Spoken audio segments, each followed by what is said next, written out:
What's up, everyone? What's up? Welcome to the live stream. Welcome to the live stream. So today will be. I'm trying to. Hopefully I got off work early because work was slow. So I didn't feel like it. I didn't feel it. I mean, so I wanted to hang out with you guys more. I wanted to hang with you guys more, and I just wanted to relax. I'm tired. One of the things that I love about doing this is that it's more relaxing to me. Okay, it's more enjoyable, right? It's more enjoyable to react to these videos with you guys, watch these videos with you guys, just chat with you guys, hang out with you guys. Okay, it's more enjoyable to hang out with you guys than, let's say, be at work. Particularly when I'm not really productive at work, right? I have no clients, no nothing. So if I'm not doing anything at work, I might as well go home and do nothing, right? Or go home and chill with people, chill with the YouTube crowd, you know.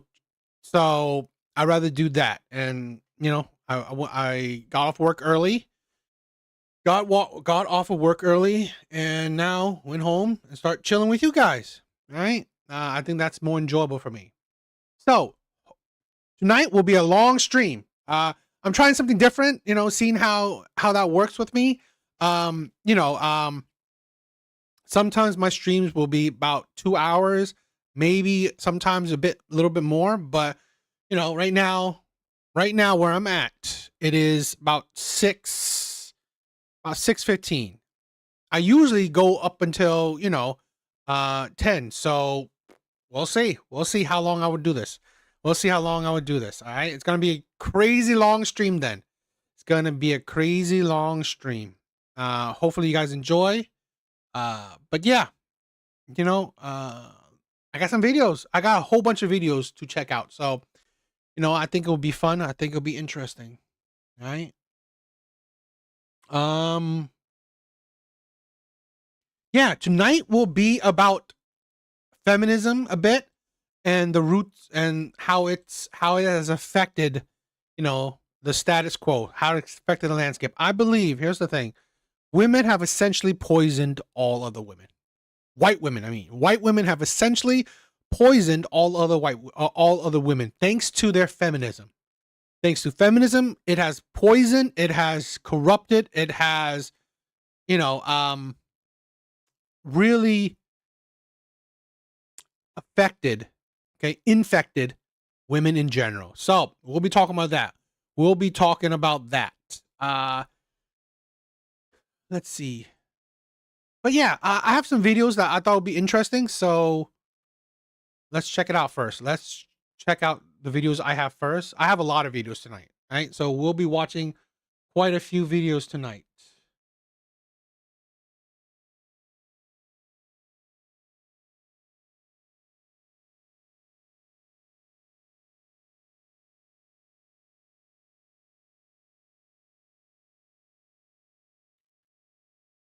Hope everyone's doing well.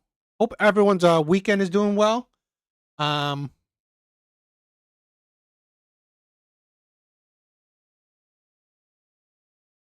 I hope all your weekends are doing well.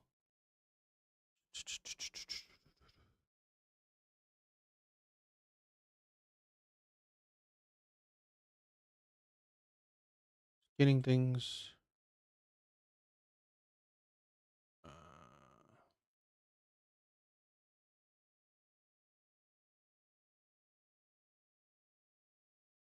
please bear with me.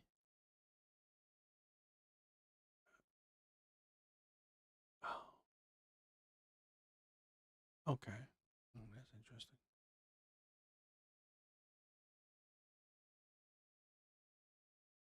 All right.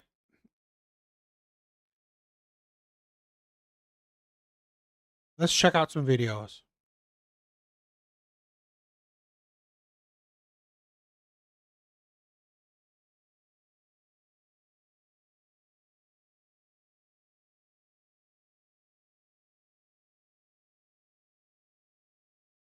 All right. Let's check this one out. A random man or a random bear on a hike. Okay, I wrote on my answer. It kind of depends on the species of bear and No, it's the random. and the time of day. Because if I Well, ran when- into a man at like 3 in the morning, No, when do you I'd be hike? scared. People typically hike like in the morning or afternoon. Felicity, can you take my seat for a second? Keep going, guys. Keep going. I feel like I'd be more scared to. I don't know. I mean, I guess it kind of, again, depends on the time of day. Like, if we're going hypothetically, like generally, I guess. Like afternoon when people usually hike. Then like I really wish I could be like bear, but like a man, cause Why would you wish to say bear?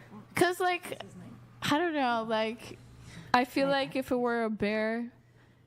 Again, it just depends on the context. Like, if I ran into a man at 3 in the morning. Not 3 in the morning. But like, yeah, the man. Okay, but you There said you you go. wished you could pick bear. Why? Yeah, because I feel like the point of that is like, you know, like Rationality. Do you think the bear will be less of a raper? the point of that. Yeah, like the point of that question's like yeah, that's the point of the question. Why would the man sexually assault you? It's very common. How common?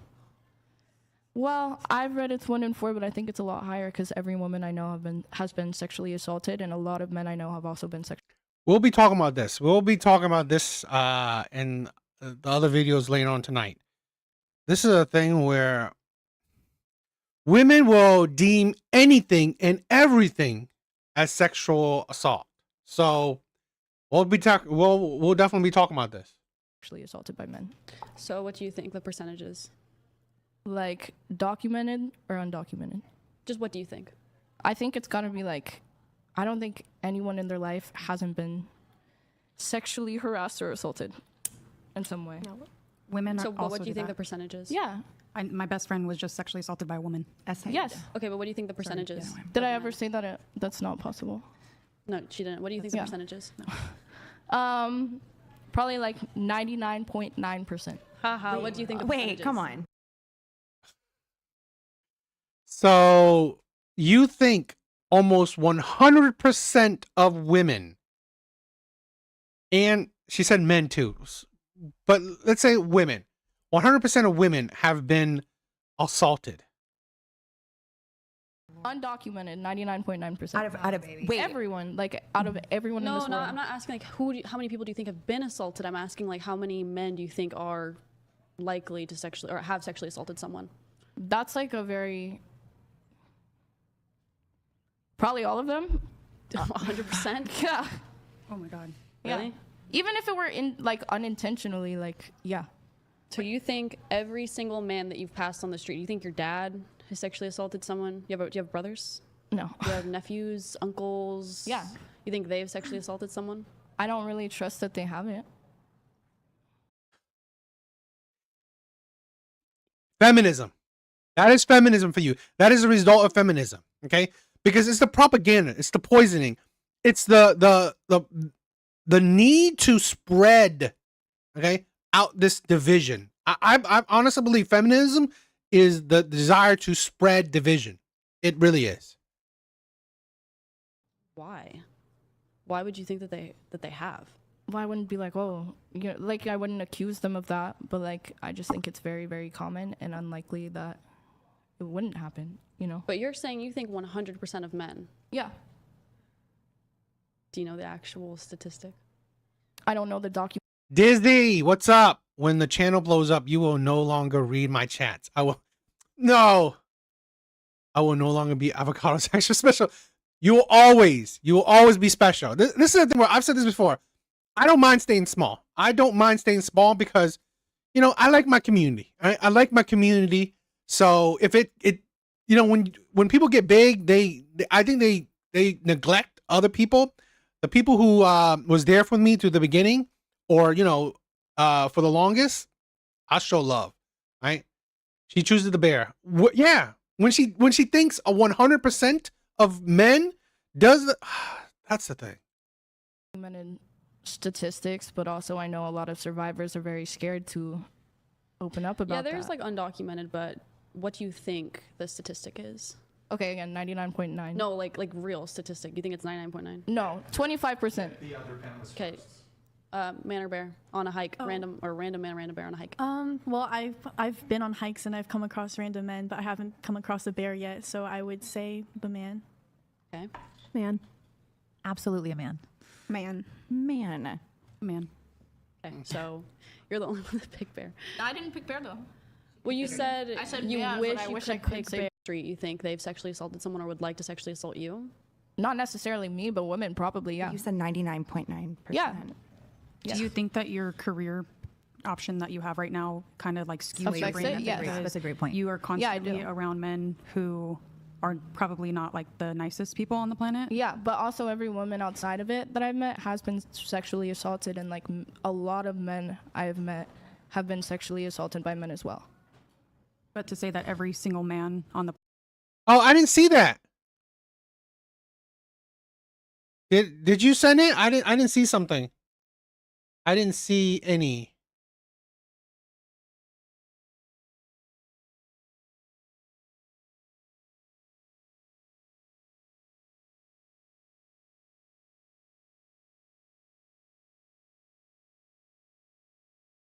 Sorry, I didn't see no super.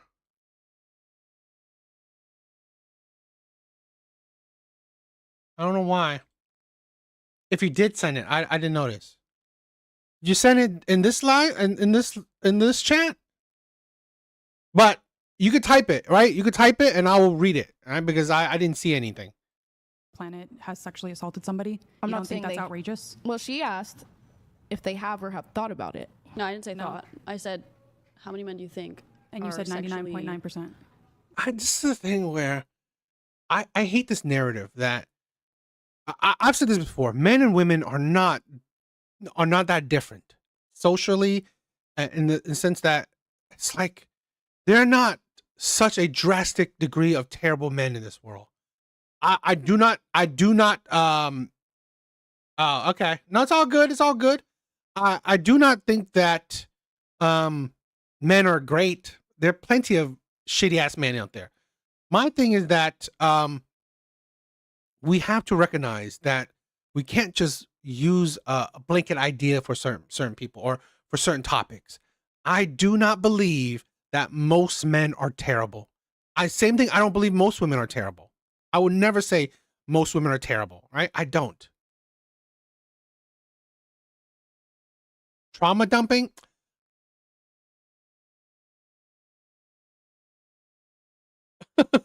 Dizzy, you are crazy. You are, you are trauma. You are chaos. But I don't mind. I don't mind.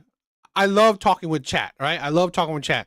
And I love talking with people, right? If you always have issues, if you have, things on your mind, please talk. I don't mind. I do not mind talking with my my fellow chats. Sexual Yeah. predators. That's ridiculous. Okay. But like you're saying that like you think even like your father has done that and like your uncles and nephews and such. I'm not going to accuse them again, but I'm just saying that it's probably like more likely than not. You know?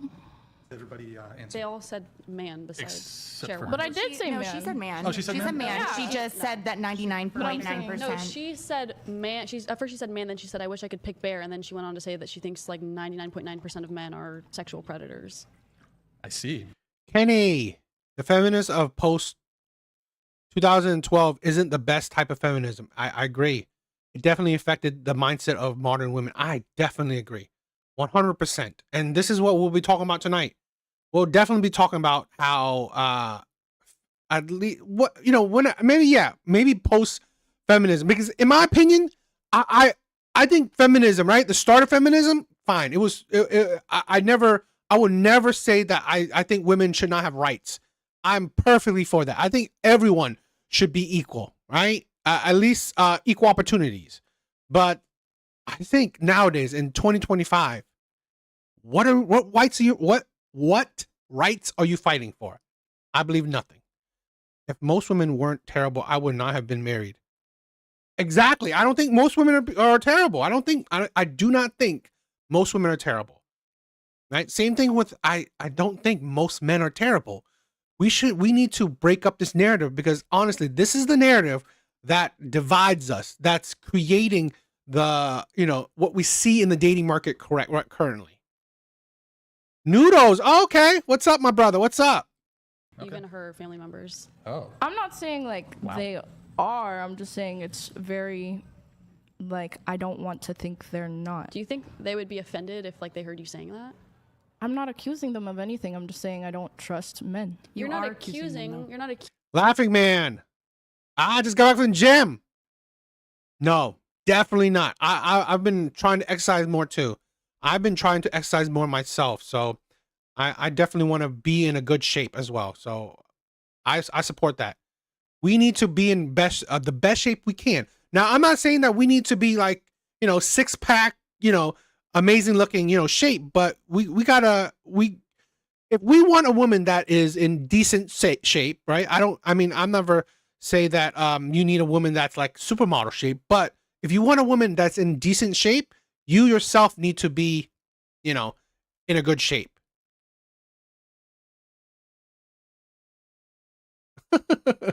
Bootstrap. No, I'm But not. You're saying you wouldn't be surprised. It's like, Because they're men. it's like, what if I was like, I wouldn't be surprised if you were a neo-Nazi.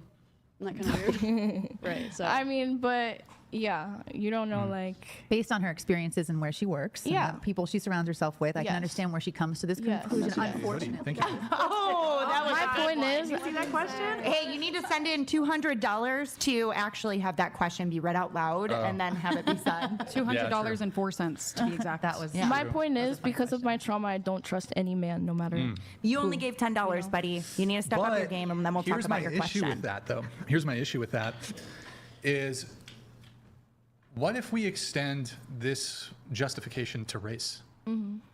Say somebody's been traumatized by a black person. Does your statement that you made about men all of a sudden transmute into a racist one if you say, well, I've had trauma from black people, therefore I think this about black people? Is it racist? Definitely. So are you sexist against men? I guess this specific view comes from trauma, and it is misandry. Oh, So- it is misandry. Yeah, Head which trauma is by sexist. chance? Are you Yes. a misandrist? Not like generally, no, but I think when it comes to trusting men, my trust for men's at a 0, which could be viewed as sexist or misandrist. Okay, so you No, I think walking is a great exercise. That's what I'm saying. Walk more. At the very least, right? We all should do is just at least walk. That's the very least we should do. So I'll would admit it. consider yourself misandrist then? That's not necessarily what I said. Well, okay, in some, you don't take on the title in total, no, but no. you have misandrist positions, is that? One, or- which is my lack of trust for men.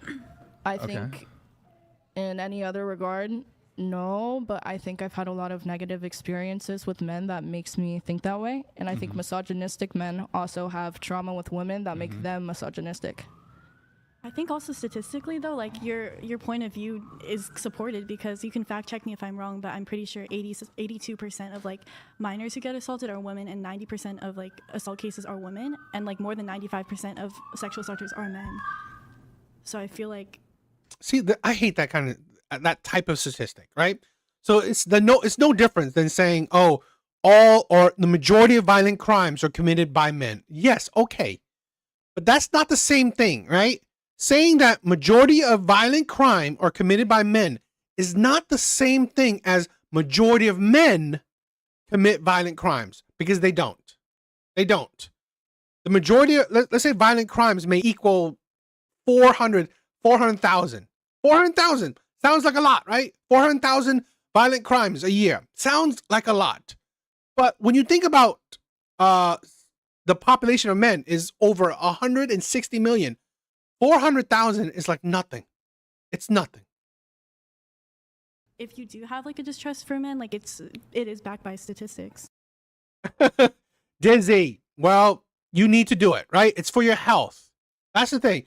I always say this, right? You don't need to go to the gym to look like a dime, right? To look like a baddie, to look like the most beautiful woman in the world. You don't. But do it for yourself. Do it. For me, I'm not a skinny guy, right? But I want to go to the gym so I can be active, right? I've seen so many obese people, and it's like I do not want to get to that, right? I do not want to get to that point where you need one of those those small cars to get around. No. Yeah, but this justification, even if it is the case, and mind you, a lot of these, these stats are misrepresented. They can oftentimes be false. But just for the sake of argument, I'll go ahead and grant that, yeah, men are overrepresented. Dizzy, don't be like that. No, you should think about yourself. I think that's the best thing for you, right? Just stay in an active state. And I'm lazy a lot, okay?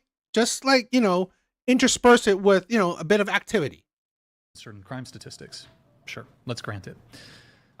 We'll grant it. It's probably true, although I do think a lot of these statistics are mischaracterized. For example, women will say, well, the majority of people who commit the crime of rape are men. Well, if by the definition, the criminal legal definition of rape prevents women from being deemed as committing that crime, while we as a society might say, well, somebody who's, like a woman who takes advantage of somebody, like we would call her a rapist. Criminally, it doesn't always work out that way. So if you actually look in these jurisdictions, women can't be convicted for the crime of rape. Are you joking? No. Are you joking? That's fucked up. I'm just saying that's really fucked up. You can look into it. So if the crime of rape, you as the perpetrator have to penetrate them, then women, I guess technically, like if you were to stick, I don't want to get detailed. If you want to like put your finger, whatever, like if you penetrate somebody as a woman without their consent, under that circumstance, but like for example, made to penetrate would it? Trooper Elk, my brother, I miss you. Thank you for stopping by.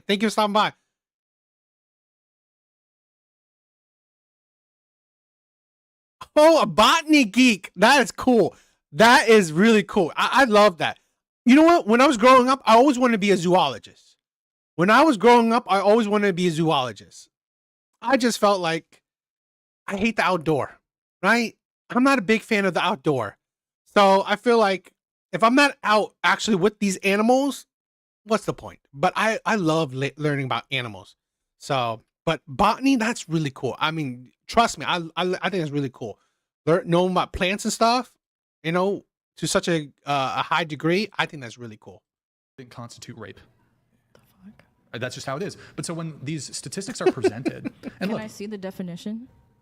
Am I allowed to fact check you? Like, I'm sorry. I just that's so mind blowing. Do you think it's not the case? I think it's so fucked up. That's fucked up. Yeah, it is fucked up. Yeah. But it is the case in a lot of jurisdictions where women can't be found criminally liable, criminally guilty for the crime of definitely rape. harder. I think unless they become they can be found guilty of other sex crimes, but the Homath did it. I gotta react to some of his videos. He's a great guy. He's a great creator. Specific crime of rape. Yeah. In certain jurisdictions, you have to penetrate. No, I didn't try scuba. It's rather animal dense. It is, but I mean, again, still outdoors. I'm not the big, the most outdoory kind of person.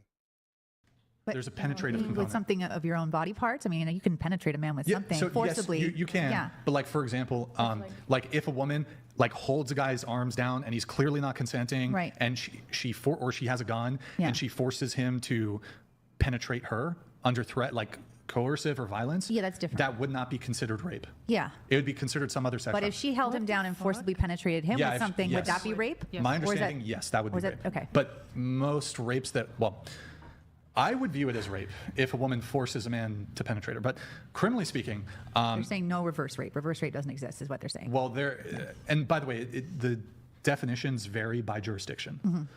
But in any case, to the central point, you were saying a little bit of a tangent there. You were saying, well, it is the case that men commit these crimes more frequently. Well, my first point would be, it's a really small proportion of men.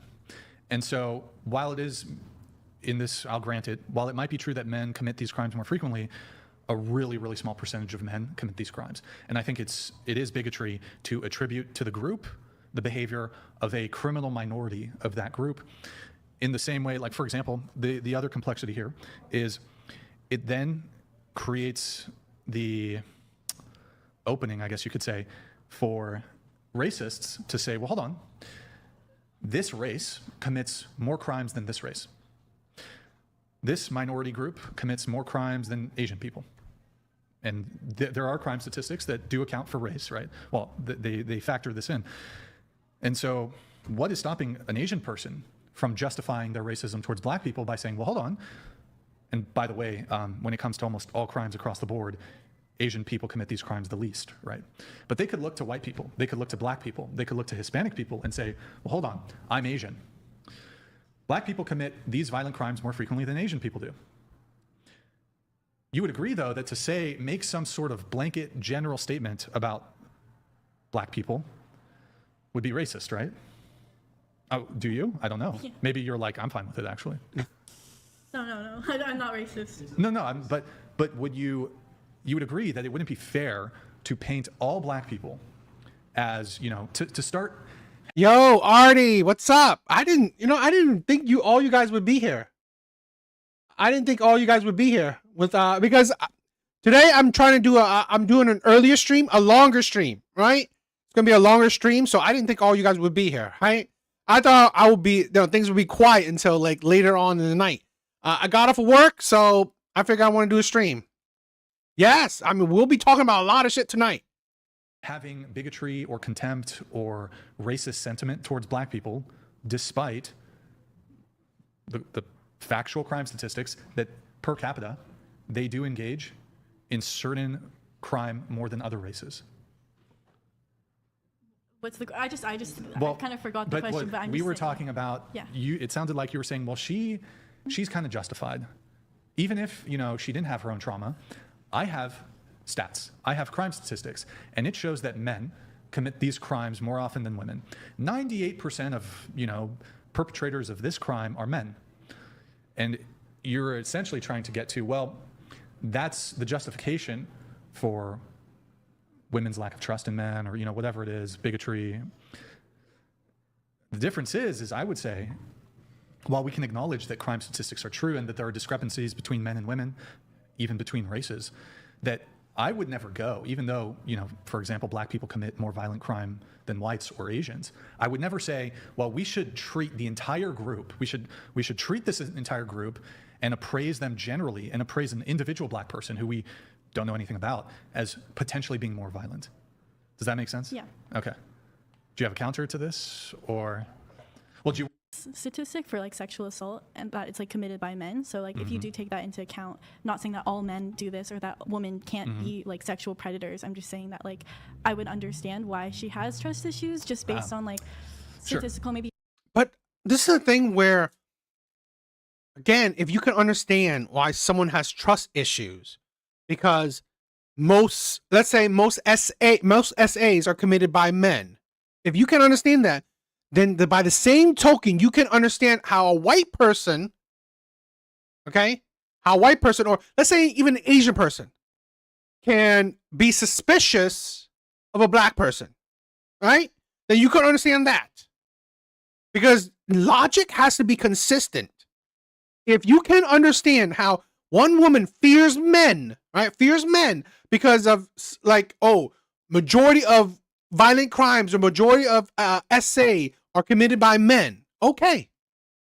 If you are fine with, acknowledging that logic, then you have to be fine with the logic of, okay, if most theft,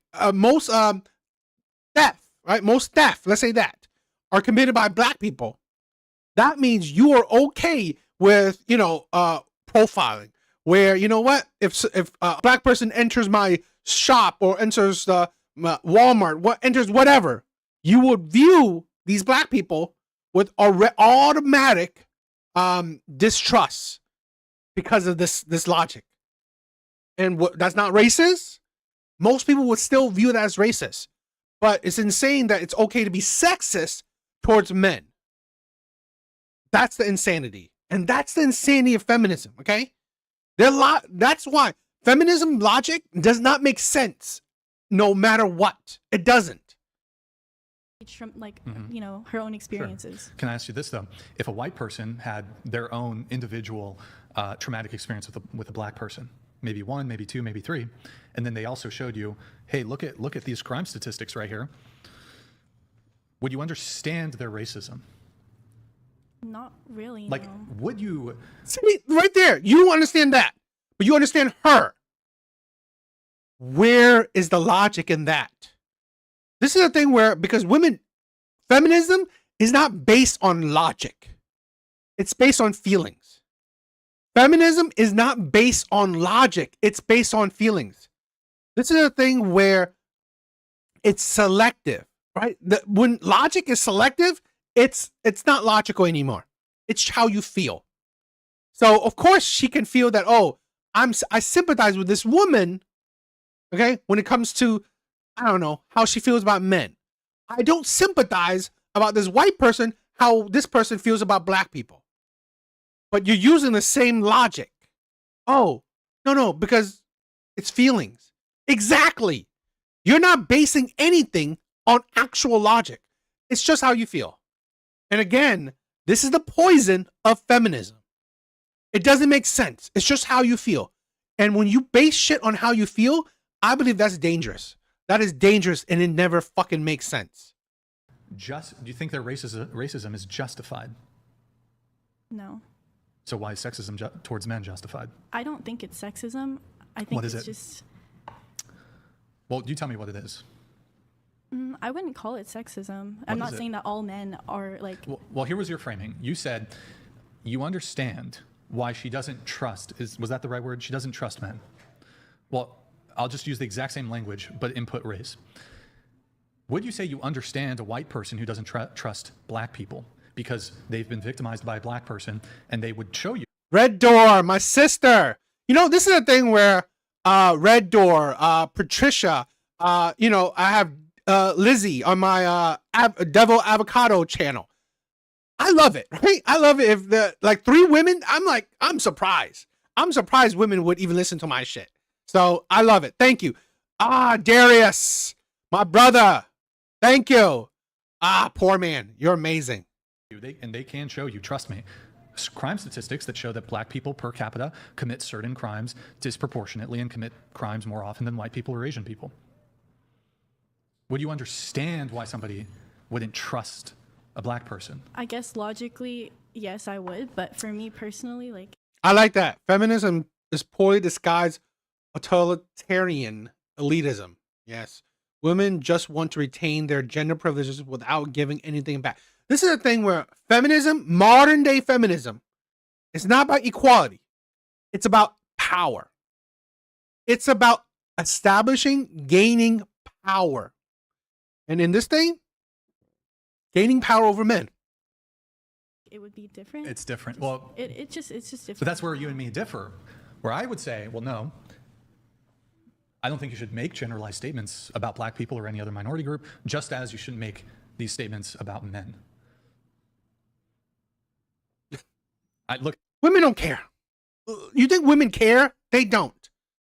Women do not give a shit. In general, women don't give a shit. When it's against men, they don't care. Of course they don't care. I think your position is a bit untenable. You're going to have to either revise your position and say that, you know what, Brian, you're right, we shouldn't make these bigoted comments or whatever, or these attitudes towards men are not really justified, or you're going to have to open the floodgates to justified racism. There's no way around it. Mr. Smith, my brother, thank you for being here. I love ya. I mean, that's the logical extension of your position. I had bad experience with this group of this person who belongs to this group. I have crime statistics that show this group does this, commits X crime more often. That's the opening. So will you stand with me against racism and sexism?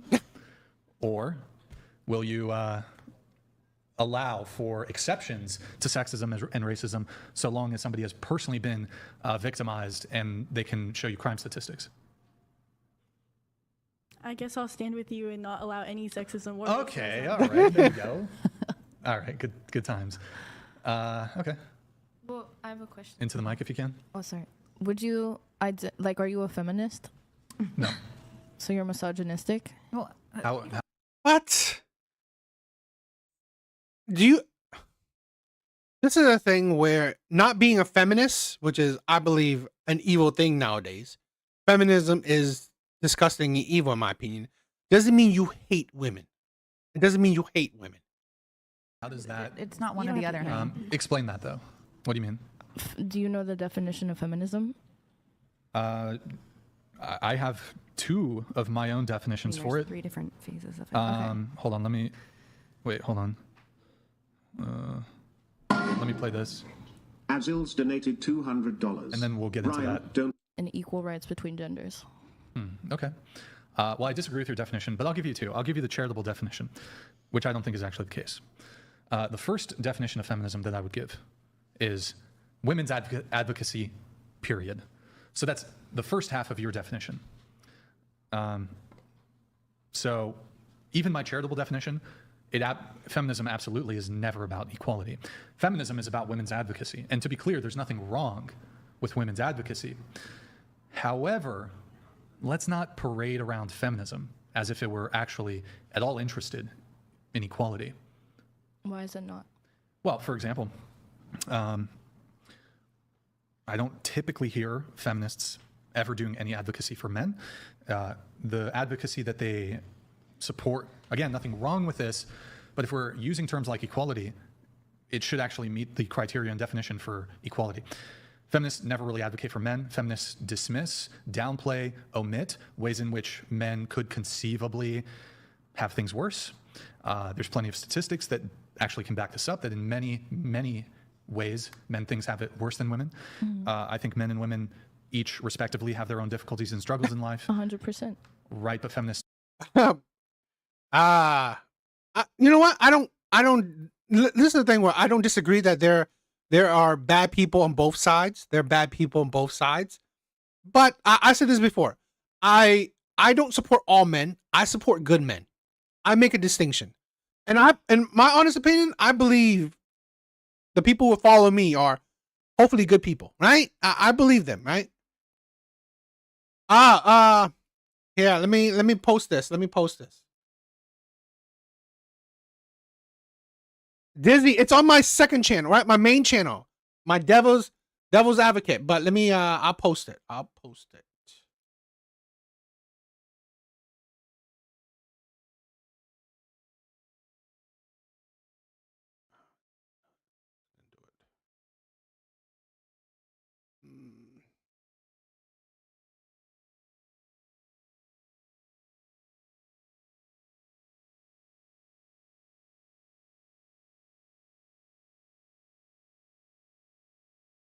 Give me a second.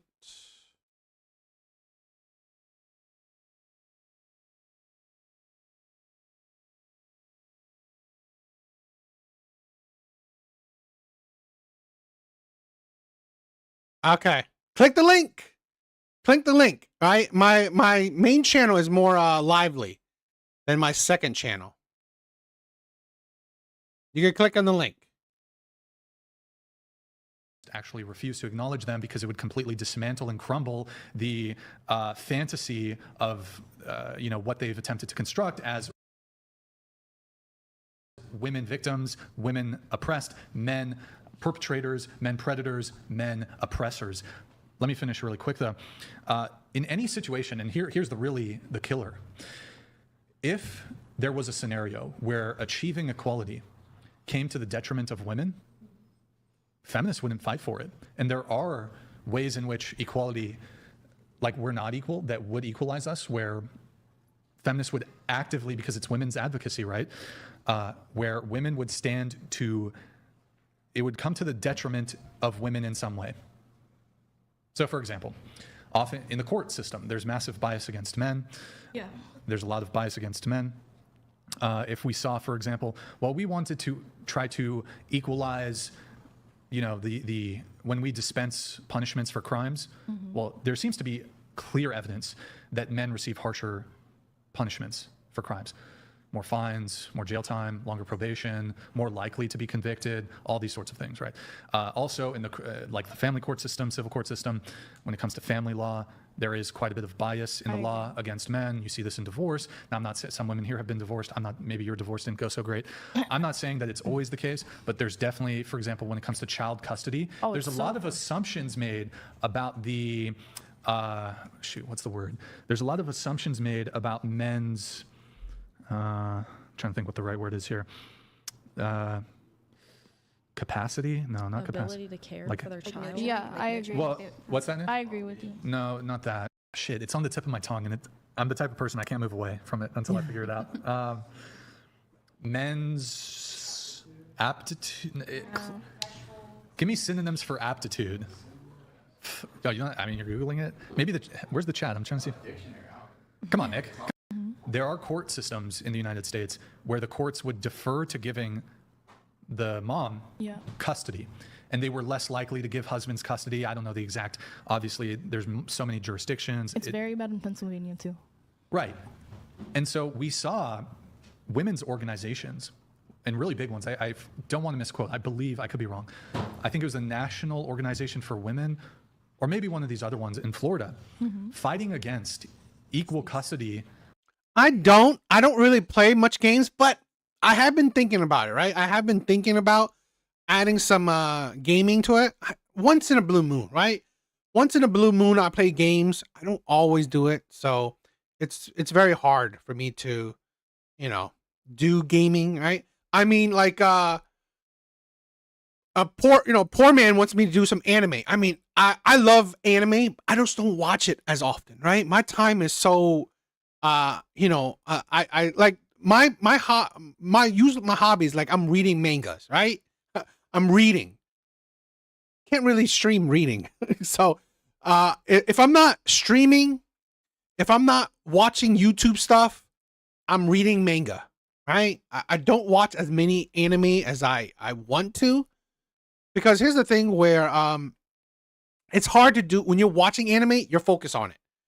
So it's hard to multitask and do other things. So that's the thing where it's hard. What? Sorry. You don't have to. Okay. Equal custody. That's not the right word. Equal custody. Obviously, the big one, military conscription. Women have had the vote for 100 years. For men to get the vote, they had to fight and die for their country. Men are subject to the selective service system. In order to be able to vote, you have to register for the selective service system. This is something that only applies to men. Feminists have had 100 years to equalize the draft. Yeah. I don't see any feminist organizations ever saying, hey, you know what? We really don't want to go to war, but for the sake of equality, we're going to try to equalize the draft, because that would be equal. That would be equality. Yeah. So feminism is women's advocacy. It definitely doesn't give a fuck about equality unless that equality benefits women. Then you'll fight for equality. I think but that's chauvinism. any equality that could conceivably detriment women, child custody stuff, draft, military, all this shit, they don't give a fuck. Well, I think you're speaking for corrupt groups, to be honest, and those are chauvinists. Well, hold on. They think women are better than men. Like, wait, hold on. feminism is equality between genders, and a true feminist would fight for equality. Ooh, okay, well, we're doing no true Scotsman. I'm not interested in dictionary definitions. Dictionary definitions can be wrong. I'm pretty sure, I don't know if one of these woke dictionaries tried to change the definition of what a woman is. In any case, I'm interested in the fruits of feminism.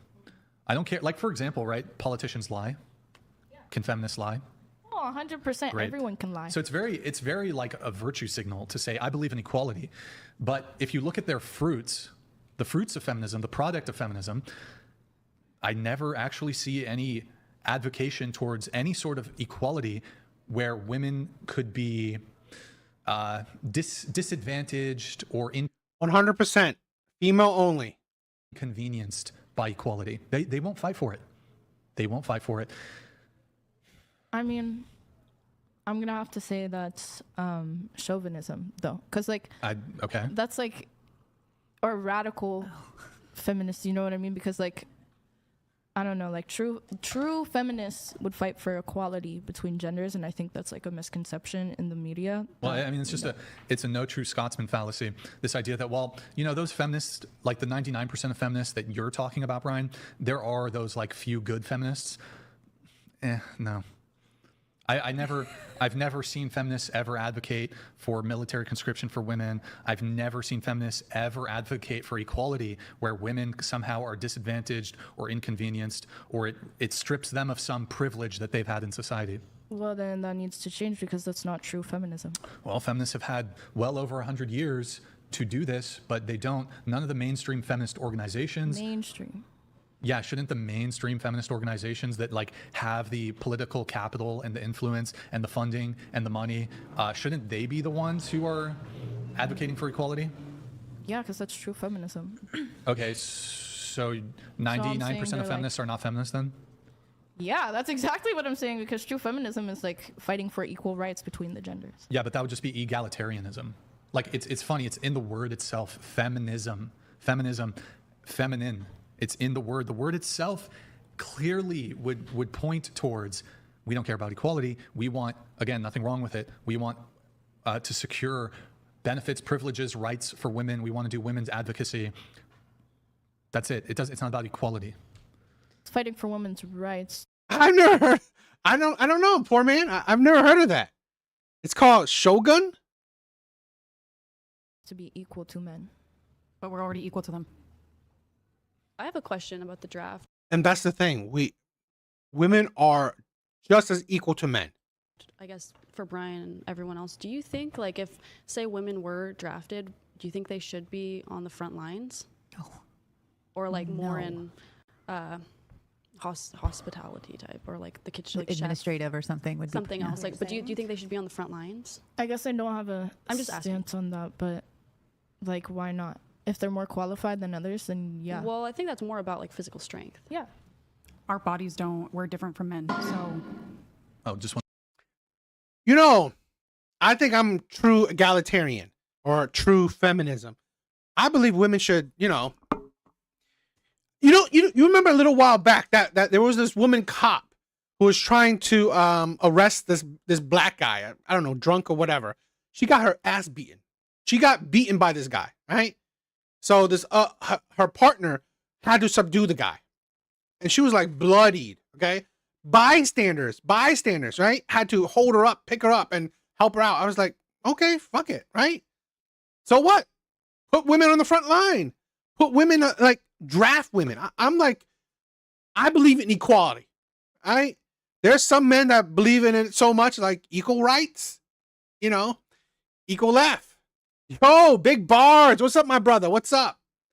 So, I believe we should go all out. So.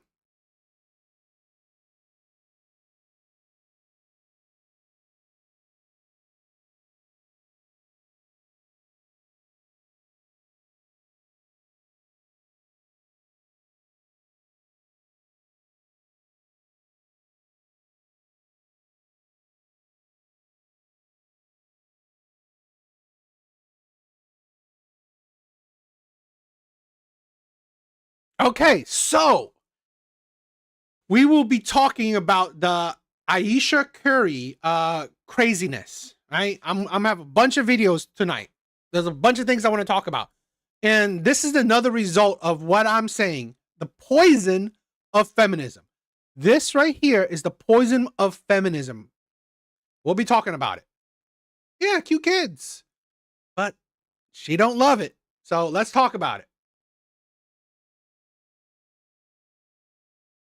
Aisha Curry out here talking about she never wanted to get married and she never wanted to have kids because she saw herself as a career woman. And I'm here to tell men that if you're looking for marriage, if you're looking for a wife, man, and your wife has any talking points of a feminist, cut your losses right there and then and get you a new woman. Because it's insane that this woman, a woman who has everything on planet Earth that she could possibly desire, has it all, literally has it all, man. A good man, a rich man, a famous man. I mean, she... Yeah. Stephen Curry, a pretty popular basketball player. Has it all. I'm not an avid basketball player. I may watch highlights once in a blue moon, but so this right here This segment will tell you why do men chastise Russell Wilson. We'll be talking about that. There is nothing more that any woman on planet Earth can have that Aisha Curry doesn't have at her fingertips. And she's out here still embarrassing her man because she saw herself as a career woman. Like, how dumb could you possibly be to have everything and be like, I want to clock in every day? That's what feminine does to the mind, man. It poisons it. That's just like a cancer that grows, and it just destroys the conscience and the spirit of the individual. That is insane to me, that a woman who has it all, bro, a great husband, great image, great kids, great family, literally there is nothing. The only thing that she can't have right now is another dude, really, right? Because if she wants to have a career, he could make her the CEO or whatever. He could start a little bullshit company. Here, baby, go play boss, bitch. Boom, she already has. She's a CEO. But no, she doesn't want it because she want to get it at her own. If that's not the stupidest shit that I've ever heard in my life, bro, I don't know what is. Fellas, if you're looking for a wife, man, I'm telling you, bro, do yourself a favor. If she has any of the talking points of a feminist, even one, just cut your losses right there and go get yourself a woman that wants to be a wife, wants to be a marriage, wants to do family, man. Because, again, there's nothing you could do to take those thoughts away. Because, again, it's a poison. It's a cancer that grows within the mind of a woman, man. And it just seeks to destroy her because this woman has it all. And she's not happy. It's just not enough. Crazy. Aisha Curry. That's women, right? What is it? Oh. The joke. Let's give me a second.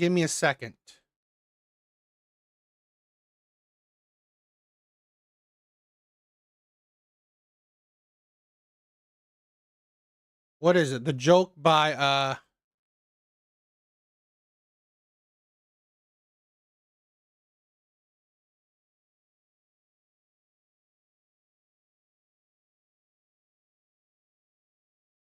I learned a lot about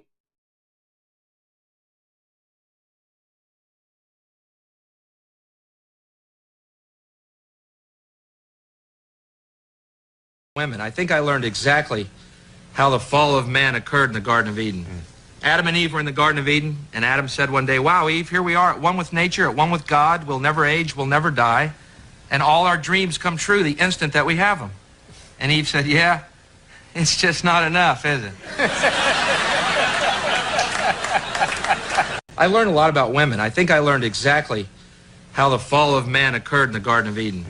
Adam and Eve were in the Garden of Eden, and Adam said one day, wow, Eve, here we are at one with nature, at one with God. We'll never age, we'll never die, and all our dreams come true the instant that we have them. And Eve said, yeah, it's just not enough, is it? I'm sorry. For a lot of women, it's never enough. It's never enough. She wants to be strong, independent. For what? For what? Women like Aisha Curry are the reason why they say nice guys finish last.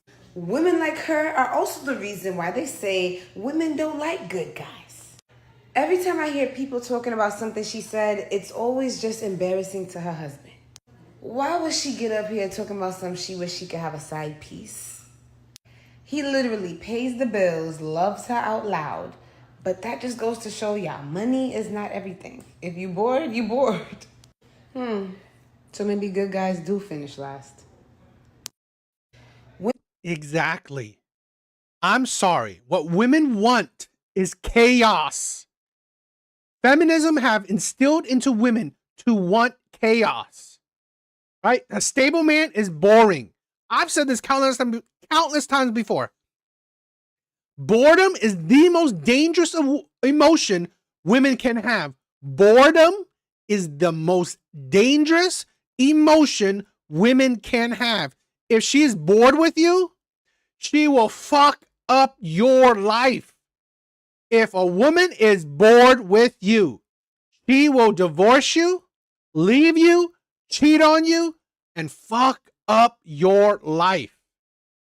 Just when we was forgetting about her, Aisha Curry is back on social media talking about how she hates Stephen Curry. She was just recently on a podcast and she talked about how she actually never wanted to be married, she never wanted to have kids, and she always saw herself as a career woman, etc., etc.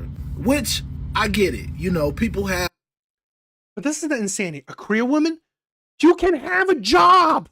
The man isn't stopping you. She has a cooking, like, you know, a cookbook. She's doing shit. She's earning money. And yet, it's like, what the... This is why this right here.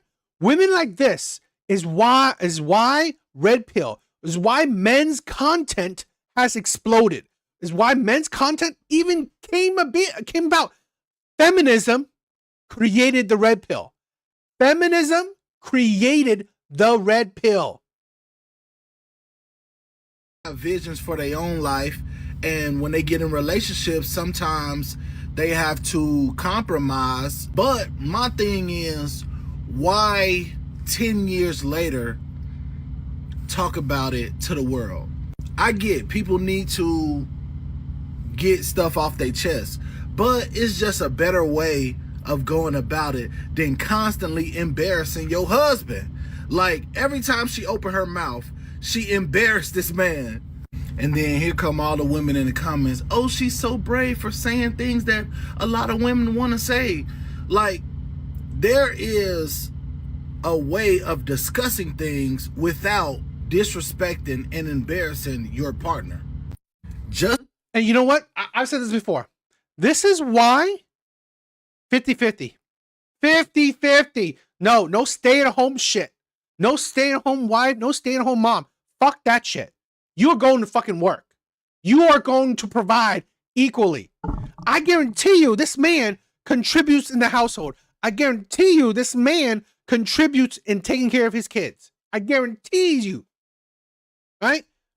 Stop it. Do not give women this luxury. I'm sorry. Very few women qualify for this luxury. Very few. I mean, I'm not saying all women. I'm saying very few women qualify for this luxury. Because honestly, at the end of the day, a lot of women will be ungrateful. Ungrateful. And you know what? To go on to the world, to go on a podcast, to make a video, to disrespect your man. You know what? I never wanted to be married. I never wanted to have kids. I wanted to do this. You wanted a different life than what you have.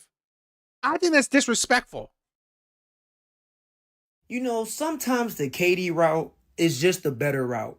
And he couldn't have said it better, because I'd rather be by myself for the rest of my life than have a wife like Ayesha Curry. I've always tried to ignore this topic because, I mean, this is really just gossip. I hate talking about people's wives or loved ones like that. That's just not something I do. But at the end of the day, I love Steph. This is getting ridiculous. For those... You know what? This is what I'm saying. Even Dizzy said it. Dizzy knows how, we all know how shitty going to work is. Like, I do not, you know, like I said, right? I had work today and I'm tired. Because work was slow, I just left early. Work was slow, I left early because honestly, I'm tired of working. It is tiring. We all know how backbreaking it is, how tiring it is to go to work every day. To have a 9-to-5 job, it sucks. Dealing with people, dealing with boss, dealing with coworkers, it sucks. Stress it. I'd rather be at home. I'd rather be a stay-at-home dad than be fucking making bread, right? I'd rather be doing that. But we have too many ungrateful people. Too many ungrateful people. So that's why I feel like the way I feel. Those who don't know what the Katie route is, Katie is famous. Oh my God, Mr. Smith said it. Michelle Obama has, the few times I've seen her, she definitely has shitted on Barack. Right? She definitely has shitted on him. I'm like, that man is a fucking simp. Known for not having no wife, no kids, just basketball and his mom. I'm not gonna lie, that sounds like a great life to me. And definitely if I had to deal with something like this, I don't even want to talk bad about Steph's wife, because at the end of the day, it's Steph's wife. But bro, she's been saying some insane things, and she's been doing these things for damn near a decade now. She revealed she wanted kids, had her own career goals, and Steph doesn't understand her. Now, another TikTok creator saying your husband, right? The man that's pretty much giving you the world does not understand you. I'm sorry. Women are disrespecting men left and right.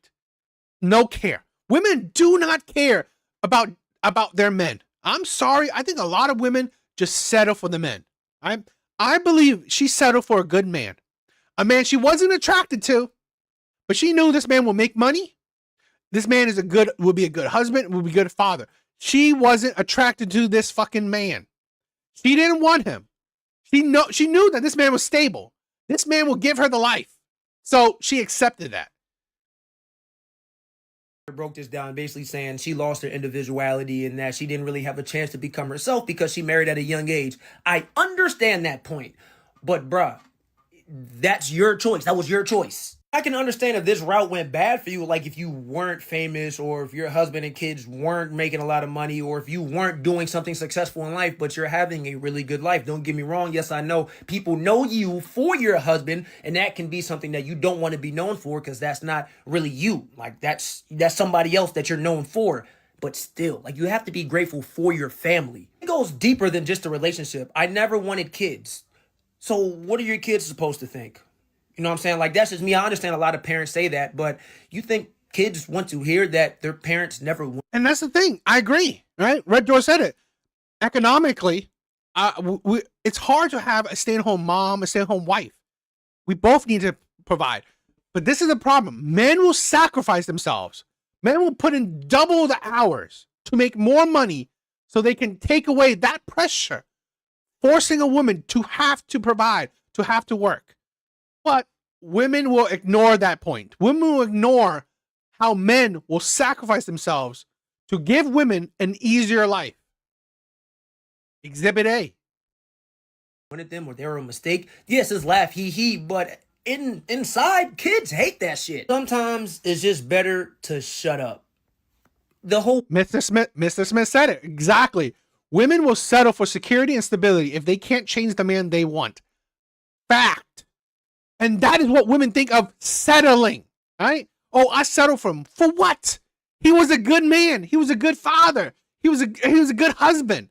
He gave you stability. He gave you security. But I settled for him because you weren't attracted to him. Controversial opinion. I think most divorces, which are filed mainly by women, is because she fell out of love with him, right? Most divorces, in my opinion, women fell out of love with the man they settled for. They don't love him anymore. They're bored with him. They there's no more spark. I.e., you most likely weren't that love with him to begin with. The world doesn't need to know your life, doesn't need to know your relationship, doesn't need to know what you've been missing on or what you regret. The whole world isn't your stage. You know what I'm saying? That you don't have to put everything out there like that. And also, I also think this is very selfish because she's only thinking about herself in this case. Like, I understand she's just broadcasting how she feels, but she does know that this makes Steph look very bad. Like, very bad. You know, sometimes Steph Curry has finally reacted to Ayesha Curry admitting that she never wanted a family with him. The comments come from Ayesha's recent appearance on Alex Cooper's Call Her Daddy podcast, where she talks about how her life changed after meeting Steph. But in the interview, Ayesha admitted that she always imagined herself as a career girl. She said, "I didn't want little ones. I didn't want to get married. I thought I was going to be the career girl and that's it." She explained that everything happened faster than she planned, getting married at 22 and then expecting her first little one just a month later. At first, Ayesha said she didn't realize how much her goals would have to shift. She described that time as a blur, saying she didn't even have space to think about what she wanted for herself anymore. But after her daughter turned 1, she felt a change and started questioning whether she had given up her own dreams. She said, "I love being a mom, but I love doing other things too, and I need to figure out what that looks like for myself now." Ayesha also admitted that being married to someone as successful as Steph added pressure she hadn't expected. Another part of the conversation that caught attention was Ayesha describing how hard it can be to communicate her feelings to Steph. She said, "He's so gracious, he tries to resonate with me, but he just can't." She added that when she opens... So here's a man that's trying to be the best he can be for you, and it's not enough. It's not enough. I swear to God, women are just women. This is the thing, right? Women, when you give women the world, you have made life too easy for women. Women need that chaos. Women need that chaos. A lot of men don't understand. A lot of women need that chaos. Because honestly, when life is too good for a woman, she gets bored. She's literally bored. That's why she's out here disrespecting her fucking man. Up about the stress of public life, Steph doesn't always get why it affects her. She said, he's like, it's not true, so why are you upset? And I'm like, but wait, listen to how it makes me feel. A lot of people are calling her out because of this and feel she's really ungrateful for how nice Steph is. What actually shocked fans was that Steph has now spoken out about the situation and how their relationship has been portrayed online. Underneath a video about it, Steph left a comment, and in his comment, he wrote, "Gotta keep some things private." Before you guys go, I want to know, do you think Aisha's ungrateful? Fuck yes. And on top of that, mind you, she said she wanted to be a professional chef. They over here calling this man Chef Curry with the pot. Is that not like that's like a slap in the face? God damn, nigga. So who am I aside from just being your breeding farm and your wife? No lie, that's probably the dumbest shit I done seen in my fucking life. Oh, she wants to be a professional chef her whole life. Now she has a husband who makes millions of dollars. Go be a fucking professional chef. I feel like one thing people aren't saying about the whole Aisha Curry thing, especially pertaining to her being a chef, is that she actually went and did it. She went ahead and dropped cookbooks. She has a whole website where she sells her own personal cookware line. She collabed with the food delivery platform Home Chef to send out personalized meals inspired by her. And she even started a restaurant chain called International Smoke that had multiple locations. So when people talk about her not being able to fulfill her career aspirations of becoming a chef, that is completely false. She's done the cookbook. She's sold the cookware. She started the restaurant. Yes, literally, she's doing the career woman shit. She's doing the career woman shit with now a great husband, a great family, the stability in her background. Now she could, I swear to God, women are so fucking ungrateful. How can you go on a podcast where millions of people watch and say this shit you say? Oh, you know, I don't know who I am. You're literally living how you are. You wanted to be a chef before you got married. Now you are a fucking chef. You literally wanted a career. Now you have a fucking career. This is the problem we have. This is the problem of feminism right here. Okay? Nothing is ever enough. Back in the day, okay? Women found enjoyment in their husband, their family. Amazing. Now they have careers. Cool. But now women have so many avenues to find fulfillment. They don't know what to do. They don't know what to do. Women don't know what to do with themselves. They are hungering for life should be like. Life should be something. Don't even know what it is. Okay? Women constantly always thrive for something. When honestly, they're not fine with anything. Women are just not happy with anything. And she's still talking about how Steph doesn't understand her.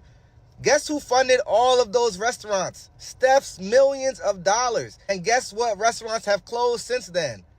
All 8 of her restaurants, except for one location in San Francisco. So in this podcast, when she talked, all of her restaurants have failed. Imagine if she didn't met this man. Imagine if she didn't met this man. You think she'd be much of a career woman? I swear to God, that's what I'm saying. This is the problem we have, where women are so ungrateful. Women are so ungrateful. When men try to give women the world, it's never fucking enough. Women like this, what do she need? She needs to be the career woman, fail at that, right? Have, a whole higher body count, fuck more men, probably have, become a baby mama by men she can't even make them settle down, and then probably settle for someone like Stephen Curry at the end. This is the thing. talks about how she had a kid really quick and she kind of gave up her career aspirations. And then after Riley was born, she re-locked in on her goals and passions and said she had to put herself first, to only still be talking about how Steph doesn't understand her and she had to put her career on pause. She's fulfilled all chef aspirations. And guess what she still hasn't done? gone to culinary school to actually become a professional chef. With the millions of dollars, the resources, the nannies that can be hired, she hasn't fulfilled this lifelong aspiration that she wanted to. What this really comes down to is just her being jealous of Steph. She's not the one being ogled. She's not the one being praised. And that could be true. That could be true. She could be just jealous of him. Jealous that he is the face. He is the famous one. She probably wanted to be that. As the perfect human being that everyone wants to be like. That's Steph. She's just jealous of Steph. It's just so sad though, because she's literally coming out and saying, I want that spot. I don't want the kids. I don't want the husband.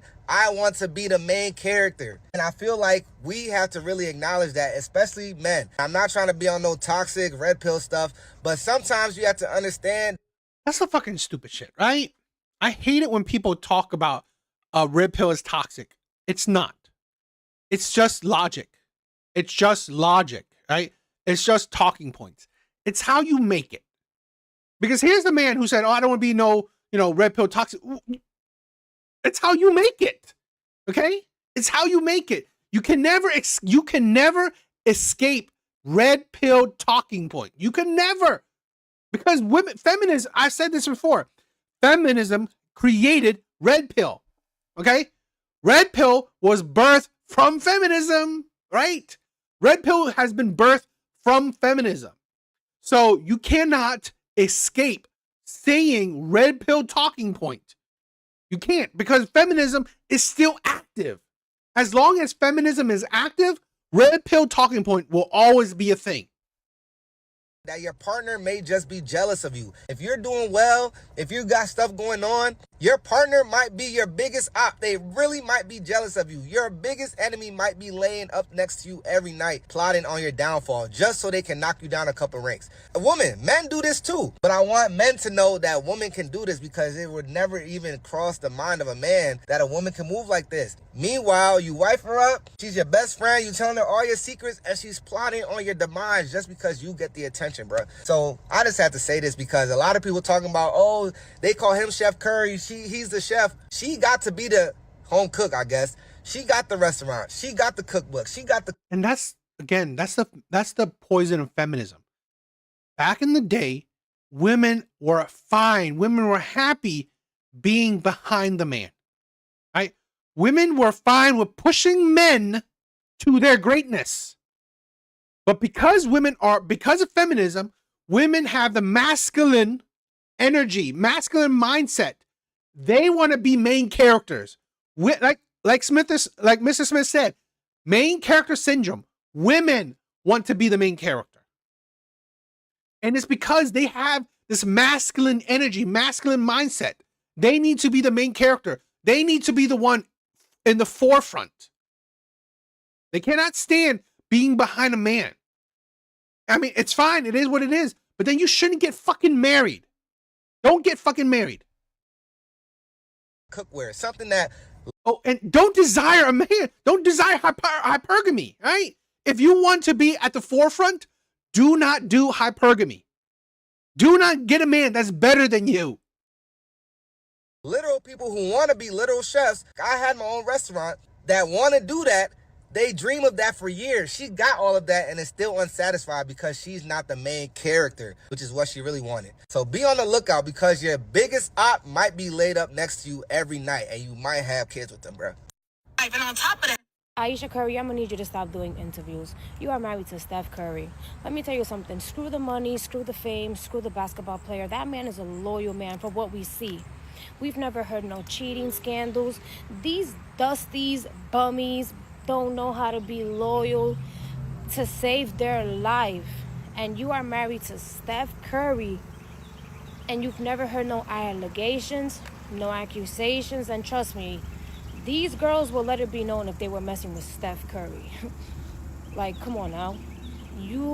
The guy is a God-fearing man, hard worker, great dad, gave you 4 beautiful kids.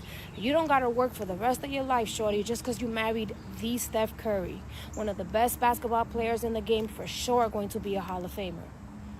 and you want to talk in the interviews about how you wanted to be the corporate girly and you didn't want kids. Yeah, I get it. Everybody has dreams and aspirations, but at this point, you're embarrassing him because it's like every interview you want to let it be known you're not happy. Then let somebody else marry him. Let somebody else live the lavish lifestyle. Let somebody else make him happy.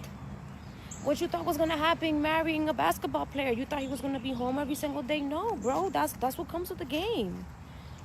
I would be meal prepping for that man, doing everything he gotta do. You on interviews talking about how, in other words, you're miserable. You act like you wanna go cheat. It's really crazy. The women that have it all are always complaining, and the women that are out here gotta wake up every day, gotta work, dealing with these dusties that don't know how to be loyal to save their life, cheat with anybody walking, anybody that talks to them, and you're married to the Steph Curry, a God-fearing man, and you look miserable. This is some bullshit. Aisha, The baby hairs, that's the younger women thing, okay? That's younger women thing. That's old, that's new age shit. Aisha Curry thinks because she's light-skinned with green or blue eyes that she's entitled to more in life than what she actually is entitled to, if that makes sense. So y'all asked me my opinion on her, and I think that because she has these qualifying attributes about herself, she thinks that she's bigger than the program. And by the program, I think that she secretly thinks that she can do better than Steph Curry. Why she feel like she can do better than Steph Curry, I don't know. But if you look at her interview, she's consistently disrespecting the fuck out of their marriage, like all the fucking time, right?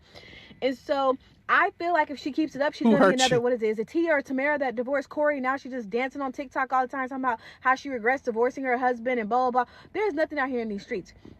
But with Aisha, you know what I mean? She really be like trying to make cookbooks, cooking TV shows, all this other stuff. And it's like, girl, what you're doing is basic shit. Talking about, oh, I want to leave a bigger legacy for my kids than being a mom and a wife.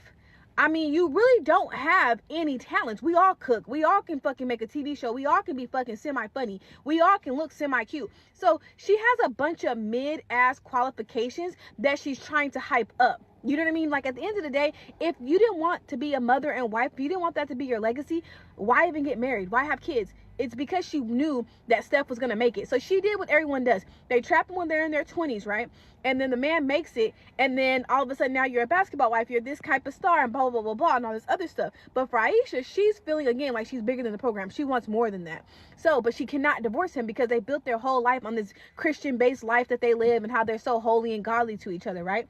So if she leaves, she's going to be deemed a fucking monster. Normal people can leave their relationship and it'll be okay. But her and him specifically are such Christian-based people that people would definitely shame her for leaving. So now she's feeling trapped. So that's why you see her acting slightly like Jada-ish. Like, she had kind of like Jada Pinkett a little bit, like, but in a nicer way. You know what I mean? Like, but I just feel like she got trapped, you know what I mean? Not trapped, but she trapped herself thinking that, you know, she's going to want to be with Steph forever in her early 20s. And then she gets to her 30s. Oh, yeah. I mean, Aisha is like, she's very mid. But that's the point where she got him when they were young, when he was like a nobody. She got him when he was a nobody. So that's how you get it. And Steph is this big superstar and she's just his wife. But it's like, you really don't have any features to where we should be impressed, girl. Aisha Curry thinks women can't do nothing. We can't be grateful. We can't be a little bit resentful. We can't get married too early. We can't get married too late. We can't be happy about what we have. We can't be critical about what we thought we wanted but now don't want anymore. We can't leave. We can't stay. We gotta be happy at all times. We can't be too loud. We can't be... What can we do? What can we do? The girl said that she used to want a different life than the life she has now. But this is the life she has now, and obviously she's operating in it in whatever way she chooses to operate in it. Why can't women, like, and it be both sides? What? That's make sure you guys are subscribed. Please like the live, right? I don't know what's YouTube doing, unsubscribing my amazing chat, my amazing people, right? YouTube better not be doing that to me. I love you guys. All right, follow. Please subscribe. Please like, right? Please like, okay? Helps me out. It be both sides. Why can't women just exist in the complexity and in the nuance of their realities without your permission? or opinion, then don't fucking share it. Right? This is the problem with so many women. How about don't fucking share your life online? Stop sharing your opinions.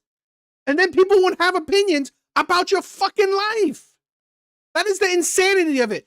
Here's a woman, not her particular, but she's stupid too. But Ayesha Curry goes online, right? Goes to a very highly viewed podcast, right? Call Her Daddy, and say some stupid ass shit. Who forced her? Who forced that bitch to go online and do that shit? Nobody. Nobody forced her to disrespect her man, right? To hundreds of thousands of people. Nobody forced her. She did it herself. She came online and shared some stupid ass shit. Her husband doesn't understand her. She wanted a different life. Well, bitch, I'm sorry. No one asked you to share that. So now anyone sees is just ungratefulness. Again, here's the nice guy, maybe what people could say, the beta nice guy, the beta provider nice guy. And you're shitting on him to hundreds of thousands of people. So forgive me that people see your ungratefulness. Forgive me that people see that this man is giving this woman the fucking world. And she's coming online to hundreds of thousands of people and saying she wish she had a different life. Are you fucking kidding me? You have the life that all women desire. You have the life that all women desire. Hell, fucking men desire that shit. Provide for me. Right? Give me everything I want. That's the fucking shit that women don't understand. Why? What kind of life could you have? This man, you are set for life. You are set generationally.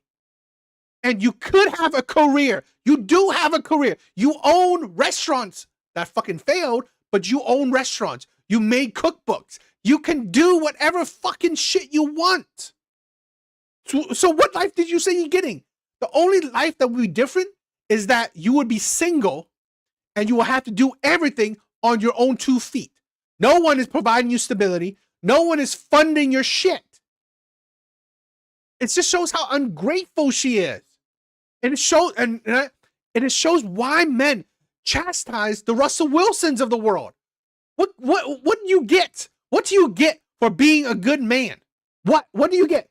A woman that's disrespecting you? That's what you fucking get?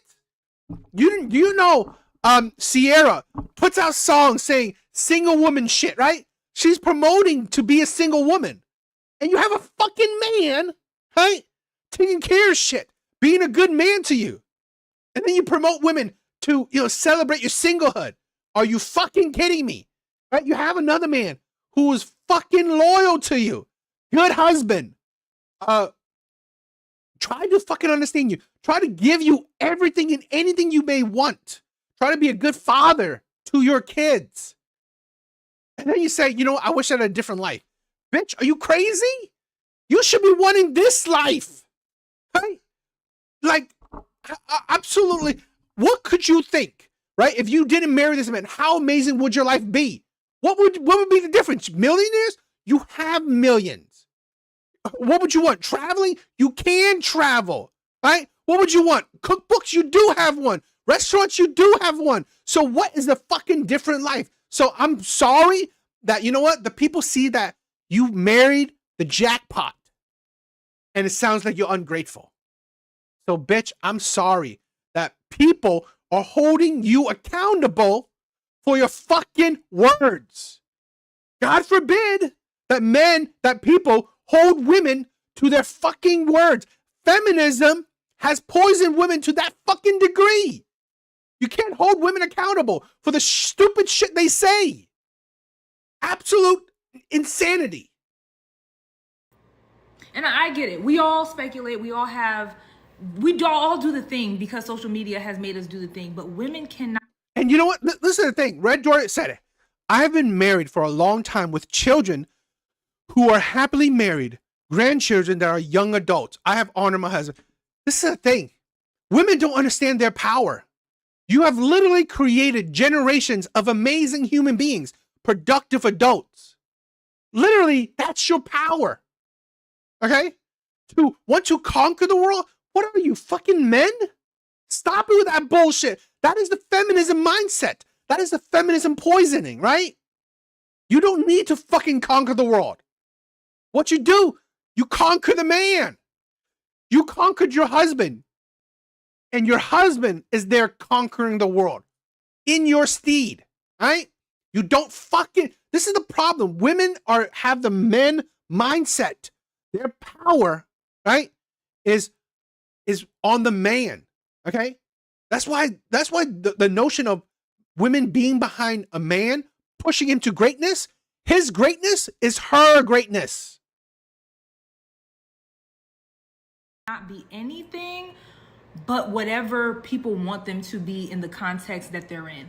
Like, if you're married to a basketball player, you have to be happy no matter what. If you have 4 children, you cannot complain because you chose to have 4 children. If you are rich, you cannot complain because you have means. If you are poor, you cannot complain if you're not willing to do better. If you... No fucking duh. It sounds like you're fucking entitled. I'm literally, what are you complaining about? You have an amazing husband who loves you, respects you, try to understand your fucking feeling, right? Emotionally intelligent. Women ask for emotionally intelligent men, right? Here's that man doing that. He's loving, respecting, a good husband, great father, right? There for your kids. She's not complaining that he's not there for his kids, that she's taking care of her kids 100%. And the man is wealthy. He's fucking a millionaire. You don't complain about money. You don't complain about a husband. You don't complain about a father. But you choose fucking things to complain about. It is entitlement. The audacity to, I can't complain about a perfect life. I can't complain about a perfect life. God forbid. I'm not allowed to complain about a fucking perfect life. Oh my God. Poor you. Poor fucking you. How many women would want to marry a man that's a millionaire, that would be a good father, would be a good husband, a husband that emotionally understands you, a husband that supports you 100%. Oh, God forbid, right? And then you wonder why men chastise Russell Wilson, chastise men like Stephen Curry, because women do not deserve it. Women don't. Modern day women, right? Not all women, but modern day women do not deserve good men. They've shown it time and time again. Because when you get good men, you will fucking poison them. You will fucking destroy them. Women constantly ask for, where the good men at? I'm sorry, you fucking destroyed them. Where the good men at? You shitted on them. Right? They weren't ever fucking good enough for you. If you, can we just, please, today, the government shut down. I think y'all have better things to worry about than how Ayesha Curry feels today. Women can't do nothing. All right, let's check out Steven Crowder talking about it. So I wanted to check that out.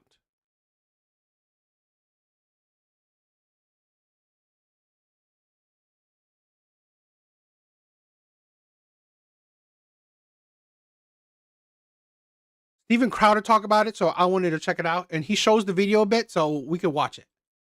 Generationally, and you're seeing more of a divide politically. Gen Z men breaking pretty hard for that demographic at that point in time, right? They're more right-leaning than any other generation in the ages between 18, I think it's 18 to 25. So boomers weren't as conservative as that during that period of their life. Gen X, millennials, but you're still seeing Gen Z women breaking more left, my left, your right. That divide is, and it's also indicative of the expectations. And I've argued this, that the expectations from men as to what they really want are largely the same across those generations. Now, they may not be able to say it because they've been browbeaten, but the truth is they want a woman who creates peace, who creates a safe haven that they come home to, who's a partner, a supporter, and they're happy to provide and protect. That's what they want. They don't care about your career. They don't care about your degree. They don't care about your membership to Mensa. None of these things really matter. They want someone who is going to be a nurturer, a mother. And I know not all. Some guys want whores, and we're not talking about them. Because we're talking about here, Steph Curry, someone who seems to be a supremely decent man, who's wildly successful, the best in his field, by all information we have available to us, including from his wife, seems to be loyal and good to his family. And this woman is not only still miserable, but I will go this far. If the Protestant Pinterest Christian moms out there say that a man looking at pictures of naked ladies, by the way, anti-porn, you can go back to videos in 2013, 2014 where I talked about it. I'm not saying that it's a good thing. But if the trend is to say that's a violation of your marital covenant, going out and publicly trashing the home that your husband provides absolutely is. Or the lifestyle that he provides. Yes. Yeah. And by the way, in many ways, impugning his character. Yeah. This is not a teammate. That's the thing. She's literally destroying this man's character, right? Oh, like I said, why do men bag on Russell Wilson? Because again, Sierra is destroying this man's character. She's destroyed this man's character. Still promoting singlehood, right? Still promoting pushing women to live your best single life, right? That's the thing. And now here's the Ayesha Curry doing the same thing. You're disrespecting your husband on fucking to the world. This is not someone who you can trust. And we have so many women, right? On TikTok, online.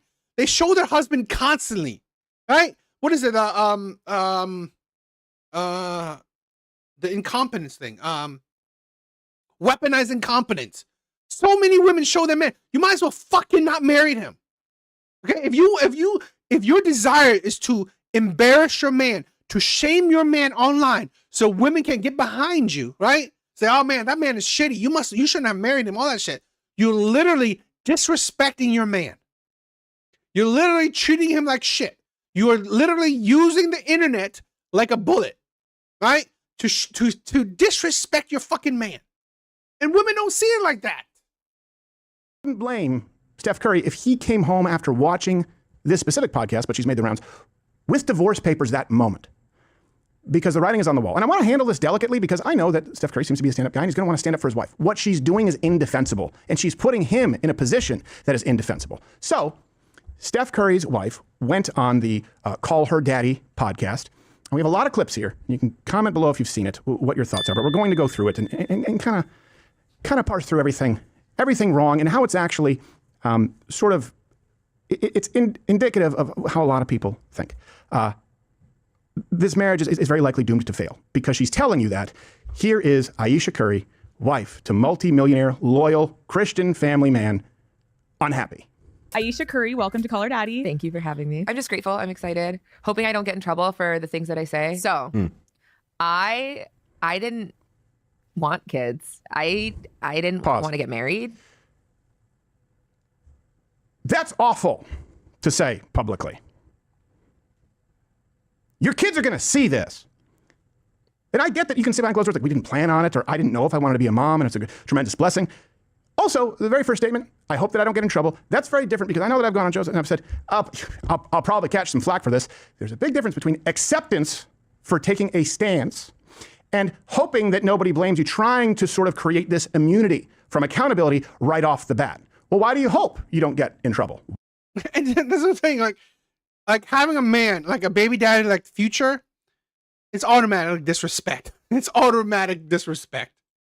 Why would you get in trouble? It's okay to get in trouble if you're saying something, which actually represents your convictions right away. This is a setup for victim, poor me. Again, yes, she is with a man who's worth hundreds of millions of dollars and can do whatever she wants, but never wanted kids. We're off to a nice start. I thought I was going to be career girl, and that's it. Was he the basketball guy in high school or no? Apparently he was, but I genuinely didn't pay attention to that because I grew up in such an arts-driven family that sports outside of like Doug Flutie playing for the Buffalo Bills it just wasn't a thing. And then not coming from that sports background and understanding how like rare the opportunity he had was, I was like, yeah, stay in school. You know what I've said before in the past, like, you don't have to even share the same interests with the person you're with. You just have to care that they're interested in it. I didn't know about sports. Well, you're with a man who, it's kind of his life. How could you possibly be a good wife, girlfriend, supporter. If she's like, I don't know anything about that. You should. That's the thing why I've said this before, right? This is the problem where this is why men's content is needed. Why men's content is needed. Because if Stephen Curry watched men's content early on, he would not get with a woman that wasn't behind him, that didn't support him, right? That didn't actually care about him. He would have known that this woman didn't really care about you. She didn't care about you. She didn't. Ever watch a game? Well, I think she does now. To be fair, I think she does now. I think what she's saying is when she was a young woman. I think they met when Before they he were, like, was famous. 19 Did you or ever something. watch a fucking game? Probably not. Tim's like, fine, the qualifier. Here you go. Yeah. Also, anyway, we have clips to get. This is just a setup. By the way, right now the video has 3 times the number of downvotes as upvotes, and no doubt there's plenty more to dislike later. Yes, that might not be the point for me, but there's plenty more. Okay, one of the recurring, just one point that she did bring up that I want to make sure, just to highlight it. I didn't want kids. I didn't want to get married. I thought I was going to be a career woman, and that's it. That's going to resurface. That formula right now is part of the problem. Yeah, I know. Oh, let me guess. And I don't, because I just kind of watched this and said, let's just watch it and go. Some point she talks about, and I don't know if people know, like, if it's for me or if they say it's because of if I only got that job because of my husband. Yes. Okay, listen, you want to do it your way, teenager, and just become a career woman? Let's just set the stage here. If you did it alone your way, how long before you could afford what you are currently wearing on your person? Go. A ring and a ring and a ring and a necklace and a bracelet, and I'm guessing designer clothes and expensive makeup. After college and internship, working for years, and even then it would wipe out all of your savings. So right away we see the lack of gratitude. But and there's a big difference between men and women in that way, where she says, "I thought I was gonna be a career woman, and that's it." I've never heard a man say, "I want to be a career man, and that's it." Yeah. We recognize our career as a necessity. Exactly. That's like a given. That's not like a thing that we're like. Again, this is the poison of feminism. Okay, men have always been consistent. Make money to create a family, right? Make money to support a woman. Make money to support children. Men care about fucking others, right? Men care about others. Women, to make money, care about yourself. To make money, I don't need a man.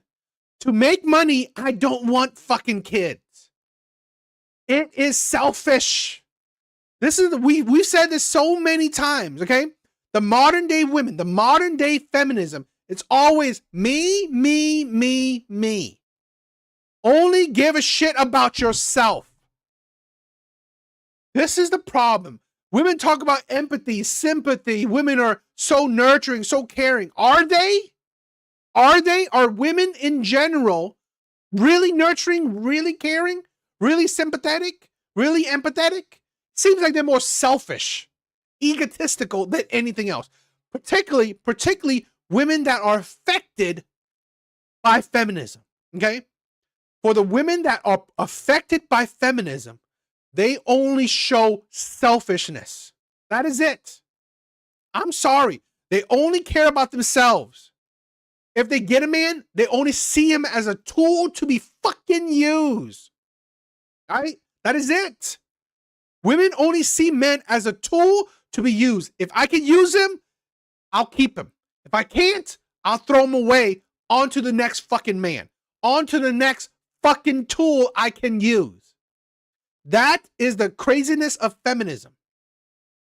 It's female advocacy. It is the promotion of women gaining power. And on the backs of men. It is selfishness. Like, we want to be a career man. I'm going to focus on it's like, no, I need to have a career so I can have what I want, which is a family. Well, here, let's go to this first clip. You're about to see why there's 3 times the downvotes, and no doubt Mrs. Daddy will say it's due to sexism. Aisha, herself, and Alex talk about the struggle of being a mom and wanting a career. I spent my entire life like trying to work towards something, and then it kind of just disappeared, and I didn't think twice. Ah, a beautiful quote. Men are something to be used or something to be feared. By the Godfather himself. Absolute. This is why I've said this before. Men do not have power. Men are at the bottom of the totem pole. Men are what you find underneath your fucking shoe. Men are shitted on. This is why I created this channel, right? I created this channel to talk about how the world views men. The world doesn't care about men. The world only uses men. That is it. You think women are suffering? When women weren't voting, men didn't have any more power than women, right? When women had struggles, men had fucking struggles as well. Men are the most killed. Men, women complain about men are the most, men do violent crime. Guess what? It's against other fucking men. More men experience violence than women do. More men experience violence than women do. More men are homeless than women are. More men are struggling than women are struggling.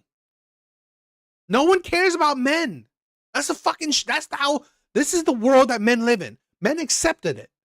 What I'm tired about, and I get it, right? I accept it too, but what I'm tired about is the narrative that we constantly put men as evil. That's fucking shit.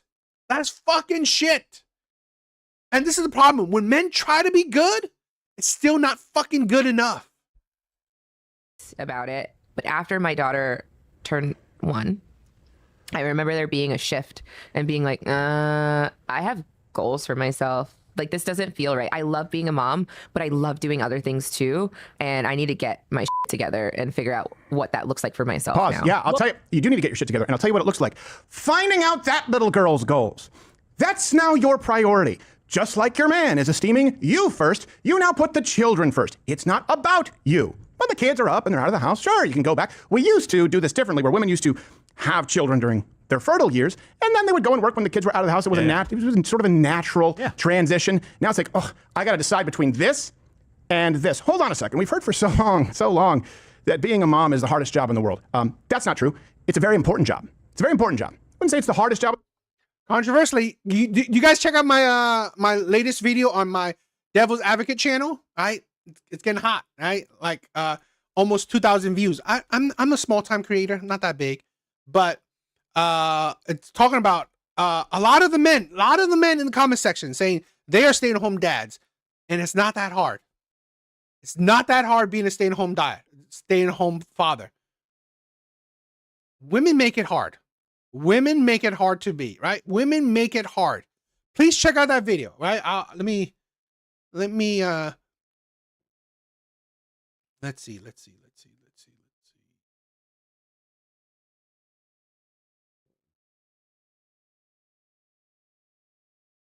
It's already 2,000 views. Let me.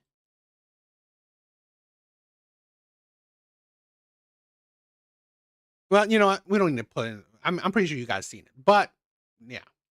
In the world, it's difficult. Not the hardest in the world. I've seen, Alaskan ice truckers.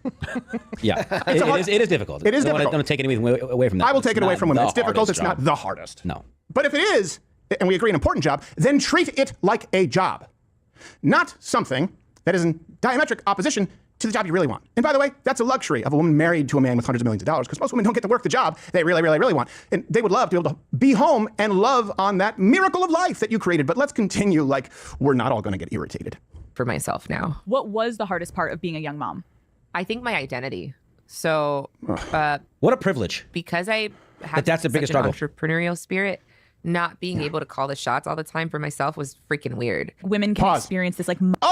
So you think that at an internship or entry-level job, which is where you would be if not married to Steph Curry, you'd be calling the shots in the office place? Bet you'd be getting coffees. Continue. That is the entitlement of a lot of women, right? That's the entitlement of a lot of women. Women have this thanks to social media, women have this crazy view of the world. I'm going to be an entrepreneur. I'm going to be wealthy. I'm going to be a career woman where I'm calling the shot. Really? Are you? Or are you just going to be another fucking cog, right? Another cog to that 9-to-5 job. Most women, which I believe Ayesha Curry would have been, is just another fucking cog. You think you'll be another entrepreneur, which the majority of entrepreneurs fail, right? You think you'll be the difference. Yeah. You'll be the exception, not the fucking rule. I think her career driven. I think she wanted to be an actor. I think it was. I'm not. She's an arts family. she's I never might be heard of getting a that wrong, but I believe. Yeah, she's not writing the words and she's not directing it. All right. It's also very hard to make it. I feel like maybe my intensity doesn't. You'll see why. Mom guilt of like, if I have a career and I'm not home, like, did you experience that? I still experience that. I still experience that. I'm always in therapy talking about this. Like, therapy. I said this, right?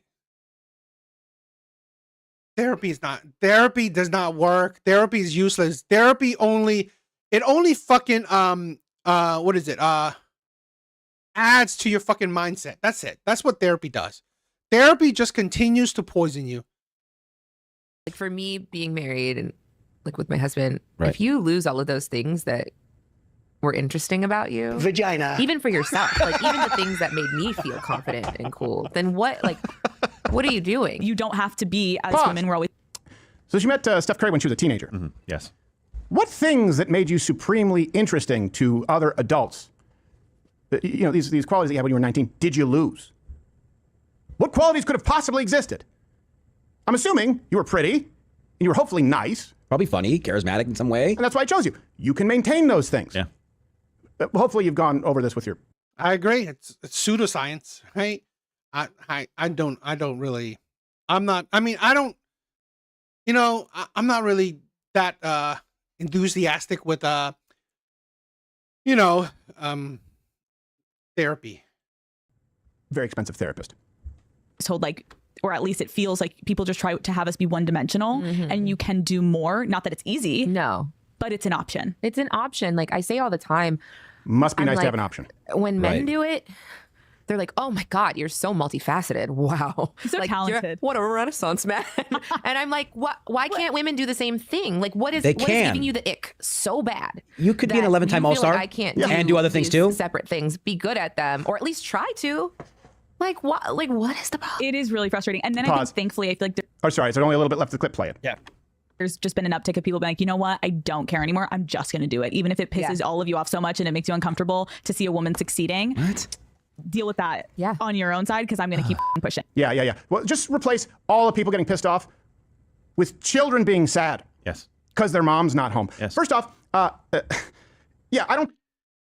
This is the thing where nobody cares, right? No one is that invested in if women succeed or not succeed. Men don't care. If you succeed, great for you. Means what to men? I've said this before. Men do not care about women's accomplishments, women's success, women's money. It doesn't matter to men. It doesn't. How is women's success have any benefit on a man? Let's say this, right? Even Stephen Curry, okay? Even his success doesn't benefit men. But what it does, right? Since he's a basketball player, he's an entertainer. So if he succeeds, at the very least, it benefits his fans. They enjoy it. They enjoy the process. They enjoy his greatness because they are experiencing his greatness. What is her? This is the woman that wants fans. She wants fans. She wants to be admired. She wants to be in the limelight. Again, main character syndrome, like Mr. Smith said. I think the reason that someone like Steph Curry is not as multifaceted is because the intensity that is required to be one of the best at something, anything, one of the best ever at anything, is something that this person couldn't comprehend because she needs therapy. You like it? My gangster chain. Yep, it's iced out Superman. Because she only has a couple $100 million in the bank and can't do a part-time job. Mom guilt. She's also talking about how she says, you know, it's not fair that whenever men do something multifaceted, they're viewed as some kind of hero, but not for her. And it's like, well, what is the thing that equates to what he does exceptionally? Right. That you do. Right. Is it mothering? Right. Because that's what it implies. She's implying that. Well, it's true. This is a thing where it is white women that started feminism. White women, not all white women, of course, but it is white women that started feminism. And now it is white women still that is shaping feminism. It is white women that's instilling this ideology into these women. and they're pushing it. They're perpetuating it. Well, I do other things too. I'm not just an 11-time All-Star mother. Right. For her to be the equivalent mother that Steph Curry is, a basketball player, she would have to be up, country breakfast for the kids, not a smudge on their face, homeschooling, every activity booked to the letter, carting them to and fro, coming back, taking care of the housework, hot supper, and so Steph Curry could come home to pipe and slippers. You know, the way that women used to. And I know you'll say chauvinist, sexist. I'm just saying for her to be the equivalent of an excellent mother. Or do you bet that she has maids? And do you bet that she has all the help in the world? A Roomba. Yes. And, Options. do you bet that she called it options. Options. You have options. And like you said, what a privilege to have options. Nudo, it's all good. Thank you guys for enjoying. Thank you guys for checking out the live, right? I love you guys. Options. Yeah. How many options do you think Steph Curry has when he has the runs, but it's the playoffs? How many options do you think he has? Modium AD. Yeah, exactly. It's one. Whose accolades are you going for? You're playing for an audience of one. It's your family. Yeah. Like you're performing for them. When you have children, your children aren't going to go, 30 years from now when they haven't seen you because you're out there being a boss babe.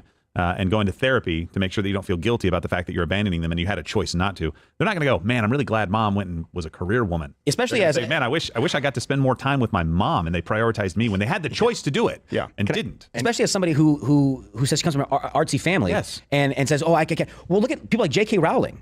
Yeah. That lady got famous because she wrote amazing books. Yeah. For her kids. Yeah. Right. There you go. Why don't you, like you said, audience of one, why don't you put together something for your kids? Yeah. And find something there, and then no one's stopping you from following the arts. Yeah. Well, you have kids, you're a multi-million, you have more opportunity to do, you can go to the best, you can go get the best headshots, you can go get the best acting classes, you can do whatever you want, hire the maids, hire the butlers. Yeah. No, it's really this simple. And yes, there is a biological component. For the same reason women go like, why can they be older and get younger women? Because men don't have a biological window. That's a fact. And there's a reason that special forces, for example, or people in the very specialized military units are mostly men, because men are very good at singular tasks that require incredible intensity and focus. Right? It's the fight or flight response. You can just talk about it through the terms of biological evolution. To deal with threats, it's hunter out there versus gathering versus taking care of a village collectively. We're designed differently, and so yeah, you are expected. You are expected for that to be your primary focus, because only you can do it, and it needs to start off with what's best for these children. If you start off with anything else, you are not being a good mother. Yes, Noodle. I was just going to say, in looking at what Josh was referencing, she had done some acting gigs, but she was pursuing a culinary career. So it's not that she didn't want to cook, it's that she wasn't satisfied cooking for her family. What an opportunity. You have, dude, so many people I watch. I'm obsessed with these cooking competition shows. Yeah, like MasterChef, Next Level Chef. Right. I'm obsessed with them, and so many people on there are they're called home cooks. They're moms. Yeah. Yeah. So many of them are moms, or their dads who have jobs, and so this is the thing where I think it's a lie when women say that, oh, I've lost myself. No, you fucking didn't. You didn't lose yourself, right? You're making a fucking excuse, because here's a woman that you want to be a cook. You can still fucking be a cook. Right? You can still be a cook. You have the luxury, unlike most people, where you can do multiple things with no concern for anything, right? Because you have stability. You have heavy stability. Passion, and they would kill. They would kill to have $1 million in the bank and the opportunity to stay home all day, be with their kids all day, and just cook. Yeah. Mastering their craft at home, coming up, writing recipe books, getting your kids involved, teaching your kids how to cook. Yeah. You have two little hungry monsters who are growing and need all the food they can get. You can test all your food on them. You let them swirl the mixing spoon, and they think she has the two best skill sets for being a mom: cooking and acting like she's interested in whatever 3-year-olds care about. Oh, wow. Literally, want to bake some cookies? You're the best mom ever. Enjoy it. You're literally complaining about so many people's dream. I know. I love cooking, dude. I wish I could open a food truck or a little restaurant, but I can't, because I'm like, I can't take that risk. Right. I provide for my family. It's going to be it's an extremely hard business to work in, and I can't just quit everything and go to culinary school. Plus, your license is suspended. My food handler's license did get suspended 4 times, but that was in 2 different states and not Texas. So. All right, let's go up to the next clip, because at least here's one thing that we know. We know that she understands that Steph Curry is very shielded, unlike Aisha here, from scrutiny. He doesn't have to deal with that, so he doesn't know what it's like to deal with the scrutiny of the wife. It's so hard also to be the woman in a situation where you're like, men just don't get as much scrutiny. Like they can maybe tell him like your shots suck tonight, but like the looks and all of that is just like not a factor of conversation as much. No. Okay, so looks is not a factor, but because looks is not a factor, that means men don't experience a high amount of scrutiny. Men do. I mean, calling men incels is a high level. It's a huge amount of scrutiny. Plus, people criticize men on their looks. You talk to Steph about it. He's so gracious. Like he tries. Oh, exactly. I hate that I think those are therapy languages, right? Lost myself in marriages, trap in routine. Therapy is dangerous.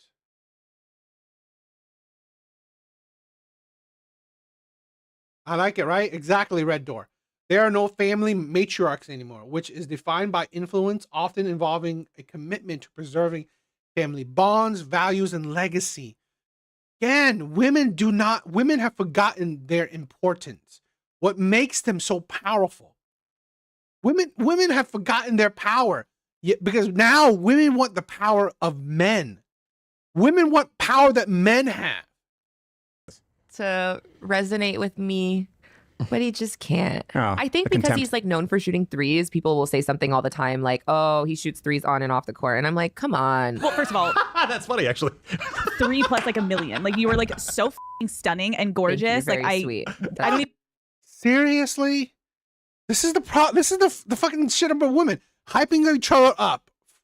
Say that too, but I have to say it because it's also like the people that are writing it. You are look like probably Janice from but the not Muppets. you. But also, I feel like it's funny to see any athlete's wife. Everyone just first goes for their looks, and they compare it. It's strange. Crazy. Shut up, silly woman. That It's not online strange. It makes sense. conversation They're is so shallow, terrible tired. people. Like immediately just judging a wife of like a man that is well known and famous. It doesn't even have to be sports. It can be entertainment, actors, whatever it be. It's always Yeah. at the looks, and it's like, aren't we tired? Yeah. Just a little bit? Well, hold on, a couple of things here. The reason they go after looks is because it's the only thing that you bring to the table. No one knows anything else about you outside of the fact that you inserted yourself publicly with a bunch of selfies. And that's, by the way, par for the course for a wants to be actress / influencer. But think about this for a second. Like someone might say, your shot sucks, but they don't know what it's like to get looks. You ever heard of a stare down in sports? Like, do you know what a face-off is? Not only does this guy have cocky ball players probably telling him, by the way, I just nailed your bitch, like I nailed your three-pointer, rejected, whatever. I guarantee this is the most horrible things you could possibly imagine on the court.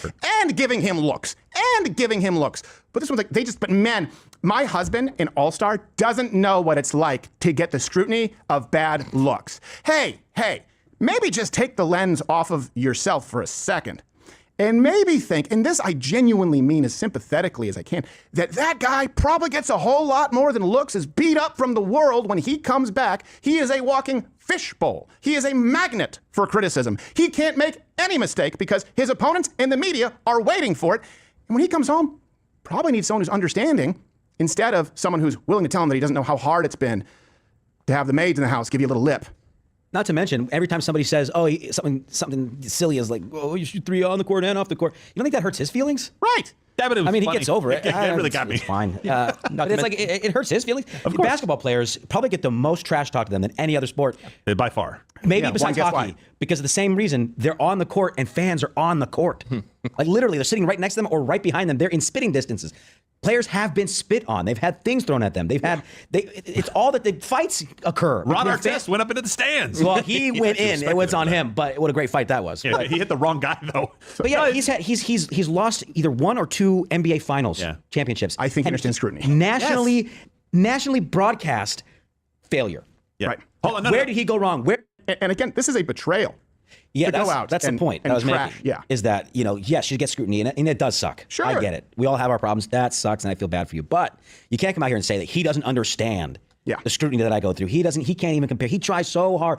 Complimenting him. I agree. Feminism didn't liberate women. It made them obsolete. This is why, this is the thing where a lot of men are changing. More and more men are single and choosing to be single. Right? The fastest growing demographic, right? One of the fastest growing demographic are men choosing to be single. how sweet he is and how hard he tries to, but he can't come close to the scrutiny I get. And I'm sure he's super secure and doesn't care about this at all, but I would. Yeah. And I know that there's other women that watch this and they get empowered by that. They go, oh wow, look, the wife of the superstar also feels this way. He does for their entire life, throughout can't history. even come close. You can find great purpose in supporting him and supporting the family that protects him. I know we don't like it because like that seems subservient. Yes. Oh, that servant's heart. I believe this is a Christian family. By the way, quick counterpoint in not understanding scrutiny. Here's Steph reading his pre-draft scouting report. Far below NBA standard in regard to explosiveness and athleticism. And 6'2", he's extremely small for the NBA shooting. But he's reading. He's not even getting a look. Likely keep him from being much of a defender at the next level. Struggles defensively, getting around screens. Can overshoot and rush into shots from time to time. Needs to add some muscle to his upper body, but appears as though he'll always be skinny. Oh my God. I'd just like to say I appreciate all the motivation and inspiration to do everything this paper said I couldn't do. And since then, he's earned over $1 billion. So hats off to him. Nobody on Aisha. But can you imagine if someone if Aisha just had to read like as Curry, the brand, the player? Because I guarantee you that's in the back of his mind. Yeah. I guarantee you it doesn't instill confidence to see you going out there publicly using the platform to trash him and say, geez, it's so hard you don't get all the things that you want, even though you actually do. Yeah, he's a few missed shots away from being called washed up. Yep. And I hope no one ever says that about her. Yeah. It's a terrible thing to hear and feel, but knowing you're good at something for a long time helps it a lot. Yep. The broad's all washed up. What movie was that from? I don't remember. Maybe I made it up. All right. Here she is complaining about how hard it was for her going into business because she's like an entrepreneur. How does it feel to be said person's wife and also work? And I'm like, what? I've cooked for my family since I was 11 years old. The station that broadcasts the Warriors games at the time, they reached out and they were like, hey, we really like your videos. Like, what if we gave you a 30-minute slot before every game locally and we did a cooking segment? And I was like, yeah. And so that was like my first TV. Literally, right? Literally, thanks to the man she's regretting marrying, has given her her dreams, right? It's literally giving her opportunities that she would never fucking have if she didn't marry this man. And yet she has the audacity to fucking regret it. To Cooking, direct to camera. And then from there, it grew to the book. I had this robust, like, food television career very quickly that happened pretty organically. What has been... Pause. Yes. No, it's true. All random middling women get shows with the Food Network. See the ingratitude? It's like, well, and then they go on to like, and people just always wonder, like, is it only because of who your husband? Yes. Don't even finish that phrase. Yes, that's exactly why.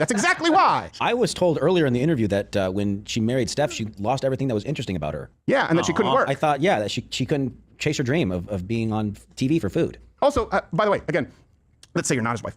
And a local affiliate offers you like a 20-minute cooking segment in whatever, Charleston. How much do you think that pays? Again, how much are you wearing on your person right now? It's disconnected from reality, but it doesn't require wealth for that to be the case. There are plenty of women like this out there married to foremen who are working their asses off and coming home and doing everything they can to people who are totally ungrateful, who are waiting for that man to walk in the door and tell them about their plight. And I'm telling you, it doesn't work. It can't work. But let's finish the clip with Janice, the daddy. Do you think the hardest situation that you've had to navigate as a female business owner? The hardest, there's two. The first Holocaust. was hearing the no's as a woman in food. And so getting people to see me and realize that I had talent outside of what people were assuming, I think has been really difficult. I think people can't see past like the surface one sheet. Yep. Or you know what? They don't want to. They don't want to. Correct. Which sucks. It sucks so bad. Yeah, you know what sucks even more? It sucks for the viewer if there's no hook for them to watch you. So the fact that you're famous, hey, maybe you are talented. Great. You also got the job because you're, hey, thank you. There you go. I'll give her the benefit of the doubt. I'll give her the benefit talented. of the doubt and say she is extremely talented. She's a great chef. She's got great personality, great charisma, great for TV. Everyone gets told no. Right. You got to. Oh my God! So many people get told no. Yeah. As a comedian. That's true. It does happen. Dude. I need to. I know you have to go to the bathroom. Can I? Yeah. We'll come right back. And the other thing too, she went on to say, it wasn't in that clip. She says, hearing the no And hearing the no, like you're too young and you're too young as a woman. What does being a woman have to do with anything? By the way, the only reason you were told yes is because you're the wife of a star player. She skipped the line. Yeah, it's fine. Just own it. Yes, she never got yelled at by Gordon Ramsay for making a souffle wrong. Yeah, exactly. You call this chitlins? Whatever it is. Souffle more like soup. I don't know. I don't know what biracial people cook. I'm sure it's great. She skipped right to a show on network television. Yeah, exactly. And the hardest part is hearing the no. How many women do you think were sitting there watching going, yeah. I've been a chef at a two-star kitchen for 3 years. Right, yeah. Hey, I don't know if you know this, but as both an actor and comedian, like I heard no and you're fired by the time I was 13. But I would go into it the first couple of times as a little kid, like I'd go home and like cry, like, they were like, nope, you're not right. I mean, I can't believe they told me no. Yeah. That sucks. You expect no. I'm somebody. Yeah. Well, you okay, I don't know if you're still role-playing, but you're somebody. No, I'm role-playing. No, I'm role-playing. Yeah. Like, I can't believe you told Steph Curry's wife. No, because you, Josh Firestone, you've got a lot of good qualities. Hey, look, Steph, I'll be your wife. Okay, but I will say, I got nice tits. Like, yeah, exactly. I don't know. I walked in like, yeah, of course I'm not going to get this role. I thought it was weird. I was telling the tale of the misfortune cookie. My last name was Wang. All right, good. Now you can get the role. And here's the thing. Let me be very clear. Like, it's silly. I played the role for a few seasons of The Brain on Arthur. Right? That was one of my first. That was the first role that got me my union card in Canada. I auditioned for the role of Arthur because the kid had aged out, and I went in and I remember the guy going, "Nope, you don't sound anything like him. We're not going to waste your time." It was pretty harsh about it, and I was just devastated. I was 12, I think, and then they called back and said, "You know what? Feels like she'll never appreciate it the way a 12-year-old me did. Because she wants to play both sides. It's like, people only give me credit for this and use the credit that she's given as the wife of a famous athlete. And what she could do excellently, and you see this so rarely, it should be the rule, it should be the norm. Steve, what's up, my brother? What's up? Every time the wife of a person of note goes out in public on a podcast, it should be almost exclusive, if that's the only reason you're known, almost exclusively to support and elevate and champion the cause of the man who has given you that life and will lay down his for you. Can you imagine? But this is the problem I've seen. We have a problem right now where women that are married, if they're going online, they're usually talking shit about their husband. It's like, I don't understand the need, the desire to go online and talk shit about your husband to thousands upon thousands of people. I really don't understand it. I mean, and then you get waves of women saying, "Oh, this man is shitty. You should divorce this man." All that shit. That's a new thing. Women just go online to shit on men and shit on the men they chose. And if Steph goes out in an interview, podcast interview, and they're like, "Yeah, well, your wife has this cooking show and she's working now and she's spending a lot of time out of the house and she's finding her own career and she's happy doing that. And how does that make you feel?" And he's like, "Well, I mean, I love my wife and I support her, but I wish she would stay." Do you know how the backlash he would get and how she would react? He would lose sponsors. Yeah. Dude, yeah. Or he says, "I never really paid attention to it." Yeah, and I know we have more clips. It doesn't. Yeah, the whole she cooks thing. or something. I guess she's pretty good at it. Yeah, I guess she's okay, but turns out she's one of the best ones. I don't know. I hear it's good, but she's not making any of it for me, so I don't really know what it tastes like. Something like that, Oh my God! He's like, "Yeah, but just now that she's doing all this stuff, I feel like I've lost everything that's interesting about me." Hey, this is a thing where, and that's the thing with men. Okay, men are so simple. Okay, men are so simple. Unlike a lot of women, men don't care about all the shit that I have to have the best woman ever. No, men are very simple. As long as you love him, men will give women the world. Okay, men will give women the world. My ex, is like, here's a woman that has yelled at me. We were the relationship was sexless. She made things hard for me, and I still would be fine with marrying her because I was stupid. I loved her. And yet, that was not good enough. I got into debt for her. I sent her money. I tried to be as best as I can for her. And it still wasn't enough. And to be honest, it's like, everyone around me said she was not attractive. But it's like, I don't care. I loved her for who she is. Only to find out that, who she is very toxic towards me. That's what I'm saying. When when men are in love, men can be very stupid. And, let me give you one step further. What if a completely reasonable thing for him to say? What if he said, yeah, it's tough because I come home, after like tonight, had a tough loss, I made some mistakes, and it's tough because I come home and sometimes she comes home after me, and it'd be nice to have someone to talk to about it, but she tries her best to resonate with me, but she just absolutely can't. She just doesn't understand, and which is probably true. She really only cares about her own problems, and if he just said exactly what she would be, oh my God, she doesn't exist for you. Here's the truth. I'm going to say this. Steph Curry's wife, your purpose, meaning the reason for your existence at this point in time, after the soul bond, the covenant that you have made, and the children that you have created, the reason right now for your existence is to love unconditionally, support, submit to that man, and serve those children before the interests of your own. That is why you exist. That's why you were put on earth. You may not like it, but that's the Christian worldview if you don't try and whitewash it into Protestant praying girlfriend daily devotionals. I would say try to learn to like it. That's what I would say. Try to learn liking practice? Yeah. Right? Yeah. No one likes every facet of their job. This is what your life is. Yeah. That's fun. That's fun. Let's see. I want to play a game then between you and Steph of who is more likely to. Okay. Who is more likely to take a work call during date night? Stefan. Do you guys have boundaries of no, we're done with work, food? I do. Where's the game? You're like, do not disturb, mother. Yeah. That's really feminine. So, here's the thing. Who's more likely to? This again goes back to narcissism and completely inconsiderate. It's like, hey, do you think you could put the hamburger helper on simmer? It's the president. Oh, sorry, I can't put this call off. It's Under Armour. They want to give us a multi-million-dollar deal to put my name, your name, on shoes. Do you mind if I take this call, or should I tell them to fuck off? Can we pause Paranormal Activity 4 because ring call waiting? Oh, it's someone who's angry that I met with the president.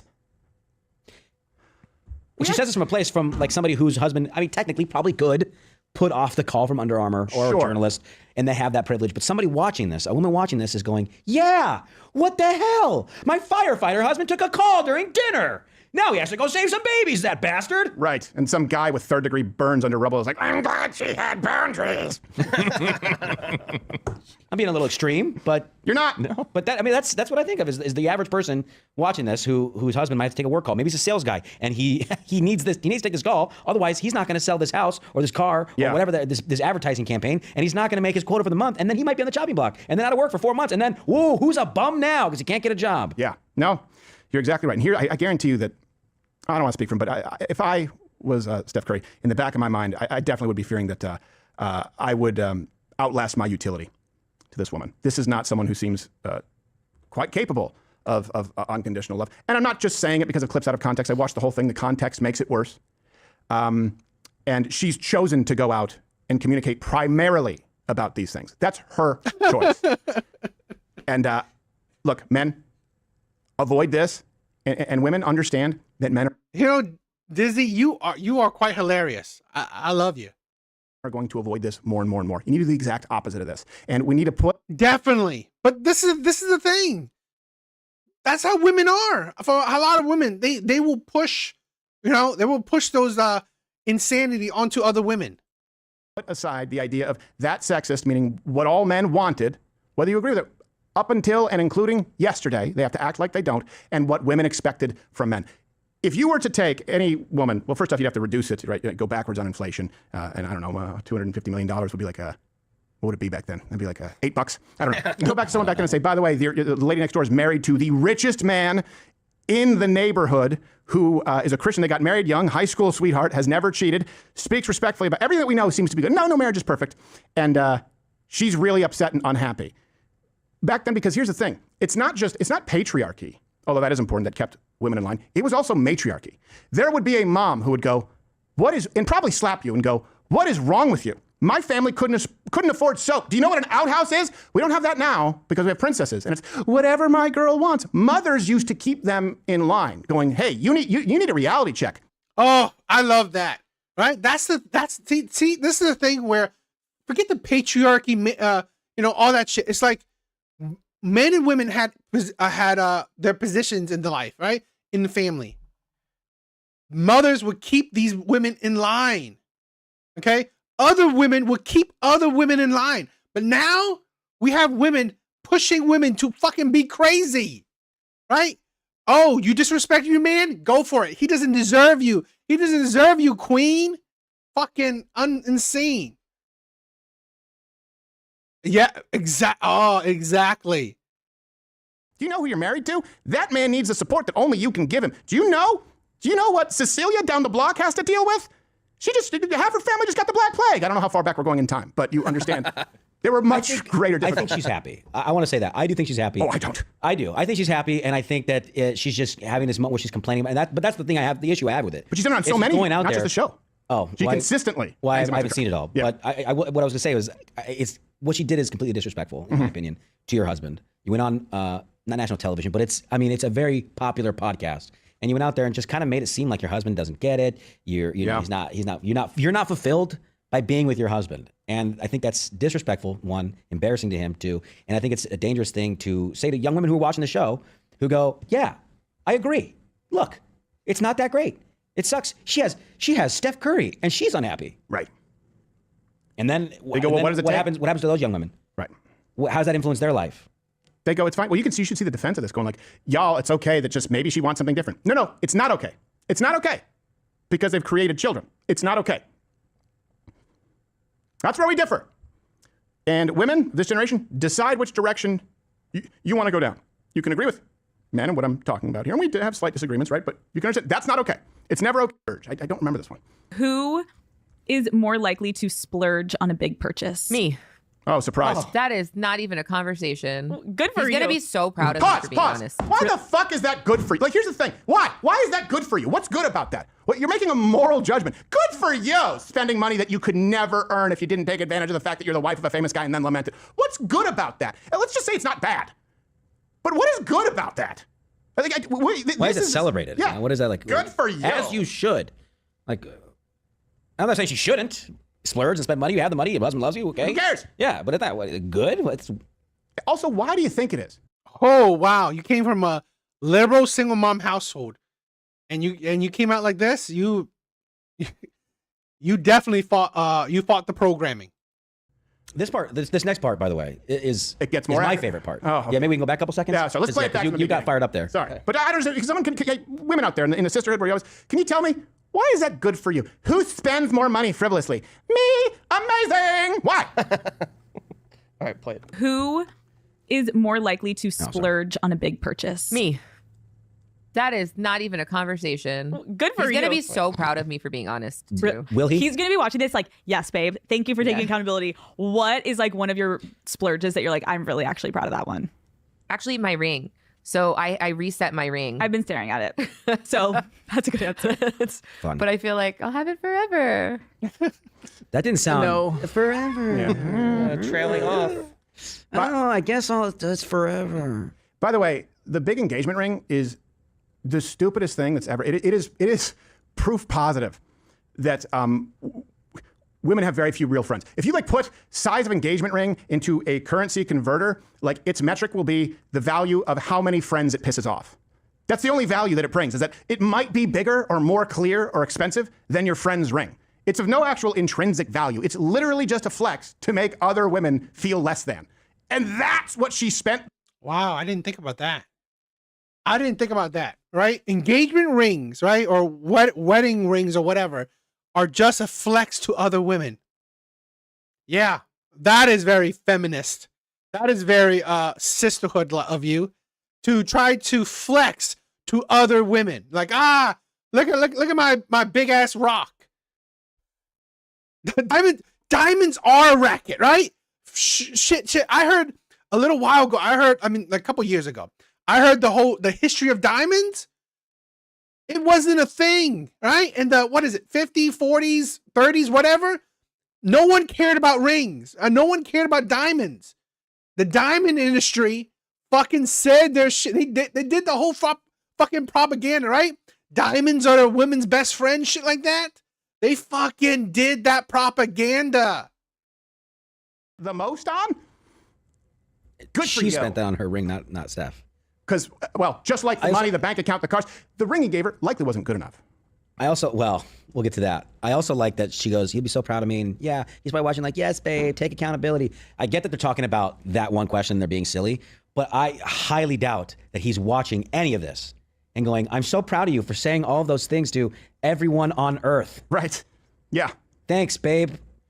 I'm so proud of you for opening up and telling everyone about how unhappy you are and forever. And you know what else? When someone says, he'll be proud that I'm being honest about something that's relatively inconsequential. It's like when someone, no matter what you ask them, they go, let me tell you the truth, or I'm not going to lie to you. And they say it all the time. You're like, well, what were you doing before? You don't say he's going to be proud of me for telling the truth in this scenario where it doesn't matter. This is just, I mean, okay, ring's not enough. Hey, is there sentimental value? Oh yeah, well here's the other thing too. I know you brought this up. This was good recall.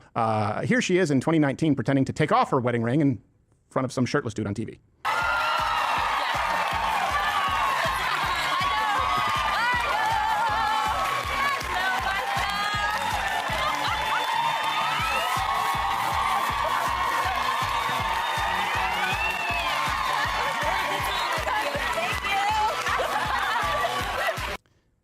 Guarantee you, if he did that, that'd be grounds for divorce. I mean, I get it. I saw that guy, and I yeah, that guy who would give his left nut to be Steph Curry. It's just never. What do you think would happen if a guy was doing that because some hot shit came in and waved her tits and just? I'll tell you exactly what it is. If I had done that on national television, even as a joke, doing stand-up comedy, if I did that in a comedy special, it would break my wife's heart. Oh, of course it would. I'm not even going to talk about her actions afterwards. It would just straight up, regardless of what she does about it, it would break her heart. Yeah. Yeah. That I made that joke. That's not even like playful flirting. In other words, if she just went like, something like, okay, sure, fine. Taking off, like, you went to the nuclear option, taking off your wedding ring? If I was Steph, I would have walked out there and been like, here, let me help you with that. Yes, exactly. I'll take it with me. Oh, wow. That's cool. Made with a medicine wheel and 4 feathers. It's a sterling silver with gold inlays. That's really cool.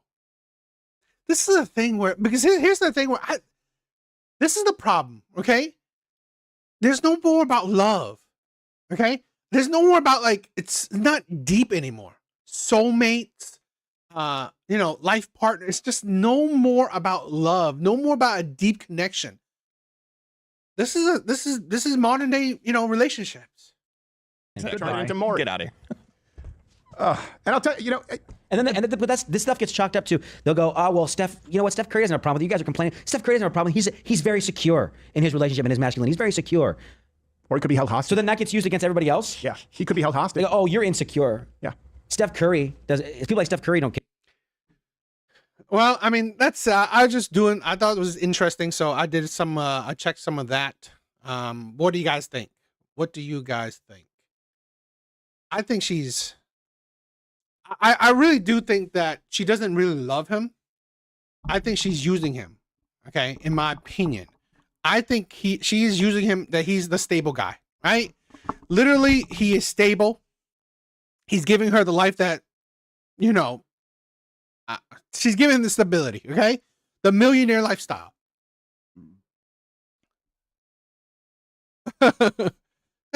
I mean, I watch him I haven't watched this man in a long ass time, so it's not like I'm a big fan of him. But I watch some of his stuff. But yeah, she is just absolutely heinous. All right, what do you guys think? Thank you guys for all coming by. Please like the live. Please like the live. It's helpful.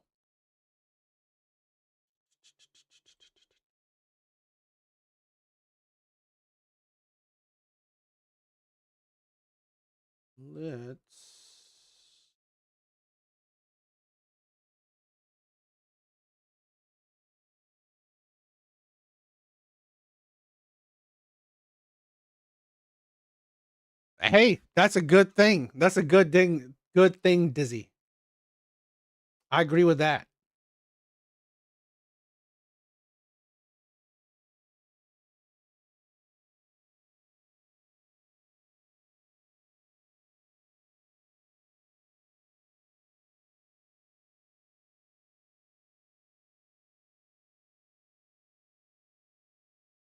Story time.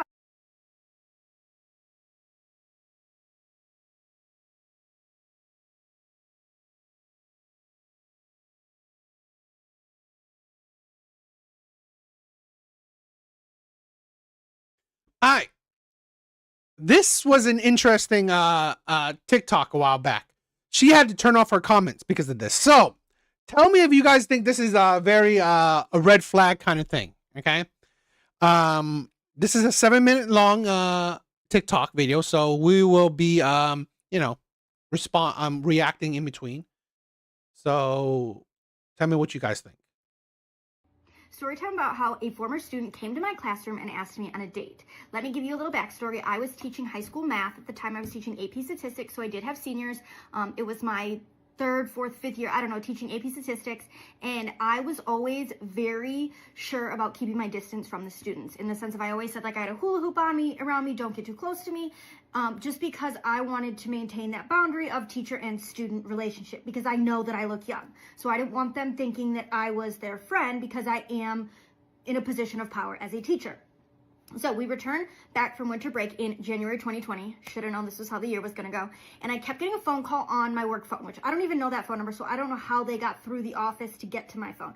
But I didn't answer it, ever, because I don't have time, I was teaching. So then I got an email from this former student asking me to come and see me. And I was like, is there something you need? Can you just email me? He's like, no, I need to see you. And I was like, okay, fine. You can come up to the school on this day and this time. I'm thinking maybe it's about a letter of recommendation, because he had just graduated the previous year, so he was a 2019 grad, and I'm thinking it's something to do with that. But again, I'm not sure why he can't just email me about it, because there's no reason for me to be interacting with a former student at this time. But whatever, he can come up to the school because that's a safe place. He wanted to meet outside of the school, and I said I was only comfortable meeting at the school. So about a week later, he comes up to the school. I have to go down to the office to pick him up. I meet him in the office, and he is wearing a suit. So that's the first red flag. Like, why is this boy wearing a suit? Again, boy is the key word. He is 19 years old. Why is he wearing a suit? And he presents me with Clemson Tiger Paw cookies, which I'm not going to eat because I don't really eat a lot of things from students because they could be poisoning me. But like, kind gesture, but again, another red flag. So I bring him up to my classroom because that's where we can talk. And why would you do that? Why would you bring them up to your classroom? I mean, I think that's not a good thing, right? In recent years, I don't know about you guys. In recent years, I've been seeing a lot of female teachers doing things with their male students. It's crazy how much you're hearing about it.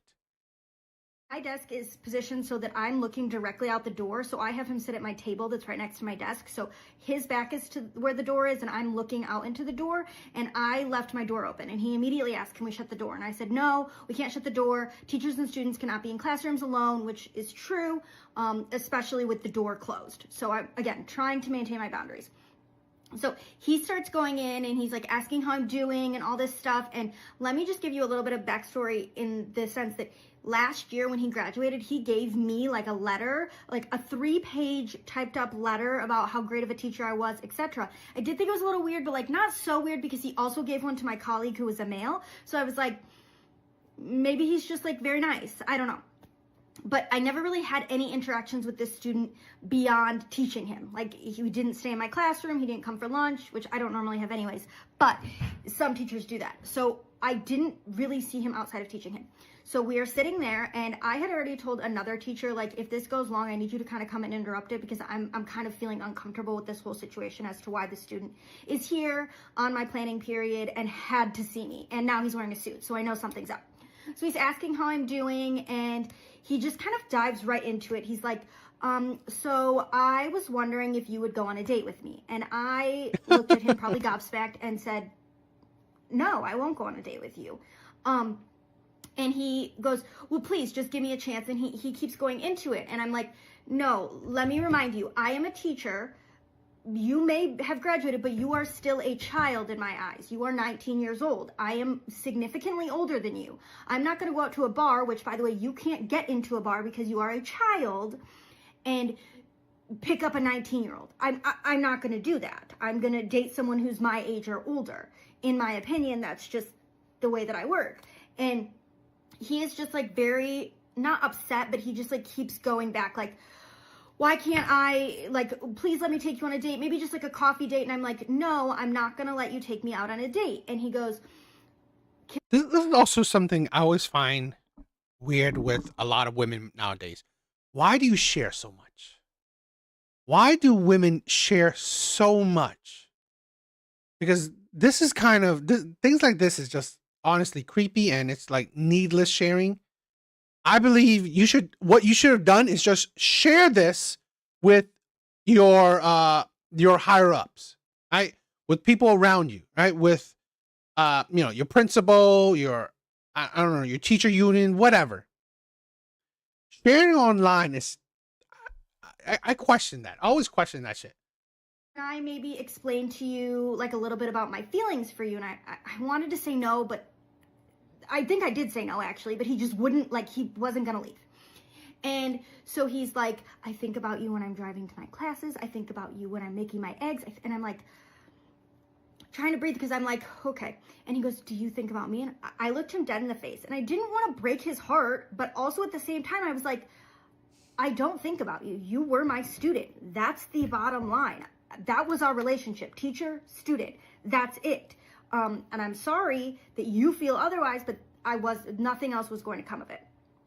So he keeps going on, and I did ask him, I go, did I do something to make you think that this was going to go anywhere? Because I would never want to make a student think that I'm interested in them, because I'm not, because they're children. And his response was, he remembered the exact date. It was like February 4th, 2019. I might be fudging the date a little bit. It's not pertinent. He goes, you handed me a test back from AP Stats that I had failed. And you looked at me and said, I know you can do better than this. And he said, that's the moment I fell in love with you. And I was like, so I did my job by telling you that I believed you could do better than this based on what I knew about your knowledge about the content, and you fell in love with me? And he said yes. And I didn't have a reasoning, like I didn't have a lot to say to that. And then I asked him, I go, did you talk to anybody about this? Like, did you tell your friends? Knowing I don't think this boy has a lot of friends, but maybe he told his friends or explained to his parents why he was leaving in the middle of the day to go back to his high school. And he said, no, I didn't tell anybody, and I'd appreciate if you didn't tell anybody. And I looked at him and I said, don't you think that's kind of a big thing, that you wouldn't tell anybody that you're coming here to do this? That maybe it's saying that this isn't an appropriate situation. You should be dating people your own age and not someone who was your teacher. And he just wasn't understanding. He just kept going. And so I did have my friend come in, and she had asked like a math question and said that we needed to go to a meeting or something to try and get him to leave. And he was like, you're handling this really well. He said that to me, like, you're handling this really well. And I was like, I'm not sure how you expected me to handle this. I'm handling this professionally and trying to let you down and not crush your feelings, but also like explain to you that this isn't an appropriate relationship between you and I, because we don't have a relationship. So yeah, and he still sends me happy birthday messages every year on my birthday. He sings to me. When the clock hits midnight, he sends me a video of himself singing on my personal email, because I do give my personal email to some of my students if they need a letter of recommendation for something in college. Obviously, I wouldn't do that anymore. I have learned my lesson. I will be blocking him. I have made sure he does not see me on any type of social media. But yeah, that was a challenge, dealing with that. Nobody prepares you for that, because you don't really anticipate that, and you do everything you can to make sure that a student doesn't feel that way. I don't understand that. Why would you give your personal email to a student? So I don't really quite understand that. But I don't know. I always think, because this is a thing where I think a lot more women need to be more mindful, because again, more and more women are, falling, more and more female teachers are falling into this, pitfall of, having relationships with their students. So I don't know.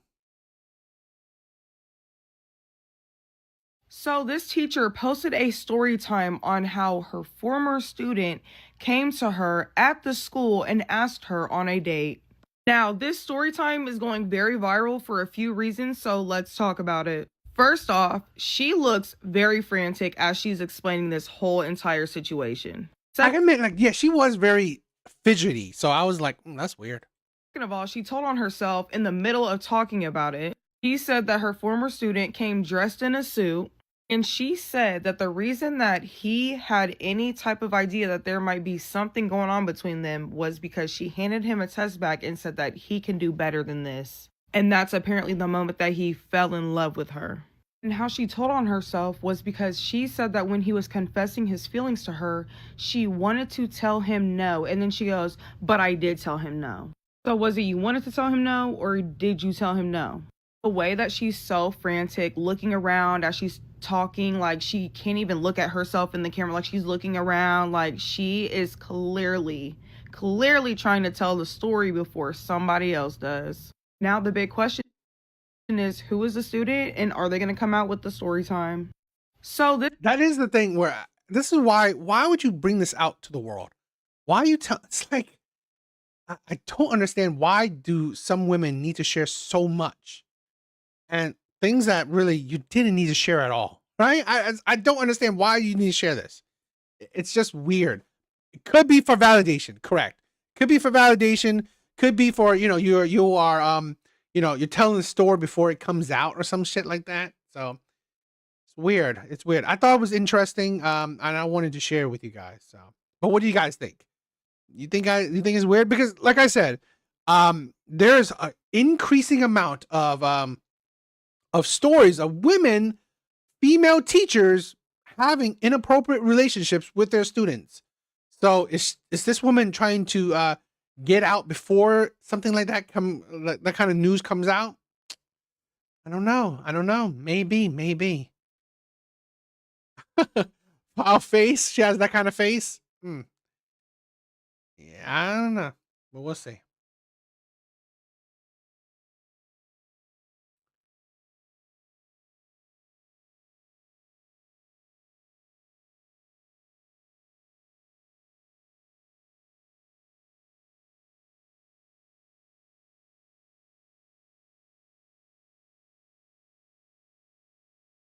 Okay, so I wanted to do this video because it's been recently I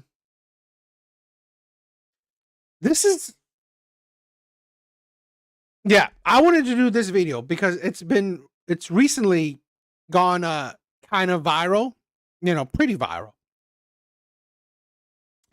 And there's a whole lot of craziness with it.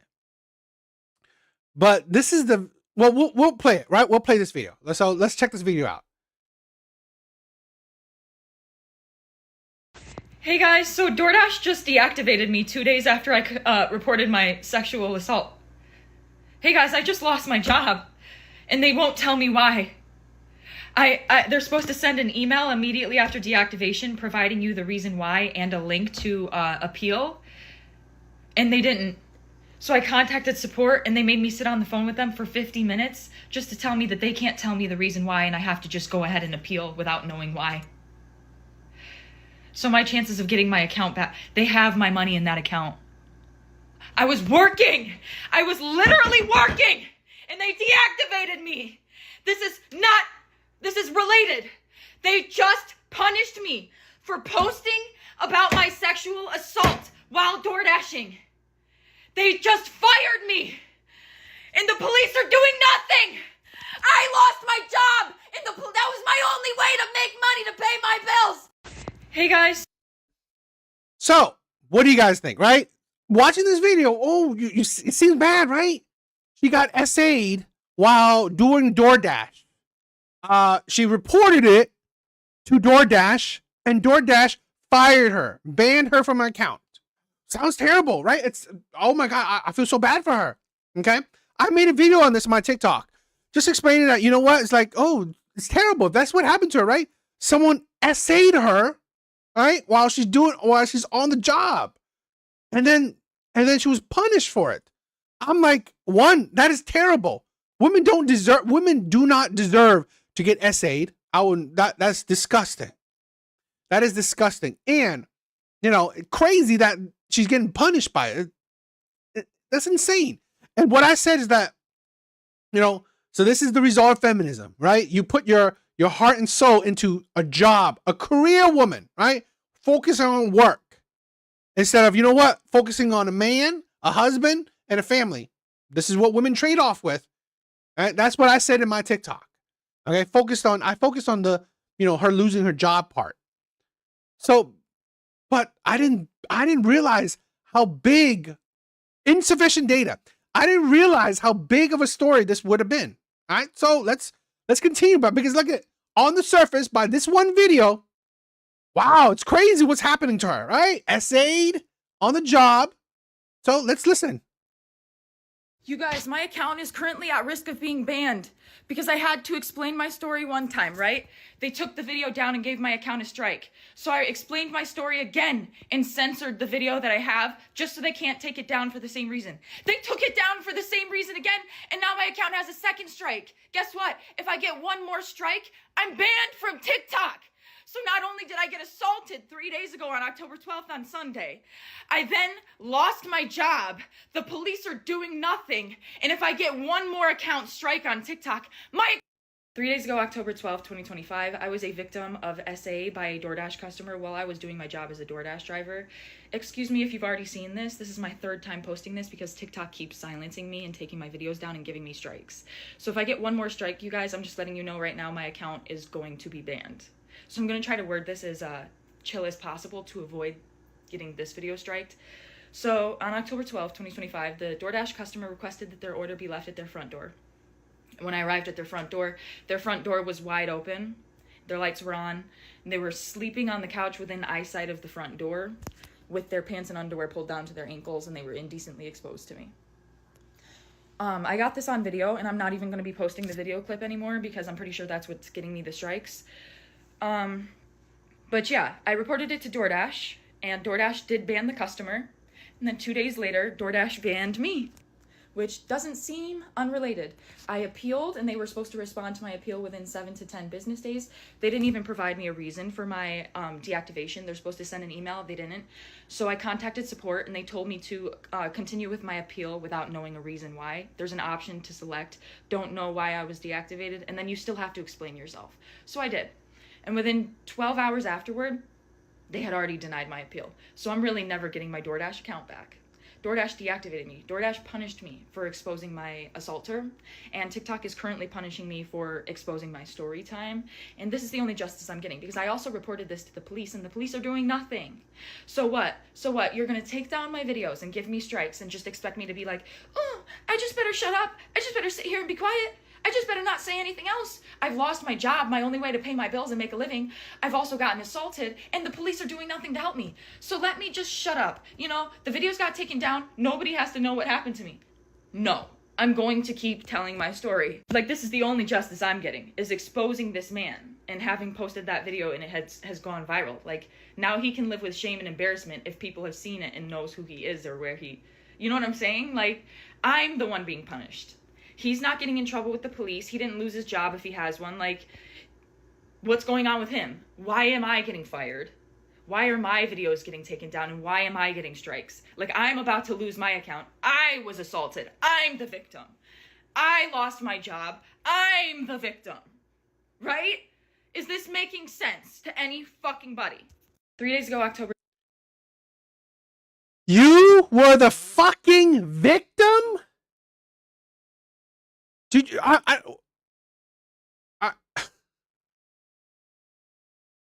let's play this again. Let's play this fucking shit again, right? Let's break this shit down. 12, 2025. I mean, this Dizzy see it too. Dizzy sees it, right? I was a victim of SA by a DoorDash customer while I was doing my job as a DoorDash driver. A victim of SA. Sexual assault. Excuse me if you've already seen this. This is my third time posting this because TikTok keeps silencing me and taking my videos down and giving me strikes. So if I get one more strike, you guys, I'm just letting you know right now my account is going to be banned. So I'm going to try to word this as chill as possible to avoid getting this video striked. So on October 12th, 2025, the DoorDash customer requested that their order be left at their front door. The order to be left at the front door. Leave my fucking food there. When I arrived at their front door was wide open. Their lights were on, and they were sleeping on the couch within eyesight of the front door with their pants and underwear pulled down to their ankles, and they were indecently exposed to me. Where's the assault in that? Where's the assault in that? Someone's asleep, nude, in their own fucking house. Where's the assault? Where's the assault? I got this on video, and I'm not even going to be posting the video clip anymore because I'm pretty sure that's what's getting me the strikes. And you recorded him naked. You recorded this man naked, asleep. You recorded a sleeping man naked. And you posted him fucking online. But yeah, I reported it to DoorDash, and DoorDash did ban the customer. And then 2 days later, DoorDash banned me, which doesn't seem unrelated. I appealed, and they were supposed to respond to my appeal within 7 to 10 business days. They didn't even provide me a reason for my deactivation. They're supposed to send an email. They didn't. So I contacted support, and they told me to continue with my appeal without knowing a reason why. There's an option to select, don't know why I was deactivated, and then you still have to. You don't know why? You posted this man's nudes online. You doxed him too. She said that she posted his address. She said that she posted this man online. Literally, she posted him online. That man is the victim. DoorDash banned his account for what? Sleeping naked? Literally, she got him banned. He's the victim. She recorded him nude, right? Without his consent. She doxed him, right? She said that she put out his information online. And she got him fucking banned on DoorDash. He's the fucking victim. This right here. Okay? You would think if you watch the first video, oh my God, she was assaulted. Oh my, and then she got fired. So poor her. But when you fucking listen, she recorded this man nude while he was asleep in his own fucking house. Right? In his own fucking house, she recorded this man nude. She recorded him and then got him banned off of DoorDash. He's the fucking victim. It's like, and then you wonder why this whole believe all women is bullshit. False allegation, right? If you listen to the first video, you would assume this man is guilty, right? You would assume this man sexually assaulted her. You would believe this man is guilty. By the first video, you would believe this man is guilty, right? And the comment section did that. Her comment section said this man was terrible. Her comment section said, "Oh, we should boycott DoorDash." For fucking what? Right? False allegation is true. Here, and this is why I'm sorry, why innocent but until proven guilty is the thing. This is why men do not believe all women. This is why. This is shit like this hurts actual victims. And women, and not enough women, the majority of women are not calling the shit out. The majority of women are indulging this insanity. Because shit like this hurts actual SA victims. Actual victims. And this is why. This is why men don't believe that shit. This is why men don't believe this shit. Oh, did you? Did you get SA? She got SA by seeing a man naked while he's asleep in his own fucking house. That is SA? That shit is SA? Are you fucking kidding me? Where women are actually, right? Actually assaulted physically. Okay? They are physically assaulted. Violently assaulted. And this woman is muddling that shit up, right? Mixing that shit up with her bullshit. Shit like this destroys the credibility of other women. You wonder why cops don't like. She said she went to the cops, right? Another bullshit story that goes to the cops. And then you wonder why police do not believe all women. You say that why don't police believe women? Because of shit like this. Because of shit like this, police don't believe women. Right? How can, like, she come to a police officer and say, oh my God, I saw this man naked asleep in his own house. He SA'd me. Oh, did he touch you? No, he didn't touch me, but he was asleep naked. He assaulted me. Oh, did he wake up and touch you? No, he didn't wake up and touch me. He didn't wake up and touch me, but he still assaulted me. How the fuck did he assault you? Explain yourself. So I did. And within 12 hours afterward, they had already denied my appeal. So I'm really never getting my DoorDash account back.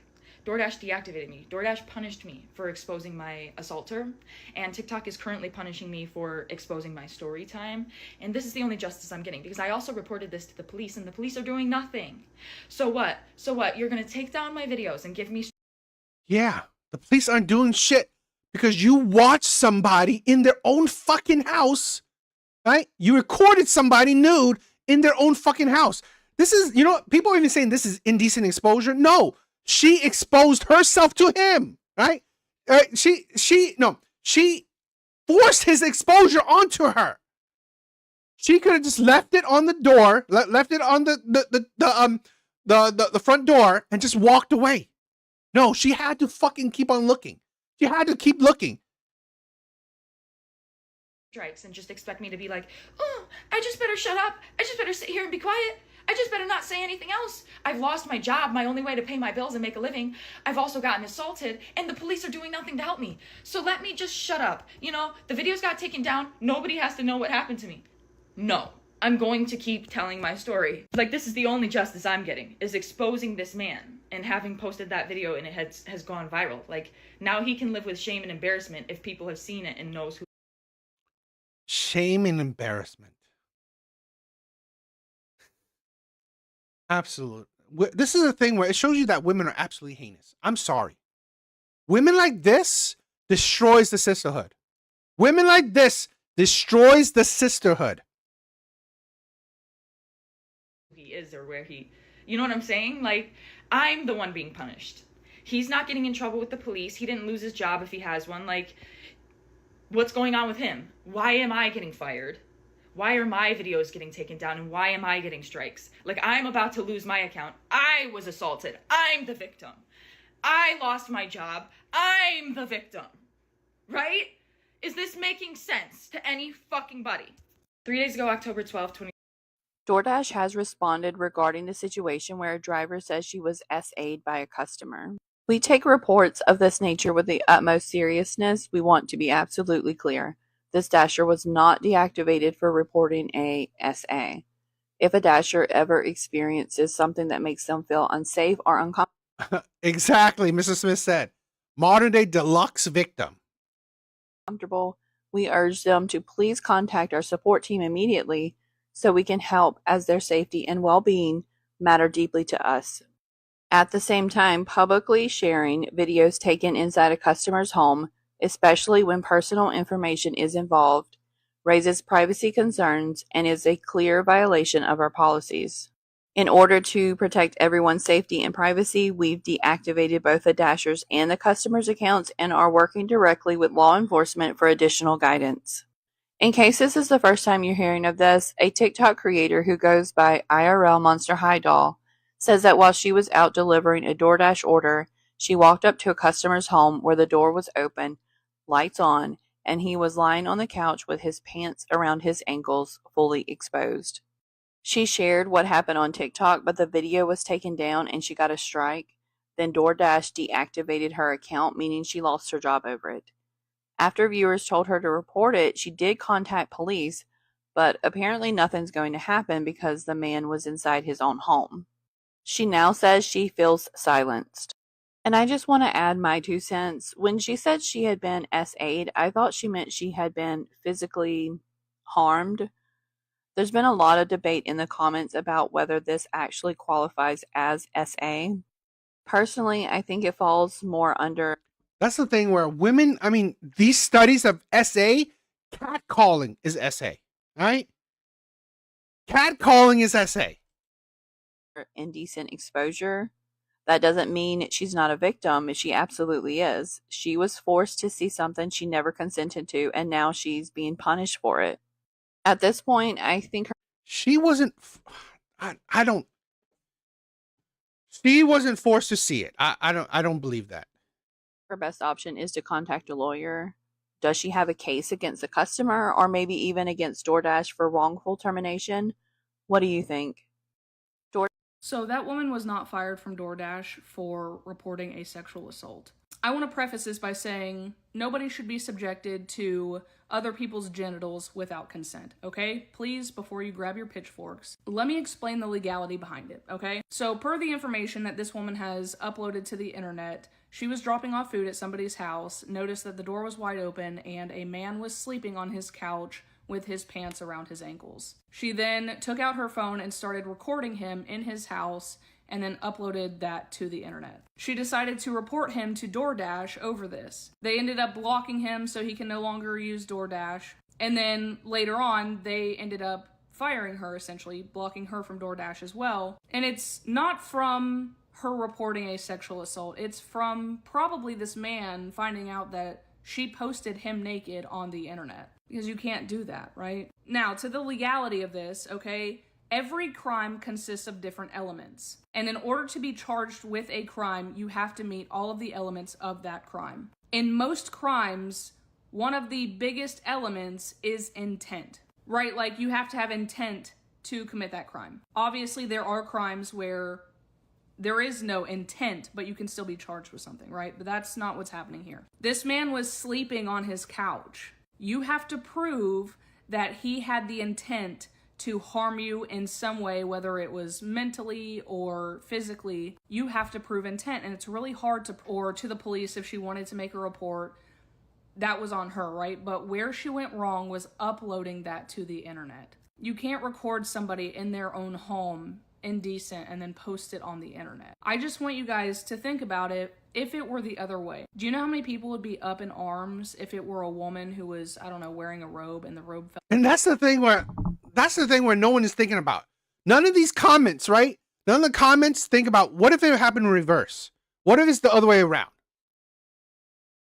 Open. She passed out after ordering DoorDash, and her door was open for some reason, and it was a man. It was a male DoorDasher who came and started recording her while she was indecent and then posted it on the internet. It would be a 180 flip from everybody up in arms over this situation, right? You have sexual harassment, sexual assault, sexual battery.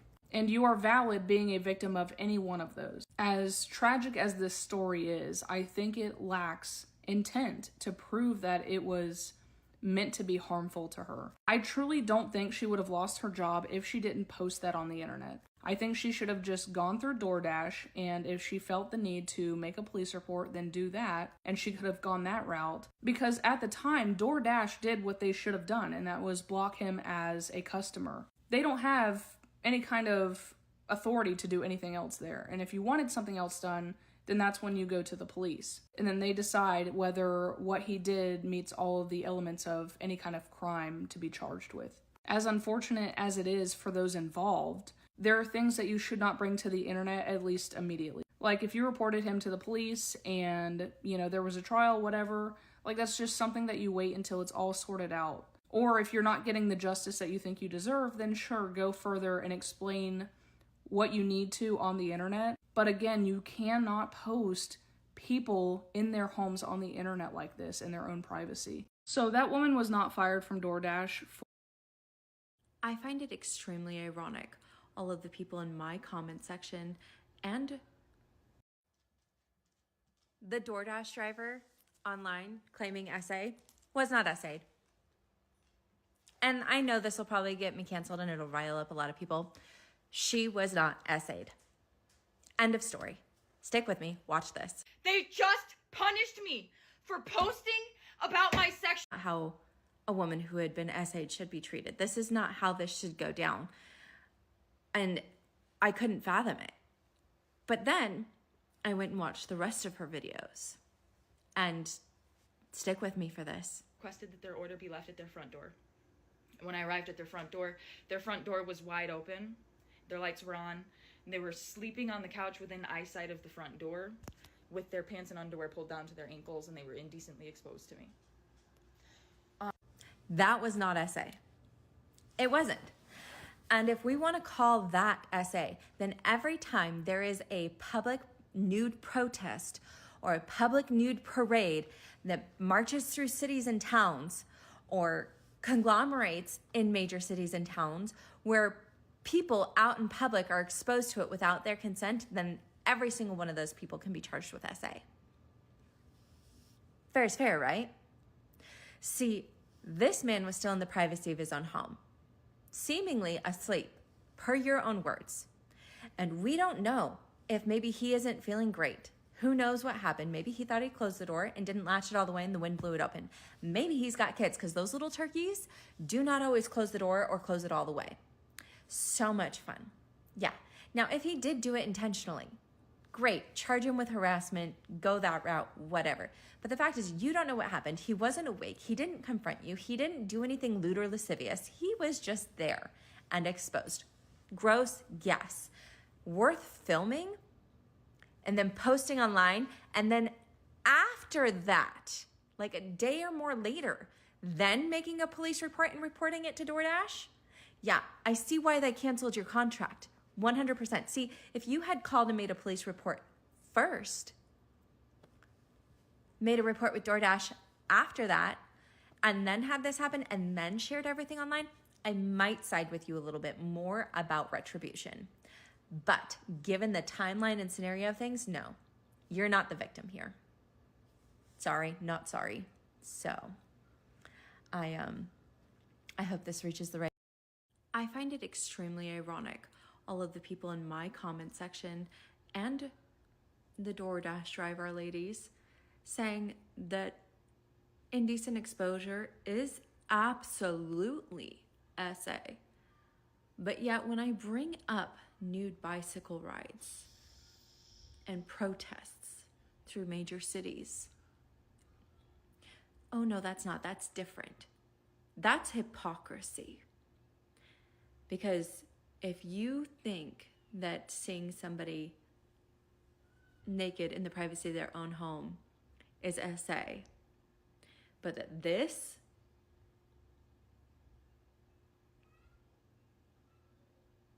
isn't, when people in the public are exposed to it.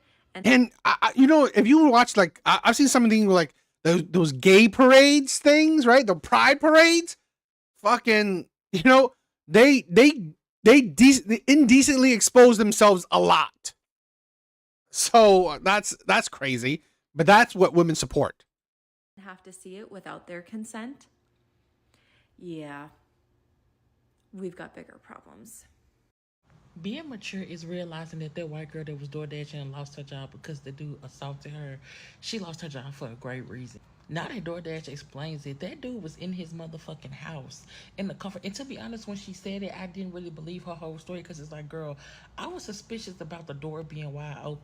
They said that dude had a door that was, y'all know how you have like a screen door and then your front door might like pop open when you close the screen? Well, they said his screen door was closed and locked, and it was his front door that was like a little bit open.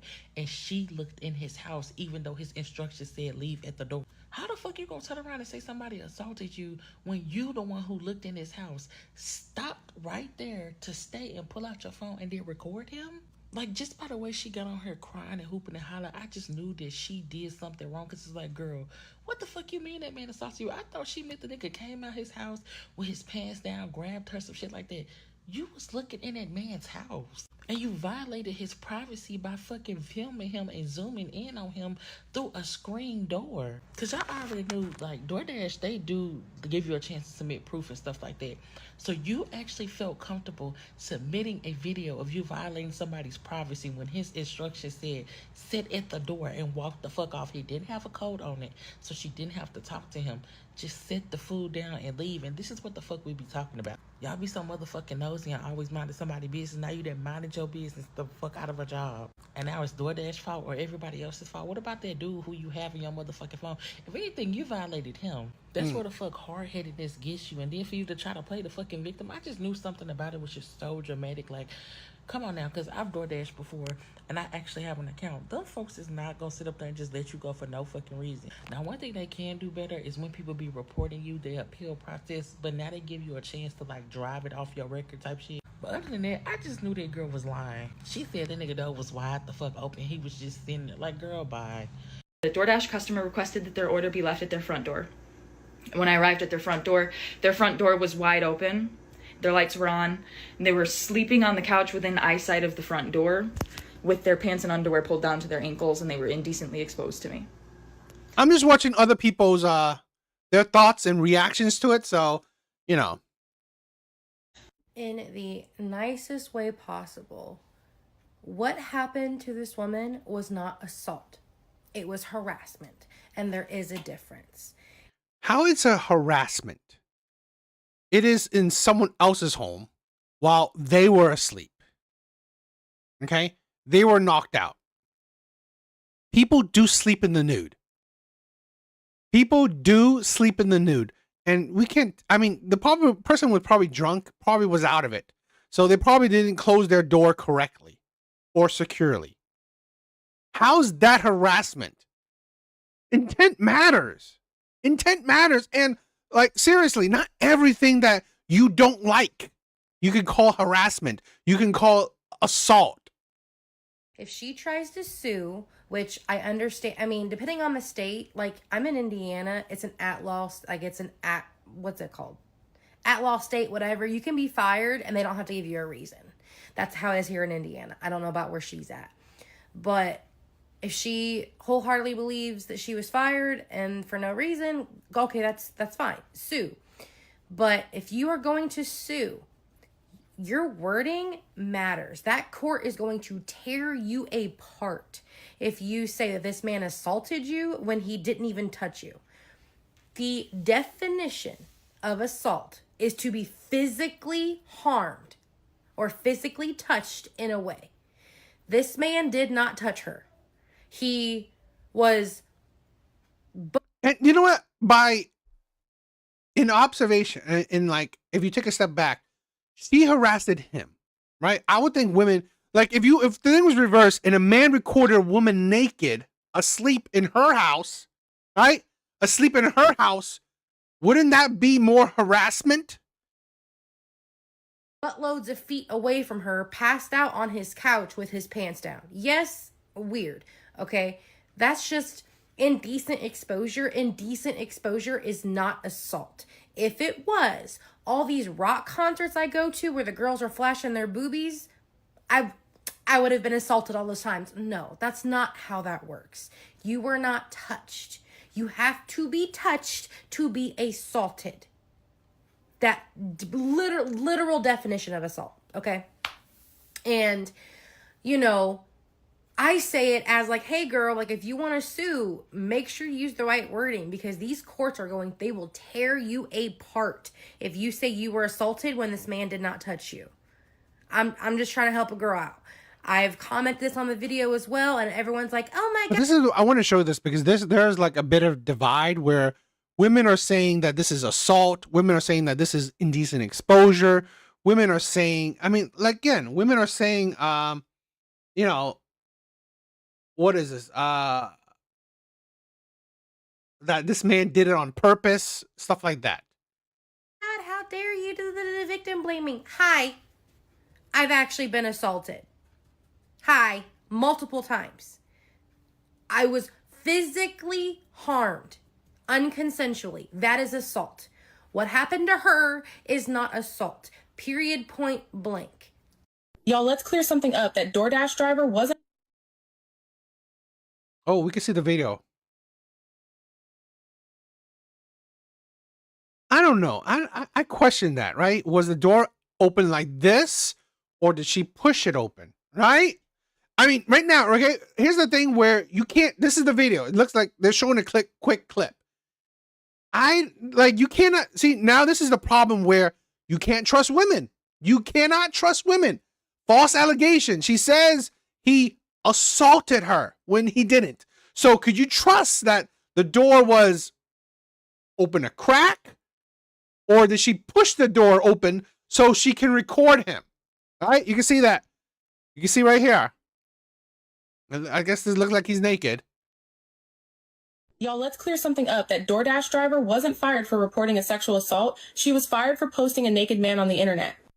Here's what really went down. She dropped off food, saw the customer asleep on his couch with his pants around his ankles, and started filming him. Then, instead of just sending the video to DoorDash or the police, she uploaded it online for everyone to see. At first, DoorDash actually did the right thing. They blocked the guy from using the app. But later, they ended up deactivating her too. Because you can't post someone indecent in their own home, even if what you saw was uncomfortable or inappropriate. And legally speaking, it's tricky. For something to count as sexual assault, there has to be intent proof that the person meant to expose themselves or harm you. In this case, the man was reportedly asleep, which makes proving intent almost impossible. She absolutely had a right to feel violated and report what happened, but blasting that video online crossed a legal and ethical line. If she had just gone through the right channels, DoorDash support, or even the police, she probably wouldn't have lost her job. Moral of the story, not everything needs to go viral. Some things belong in a report, not on TikTok.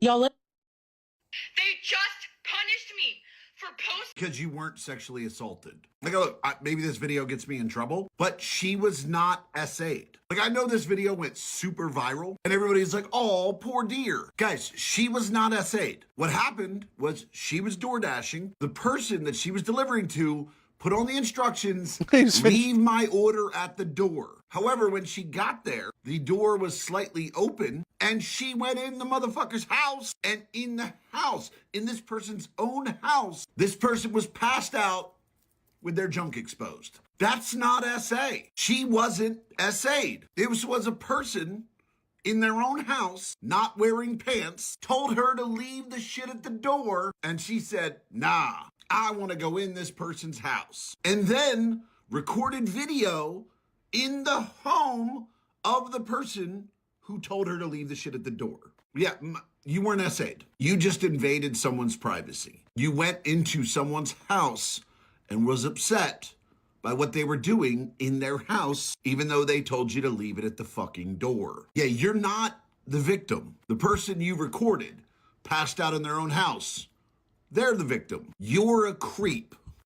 They just Have you guys heard the story that's going around about the DoorDasher who was allegedly There's already said it, right? He had some people did say that, he did what he did, right? He was playing with the meat, playing with his meat and fell asleep. Could happen. SA'd by one of the customers she was dropping off her DoorDash order for. I've been following it pretty closely. I've been listening to all the videos, and I want to kind of talk about it and see what you guys' opinions are on it. Hi, my name is Stephanie. I'm a criminal defense attorney, specifically a public defender, and I think this is a pretty interesting case study that we should all take a look at. So the story goes that the woman who is the DoorDasher, who has subsequently been banned from DoorDash and has lost her job, the individual male in this case has also been blocked from DoorDash, accepts an order, goes to this man's house, sees that the door is open. Mind you, the request was to drop the DoorDash at the door. She goes to his house, is supposed to drop the DoorDash order at his door, sees the door is open, looks inside and sees this man on the couch sleeping, nude, exposed waist down, okay? He's just chilling, sleeping, naked, okay? He's passed out, and she decides at that point to lean in and videotape him naked, exposed on the couch. She then goes online and she posts the video and says that she was SA'd. This was SA. Okay? Now, I do hope that there is more to the story where if he did something, he made some, if he pressed charges, that would be funny. That would be funny. Let's break that down. All right? There is no criminal or penal code law that I know of, and I do this for a living, that would constitute sexual assault for that at all, because you have an expectation of privacy in your own home. Indecent exposure requires a public element, okay, or an intent element. And intent is very specific, right? You have to intend to do these things, which a sleeping man cannot do. I also can't find a way to make the elements of the crime of sexual assault, sexual battery, RAPE, fit any of those factual patterns at all. Now, before you grab your pitchforks and you're like, oh my God, support all women, I get it. This is the problem, is that for this to be qualified as SA, you would have to overturn Supreme Court case history, which is Lawrence v. Texas, which allows for you to do things like privacy acts in your own home. You are entitled to an expectation of privacy in your own home. Now, Lawrence v. Texas dealt with, it was actually a landmark case. It overturned case law before it that allowed for gay men to have sex with one another in their own homes, in the privacy of their own homes, and that they couldn't be held criminally liable for any of that, okay? That allowed and that expanded private acts in private homes and that expectation of privacy in your own home. He's protected by what he does in his own home. She breached that by going into the not even going in necessarily, but by recording a private act in his home and then uploading it to the internet. Now, you can feel however you want about it, but criminally, I can't find a way to make these facts and circumstances fit any definition of SA. I can't. But I'm curious on how you guys feel about it. So let me know in the comments about.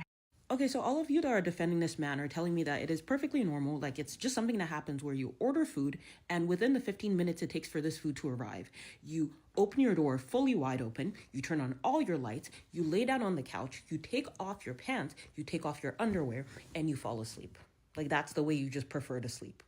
In full view of the door, by the way, you just happen to fall asleep with everything showing. And with the amount of people saying, oh, why didn't she just leave at the door? Let me demonstrate this to you. Okay, there's a door there. It's partially closed. Now it is wide open. Can you see things there when you approach that door? Yes. That is what happens when the door is open. That's how she saw him, because he wanted her to see him. She did not have to enter the house to see him and record him because the door was open. And I think it's crazy that she literally took a video so people would believe her and people still don't believe her. So she took a video of a man asleep, and to believe her that she was SA'd. The video didn't show her being SA'd. At best, that video showed her that she saw someone naked. Okay, naked in their own fucking house. Okay, so what? I mean, like, some people gotta get over themselves, right? You gotta get over themselves. It's like, God forbid, right? You saw someone naked in their own fucking house. Sucks for you. Okay? It's so terrible for you that you saw someone naked in their own house. Okay. But again, someone naked asleep in their own house.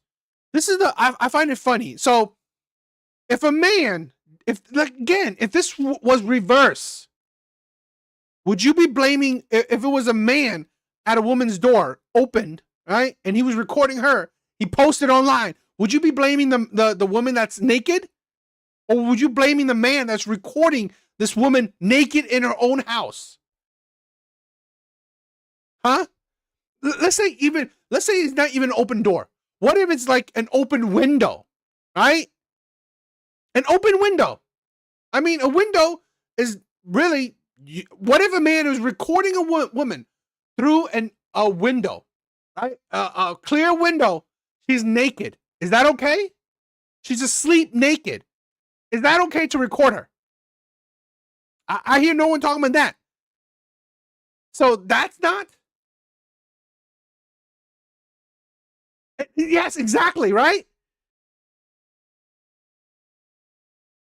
Like Cha said, right? Cha said, So dumb. How would he even know it was a woman coming to his house to drop the food? It could have been a man, first off. Second off, she should be arrested, not him. Exactly. The DoorDash doesn't tell you what gender it is. So, I mean, you telling me he's getting off if a man comes in and check him out? No. He was probably drunk. He was probably high. He probably, got knocked out. You order, you don't remember it. This magnitudes of reasonings, but it still doesn't matter. You recorded a man naked in his own house. Like I said, if it was reverse and a man recorded a woman naked, would you be blaming the man or the woman? That is the insanity. Like, she straight up says the door was fully open, and everyone's saying, oh, why'd you open the door and go into his house? And there's no way anyone with critical thinking skills thinks he just happened to fall asleep. He was not asleep. Okay, so all of you that are... I find it funny. I find it funny that, so we are victim blaming. He was not asleep. Okay, so really? So it's okay that, it's like, so we could use those excuses. We can make excuses to fit your narrative. This is why I wanted to see all these reactions, because these are the insane reactions. It is okay to give, if we want to give women the excuses, make women excuses, we will make any scenario up, right? Oh, he wasn't asleep. He wanted this to happen, right? I literally seen, okay, women beating up men, right? And then in the comment section, he must have deserved it. He must have done something to her. He must have done something to her to deserve it. We will excuse women's bad behavior. Women will excuse women's bad behavior. This fucking stupid ass sisterhood, this feminist mindset, okay? Oh yeah, that's just great. Let's excuse bad behavior. Recording someone naked, posting it online, sharing his information. He's the terrible man. That is the insanity. That is the insanity we are experiencing. How long it would have took for that DoorDasher to be arrested if it was a man? Yeah, because y'all act like y'all didn't get what I'm saying. So I'm going to ask y'all this way. How long it would have took for that DoorDasher to get arrested if it was a man? Now, let's play the whole rollout, okay? All she had to do was drop that food off, take a picture, and take her happy behind back in that car. But she said that the door was open and this man is asleep in his house. Now, I don't understand where the sofa was. I guess it was right in front of the door. So let's give her all that. But if this man is asleep, and I don't care if he's butt naked from the head to the toes, when she pulled her phone out to record and then try to distribute those videos, what I mean is she tried to send it to DoorDash and then she tried to upload it on social media. If that was a man that pulled up at that house and pulled his phone out and record that lady without her permission, and then try to send it to DoorDash, and then try to put it on social media. Do y'all know y'all been around here talking about boycott this and boycott that? But because she on here act like she's a victim, number one, what is the definition of SA? Because that's not SA. What she's talking about is not SA. This is a woman that recorded a man without his permission and then tried to put it out on social media and was sending the pictures out. I'm going to ask it again. If that was a man, how long it would have took for his behind to get arrested, along with all the boycott y'all would have been yelling about? How long? DoorDash finally released a statement about what happened with that girl and the DoorDash order, so let's talk about it. So as y'all know, this girl here made a video accusing some man of SAing her while dropping off his food. She says that when she went to his door was open, he was asleep on the couch, and he had his pants down, and you could see very inappropriate things happening. Now, the argument that is happening right now is that, is it considered SA what she came upon? I don't know if I would call it SA, but I definitely would say that it's not okay to walk into that kind of situation. DoorDash did give her access to her money, and I think they denied her appeal, so she can no longer DoorDash. And y'all, DoorDash's sales literally went so low to the point where they had to respond. That's the only reason they responded in the first place, is what I think. it took social media for them to respond to this girl and for them to give her her money back. So I feel like no matter what you want to call what happened, DoorDash is wrong and how they handled it is wrong. DoorDash finally... So let me get this straight, DoorDash. You're punishing a victim of a crime for collecting evidence that the crime was done to them, and you are giving them a harsher punishment than the person who did it, because he just lost his access to one delivery service and you made her lose her livelihood. Shame on you. So let me get this straight, DoorDash. What the hell do you want DoorDash to do to the man? And to say she's a victim is absolutely fucking insane. This is why, again, men do not believe victims, supposed victims. Men do not believe women, because so many women just want to be victims. So many women just want to be victims. Vert, what's up, man? What's up? Yeah, I mean, if he could, let's see if he hope he could do it. If he could, let's see if he could do it. What do you guys think? Right? What do you guys think? This is SA? Do you guys think this is indecent exposure? Do you think he is wrong? Do you think she's wrong? I want to know your opinion. I just think that it is absolutely ridiculous. She wasn't a victim, okay? If let's give her the benefit of the doubt, right? Door was wide open. The man was butt ass naked in front of her. The couch was right in front of her. Okay. That is not cool. That's disgusting. I get it. But is it indecent exposure? I mean, even that the lawyer woman said it's not really, because it wasn't the intent. He was asleep, because again, there's no sign that he was awake.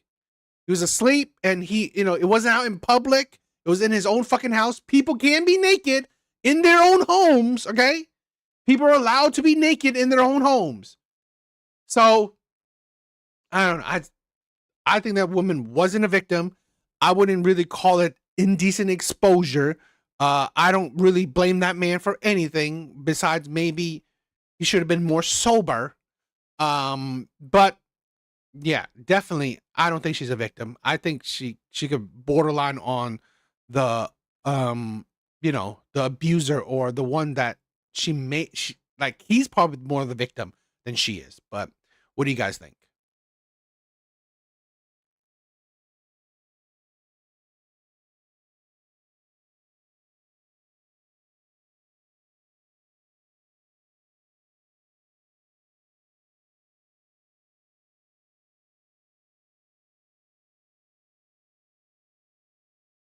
Passport. I agree.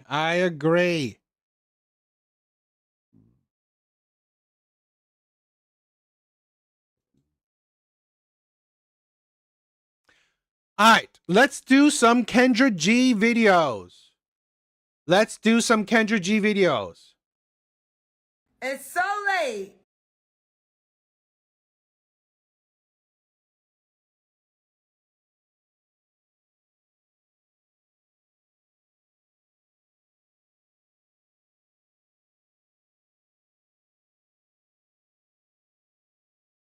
All right, so let's do some Kendra G videos. Let's do some Kendra G reaction videos. I always like to do some Kendra G videos, right? After seeing other crazy ass women. From Atlantic City. Well, I'm in Jersey, South Jersey, but I'm at a casino. Mm-hmm. How old are you? 41. 41. Do you have any kids? 2. 2 kids. Oh, you're at the casino right now. Right. How old are your kids? 22 and 18. Wipe your phone off for me. Well, wipe my phone off. Wait. Yes. All right. Here. We good? Are your kids by the same? That's better. Are your kids by the same guy? No, my first is 22. She's by my high school sweetheart, and my second is by my ex-husband. Okay. When's your birthday, Carrie? 3 weeks exactly, April 9th. So is that an Aries? Yes. All right. And what do you do for a living? I'm an RN. I'm a travel nurse. A RN travel nurse. She's in South Jersey, 41, RN travel nurse, 2 kids, 28, 18, is Aries. What kind of man you looking for? I'm looking for a man that is for me. I don't want a man that's for everybody. I need somebody that's like, stop blowing the smoke on me. Look, she over here vaping is blowing this damn smoke on me. I need a man. I need a man that's for me. You know what I mean? I don't like a man that everybody knows. So I need somebody that's honest, somebody God fearing, somebody that's, you know. Another fucking woman that's asking for a God fearing man. You are 41, 2 kids by, I think she said 2 kids by 2 different men. And yet you have the audacity to ask for a God fearing man. That's marriage minded. I was married before, so I want somebody that's, you know what I mean, like just really like about to be like just me and him in our own little world, doing our own little thing. You were married before, most likely you divorced, and then you want a God fearing man. With no drama. Okay. What's some deal breakers for you? Smoking weed every day, smoking cigarettes, dishonesty. I don't want to die bod because I don't have a bomb bod. You know what I mean? So, yeah, like somebody that's like, I just don't want no bullshit, Kendra. Okay, can he have kids already? He can have kids. They gotta be grown kids. What's Like the age? What's the youngest? 15. Oh, excuse me, 15. Do they Right. gotta be in South Jersey? No, I like to travel. Okay. How much money the man gotta make? Over 100,000. Over 100K? Yeah. Is that too much to ask for? Shit, I make good money, so he gotta make good money. So together we will make great money. Here's the thing, and women get mad when I say this. It's not too much to say it. Not too much to ask for. It's just that the man that makes 100K doesn't care about your money, and he has a lot of options. Right. So he has to be a man that desires you. And not saying that there's not a man that makes 100K that doesn't desire you, right? Right. But does he desire you and only you? Are you open to an open relationship? No, I want my own man. Okay. That's gonna want me. That's just gonna want you. Did you have? When's the last time you've been in that dynamic? What dynamic? The old man that wanted you. My last relationship was 4 months ago. Why did it end? Because he was on some bullshit. So he didn't want you then. He wanted something else too then. No, he wanted a fucking allowance, and I was like, "Bitch, I'm not your mother." Right. So he wanted you to pay him. Right. He wanted me to pay for dick, and I was like, "Nah, I'm good." Right. So you make 100K yourself? I make over 100K. Yes. That's the unfortunate problem you have. Right. Because so when you So your money's meaningless. Your money's useless. So you're saying the man wanted you to pay for things, and you wouldn't want to do that. So showing you're another example why women's money is useless. It's meaningless. Who gives a shit if you make how much money you make? Great, you make over 100K. You don't use it on him. So it's useless. And this is why would a man that you desire, that probably most women desire, why would he pick you? Why wouldn't he pick a 21-year-old, a 31-year-old? Why? You are no different than the younger women. You are probably even worse. You are more expectant, lower value. Right? You're older, you're more grizzled, you're more jaded, you're more combative, you're more expectant, lower value. You're not prettier than you were when you were younger. That's the insanity of a lot of women. when you And this is the poison of feminism, okay? Now you become strong, independent, you have your money, great. So what? Right? You being strong, independent, you making you having your money doesn't add value to you. Women can never understand that. Your money does not add value to you. Right? Whether you make, I don't know, 30K or over 100K, you are still the same type of woman in a man's eyes. Right? It means nothing. It doesn't add more value to you because at the end of the day, you still expect a man to pay. A man that makes less than what you're making, then it becomes a problem. He sees what you're making. He thinks that, you know what I mean? Oh, she got money, so whatever. But I ain't never paid for dick, Kendra. I'm never going to pay for dick. So. Oh, no, I'm not. Listen, here's the deal. I'm not. Hey, look at that. You're still single. You're repeating it. This is the thing. Only women do this thing, right? You think you repeat the same thing over and over again, expecting different results. Guess what? That's insanity. You never pay for a date. Great. You're still fucking single at 41. When dating for women is easy, yet your results are always negative, what does that say? I'm not telling you to pay for penis either, to be clear, right? Right. I'm not telling you to pay for penis. I had a very emotional conversation about the data in which I learned, right? So I'm not a relationship expert.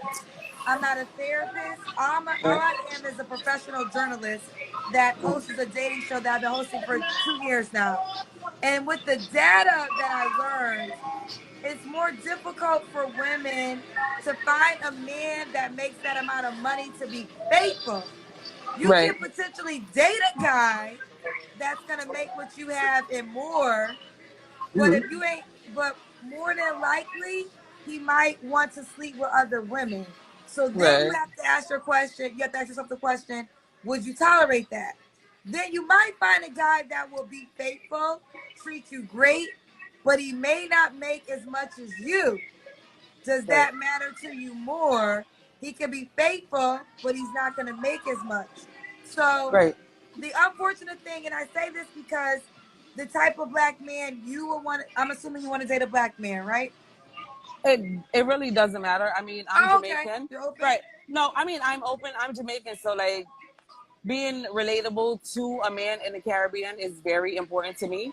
But I'm not, like, I wouldn't be like, oh, no, I wouldn't want to date a white man. Like, it's not, you know what I mean? It's not a deal breaker for me dating a white man. I've dated white men before.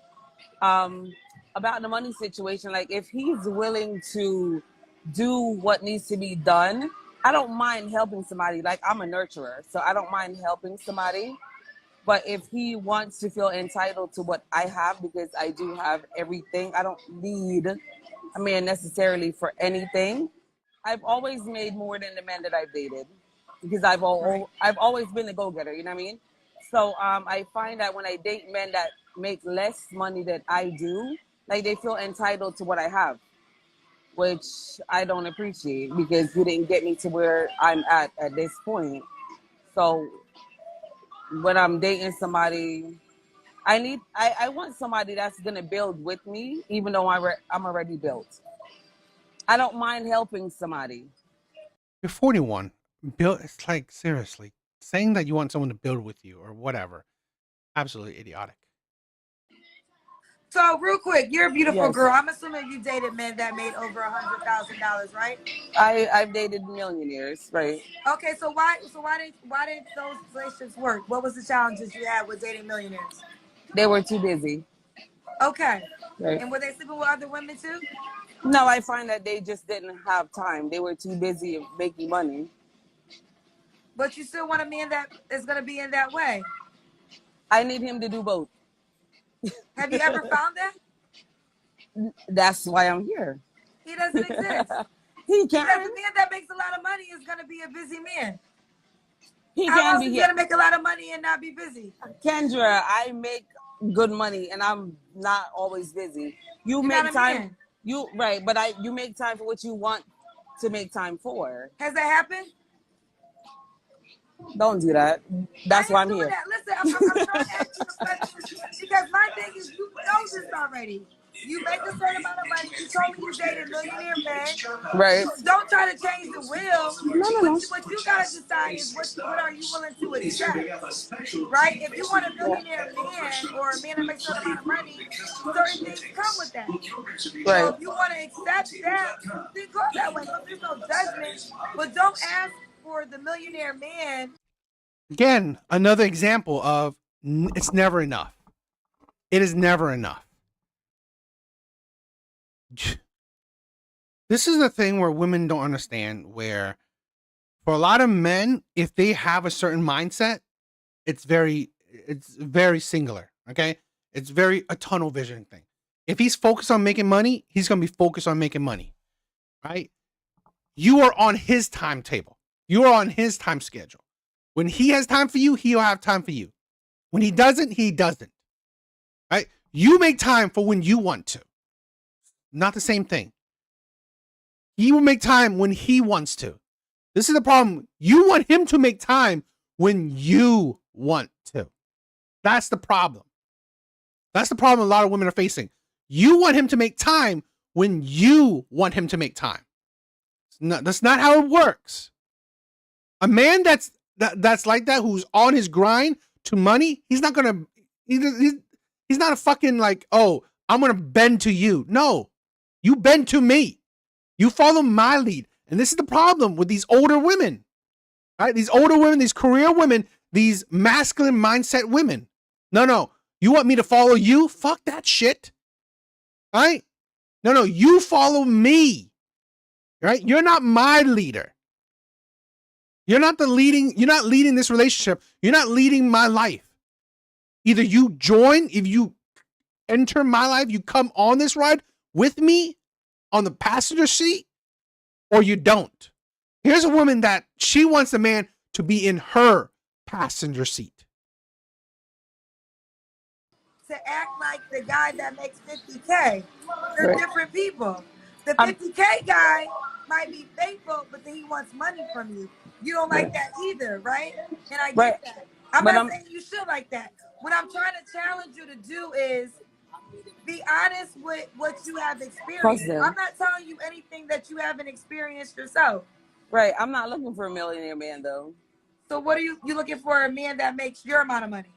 Right. But I I want feel a like man. you dated that. But I feel like you've dated that man Right. too. I want a man that's motivated. Okay. Right. So money doesn't matter no more. What's that? No. It does matter because I like to do things. I like, you know what I mean? I like to go out. I like to travel. And So traveling a is man not that's to. gonna be there for you, regardless if you doesn't have the money, isn't important. Say that again. So if a man is gonna be there for you, but he doesn't have the money you make, is that important to you? If we're dating and it's just me and him, I don't mind helping my man. That's not a problem for me. Okay. When was your last relationship, Carrie? 4 months ago. So why did that end? It ended because he wanted what I had. He made less money than you, right? Right. And okay, so that was a deal breaker. Right. He kind of felt like he was entitled to the money that I had, which if you were. And that's the thing, right? Red Door said it. Some women are, you know what? You should just give up, right? You're asking for rare men. You're asking for rare men. And to be honest, you might not qualify for rare men. Or at least you don't qualify for the men you want. And obviously, it doesn't seem like she's qualifying for the men she wants. Being a good man, you shouldn't have to ask for what I have because it would just be given to you. Oh, okay, I got you. Okay. Do you have kids? Yes. You can have kids. Yes. You don't want no more kids, right? No. Okay. All right, Carrie. This is Carrie. What's the age range you want to date now? 35 to 50. 35 to 50. This is Carrie, South Jersey, 41, is an RN traveling nurse. She has 2 kids, 28, 18. Are you done with having kids? Yeah. No, my kids are 22 and 18. 22? 22 and 18, 22, yes. I apologize. Right. 22 and 18. Same dad? No, my daughter's with my high school sweetheart. My son is with my ex-husband. Oh, you was married. When did you get Yes. divorced? I got divorced in 2011. Okay. All right. And then she's an Aries. Okay. Why do you think you're single, Carrie? I think I'm single because I'm a little picky. I'm very straightforward. I don't take a lot of bullshit. I'm very loyal, sometimes to a fault. But you know what I mean? Like, if I'm rocking with you, I'm rocking with you. If I'm not, then I'm just not. So that's it. Like, I'm very honest, sometimes brutally honest. And a lot of men can't take that. Why would a guy be lucky to be with you? Because I'm just a very nurturing person. Like I said, if I am for you, I'm absolutely for you. I'm very loyal, very committed, and I'm Like I said, I've been a wife before. I like to be a wife. I like. But you also have been a divorcee. So really that doesn't really that doesn't help, okay? I guarantee you most likely she's the one who divorced. Um Loyal. I mean, you're 41 and you're single. Saying you're loyal is kind of weird in my opinion sometimes. But whatever. It's not original. Like to be just me and him in our own little world. Um, just it's just us. And who don't want a Jamaican girl? Like, why not? We cook, we love. Like, it's what I mean. It's good stuff. Anybody that's ever had a Jamaican woman, like, they know what it is. He said, "I'm not a true Jamaican." What does that even mean? I think you're a true Jamaican. Listen, Kendra. Me tell you something in Jamaican. Tell anybody where I chat about me and a real Jamaican, tell them go suck out their mama straight. Right. Suck your mother. That's what I said. Simple as that. So whoever is talking about, oh, she's not a real Jamaican. No. Right. Like, seriously? Why am I not a real Jamaican? Because Poor man, you're crazy. I'm single? What does that even mean? I saw somebody said, oh, Jamaican women like money. I don't like anybody's money because I have my own. I don't need anybody's money. I I'm know you on don't need here. nobody's money. Right, I'm on here because I just don't want to be single. And I'm like, oh, I like Kendra's show. I'm like, so let me get on. Why not? And I was happy that you was on in the middle of the night. So I was like, here we go. You know what I mean? Like, why not? But these people, I'm going to have to read these comments and comment, like, after. No, listen. And I apologize if I'm coming hard on you, but I think after You're not. I like your questions because it brings clarification. It's fine. Well, I It's just not a think problem. I think women in general, and something I had to learn myself too, is Right. you gotta start. The unfortunate thing is this: in hosting this show, when a guy comes on that makes a certain amount of money and is attractive, he hits me the next day and says, "Kendra, I had 2,000 women hit me up." So if a guy has 2,000 women, he gonna pick what he want. He gonna get exactly what he want. If he got 2,000 women. Now, I am a girl's girl. I have plenty of women up here who I think are beautiful, educated, well-spoken, quality women. They don't ever hit me and say, I had 2,000 men hit me up. It's a different ballgame. So I just feel like sometimes the type of guy that you as yourself would date, when you make it about money, you change the ball game. I think you should make it about character, because I think the character of a guy should be more important to you, and y'all can build together, and Right. you can help make him make that money. But when you lead with the money, you're leading with something that you told me yourself. You told me yourself you dated these type of men, and it never worked out in a long-term situation. Right. So maybe at this moment, money shouldn't be the first thing. It should be about the character of a guy. And that's something that you should focus on. If you Understandable. want companionship. Right. Understandable. That's understandable. That's all I'm saying. Right. And I just want, That's understandable. and I know that everyone's saying, I don't want no broke guy. Okay, so don't have a broke guy. Have a rich guy you're gonna share. Like, what do you want me to do? Do y'all not see what's happening? All the Right. rich men know. All the rich men know every woman wants them. You think because you have a degree, he's only gonna sleep with you? Are you silly? Right. Never. He's gonna Never. sleep with plenty of women. And there's no judgment. I'm just saying, whatever you decide you want, accept it. Don't Right. try to change him to make him something that you know he's not gonna be. I think And that's the thing where I never understand a lot of women, right? Particularly nowadays. They are not selecting men based on character, right? Based on personality, based on morality, based on principle, based on who he is inside. They don't pick men based on that shit. They pick men based on how he looks, how tall he is, his charm, his wealth. Cool, great, whatever you want. But then only to find out that these superficial traits don't pan out, right? He doesn't care about you. He doesn't have time for you. He cheats on you. He lies about you. He lies to you. He abuses you. Surprising that you pick men on superficial traits. Right? You pick men on superficial traits, and they do you dirty, right? They were actually terrible men. This is why I've said to men or women, right? I will say this to men as well. Do not pick women just based on how they look. Of course, men love beautiful women. I love beautiful women. But at the end of the day, beauty only goes so far. Okay? I believe, in my honest opinion, the more beautiful a woman is, the less she focuses on anything else about her, right? She probably has shitty personality. She probably just, so much about her is shitty. Because her beauty is what carries her.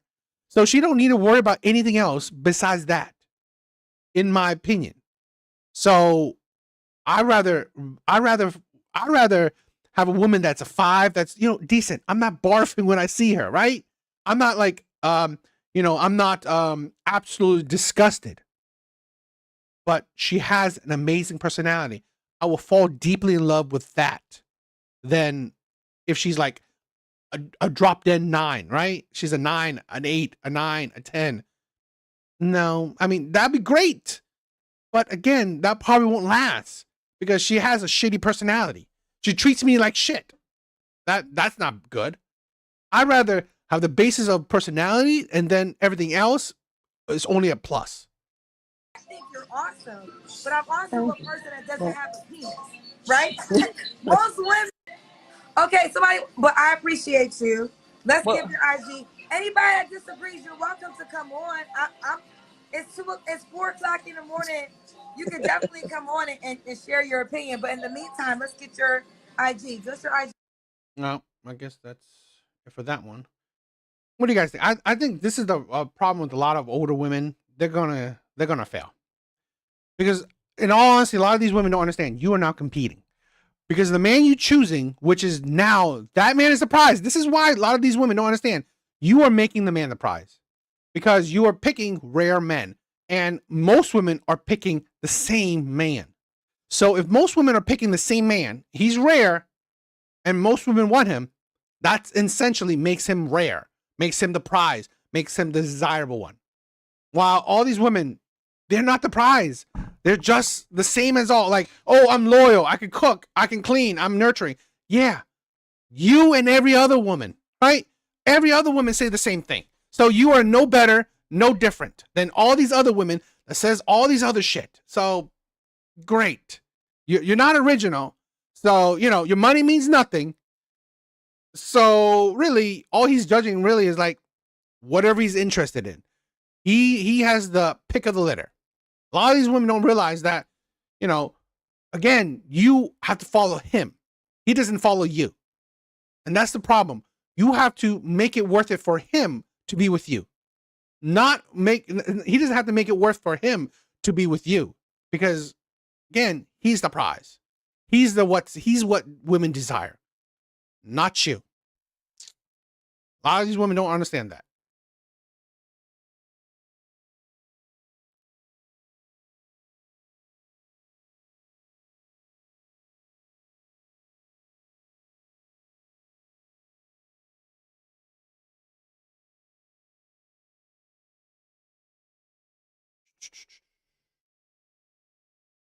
Let's see.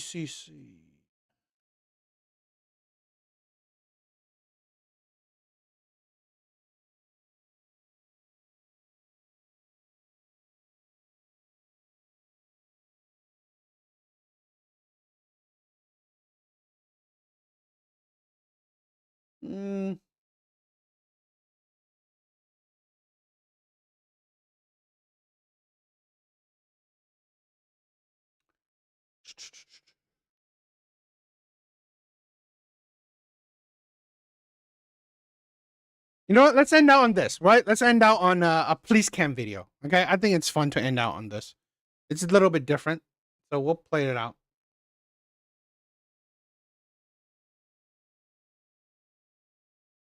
All right, so let's end out on this police cam video. I think this would be fun to watch. I watched a little bit on TikTok, so I didn't get to see the full thing, so it might be fun. Let's check this out. All right. We will end out the stream on this video.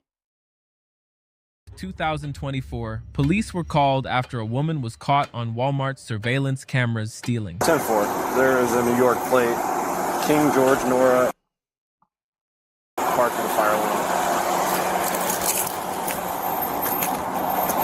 I didn't know that. I didn't know that it's illegal to do a DNA test in Jamaica and in France. But that is absolutely heinous. If that's true, if that is true, that is absolutely heinous.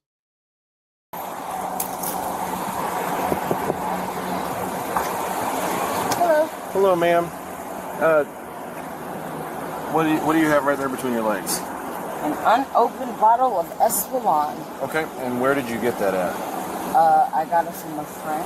I have also Prosecco. Okay. Rum. So what did you just take out of the store at Walmart?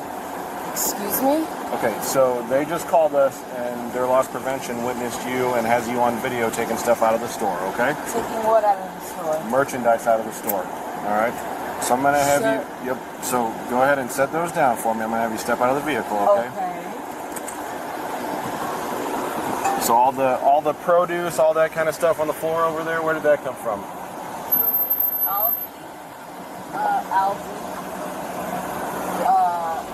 Algae, Schnooks, and this I've had for a day. Okay. Again, unopened. Okay, all right. So go ahead and step out of the vehicle for me. You can, if you want, you can roll the window up and turn it off, okay? I'll turn, I have no... She sounds drunk. And she's driving the middle of the day. Looks like it's the middle of the day. Sounds drunk. And she's driving. She's behind the wheel. That is kind of crazy. All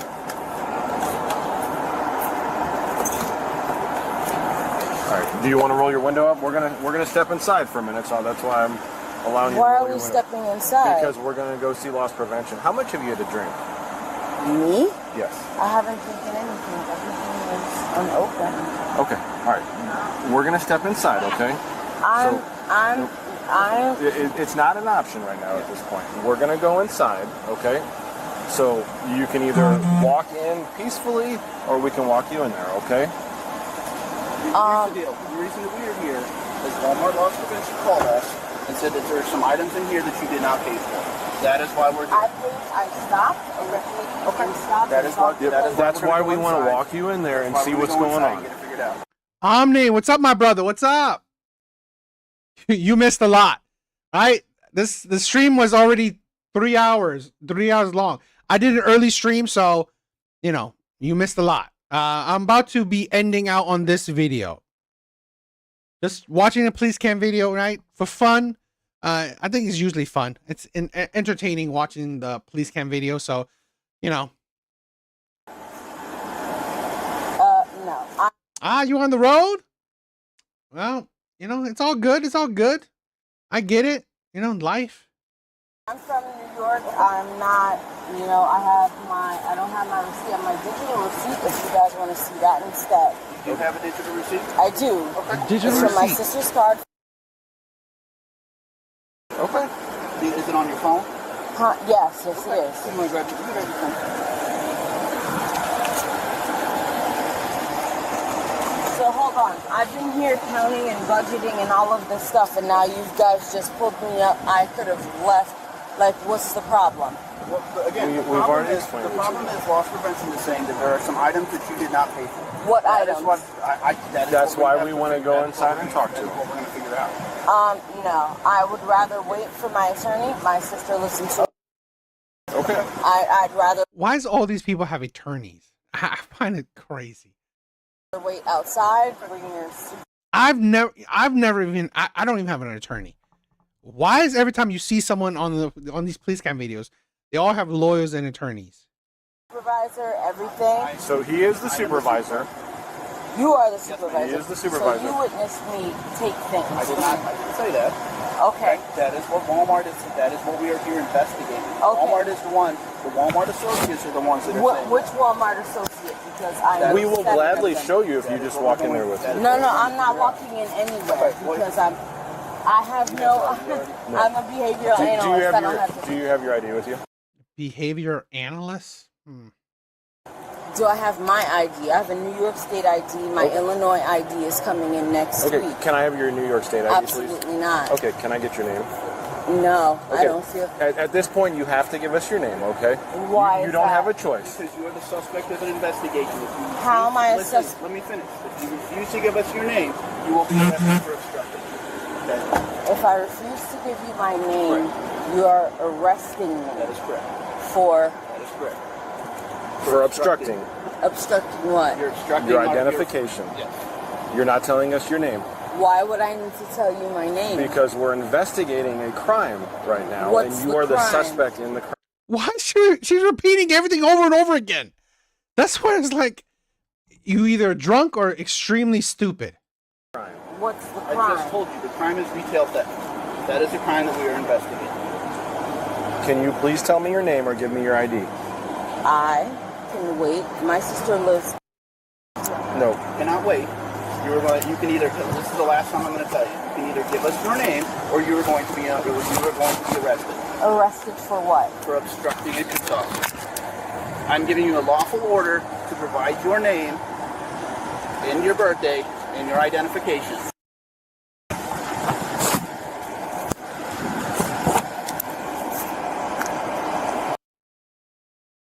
Legal partner. No. All right.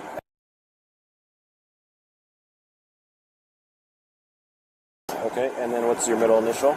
No middle initial. Traditional. What's your date of birth?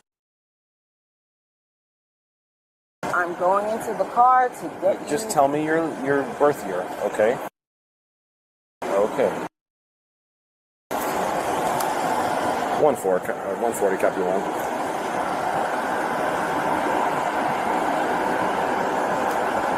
Last of common, first of.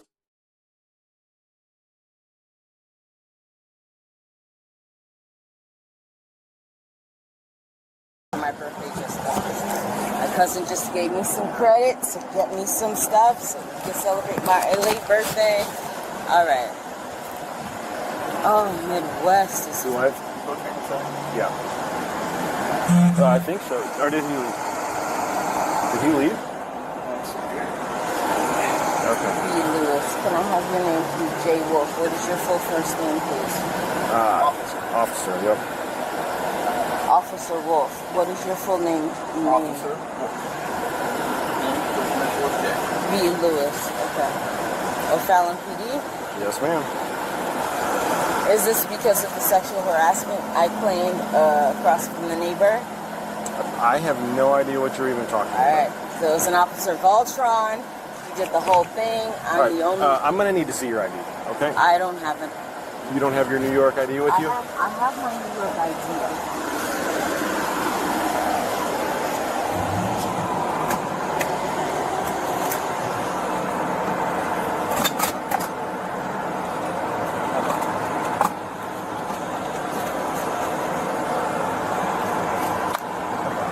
Did you try her out of New York? Huh? I'm talking to somebody else.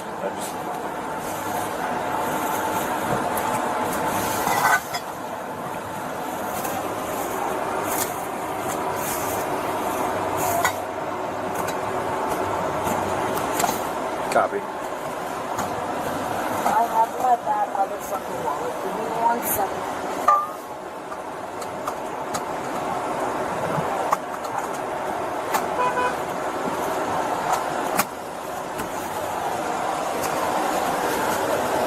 Yes, it's expired, but I just I'm not went worried in for. about that.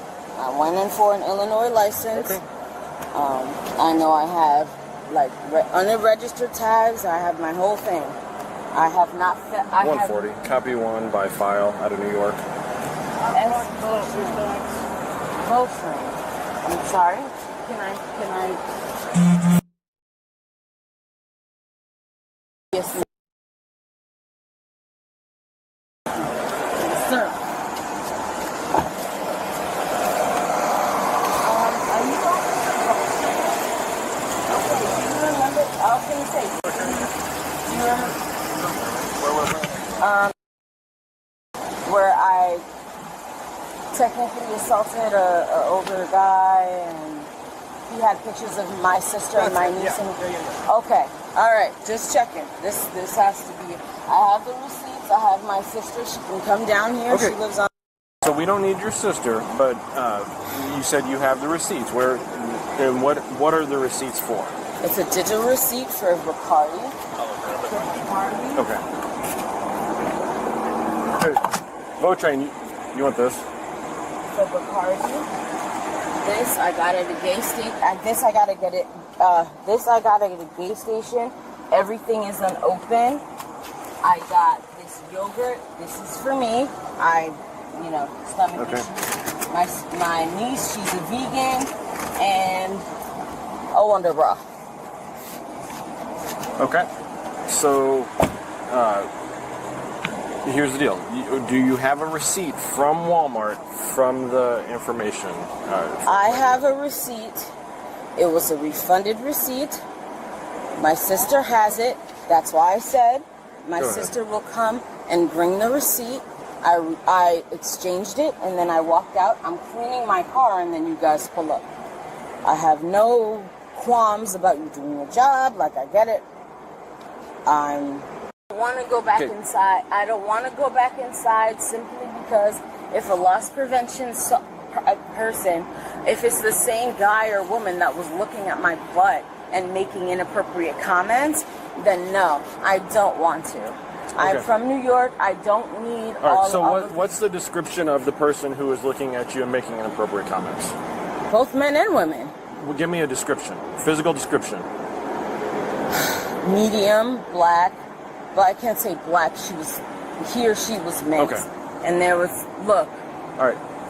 So at this point, we're gonna need to go in there. Okay. I'm gonna tell you, I'm not going back inside. Okay. I have done nothing wrong. I lived here for 9 months. I have nothing. I have a Walmart card. I have, look. Okay. And I'm trying to be as nice and respectful as I possibly can. And I appreciate that. And I appreciate that from all. Like. Okay. And I appreciate that from all of you. Okay. I am not a hot-headed, crazy. Y'all are just doing your job. Like, it's fine. But nothing's open. Like, honestly, I'm drinking. Like. Okay. So we'll get to that portion when we get to that portion. Right now, I just kind of want to figure out what's going on here. Okay. Sure. So to make that a little bit easier, if we could walk in there and talk to them. No. Once I walk into that establishment with the stuff, and then it doesn't matter whether my cousin comes in with her MasterCard and then does yeah. What? Why would your cousin have to come back with her MasterCard and cousin, sister? My cousin. You said cousin, but I did say cousin. Okay. I have a million cousins. Okay. I have one sister that I live here. Both travel. Okay. All right. So why would she need to come back with her MasterCard? What's going on with that? Because I was using it on my phone. Okay. Sometimes I'm from New York. Like sometimes it.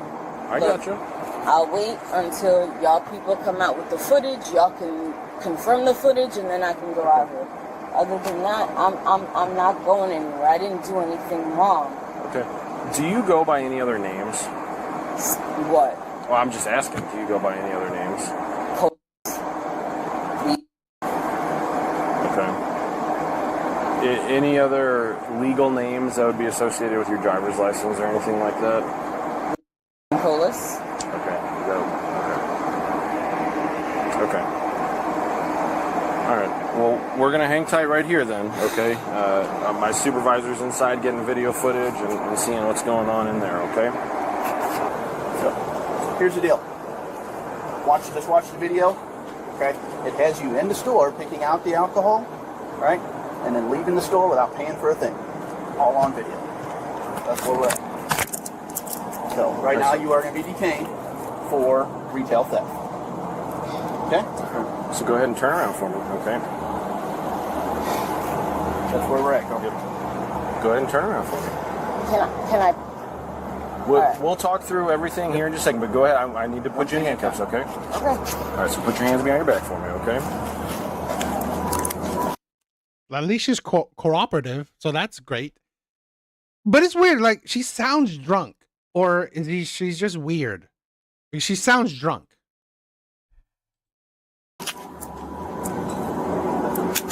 And like, it's kind of like, seriously, if they have you on camera, I mean, sometimes I find it like, I can never understand the criminal mind because I guess I'm not one, but it's like, if they say there's camera, there's a high likelihood that you did it. So you could have saved yourself time because I mean, come on.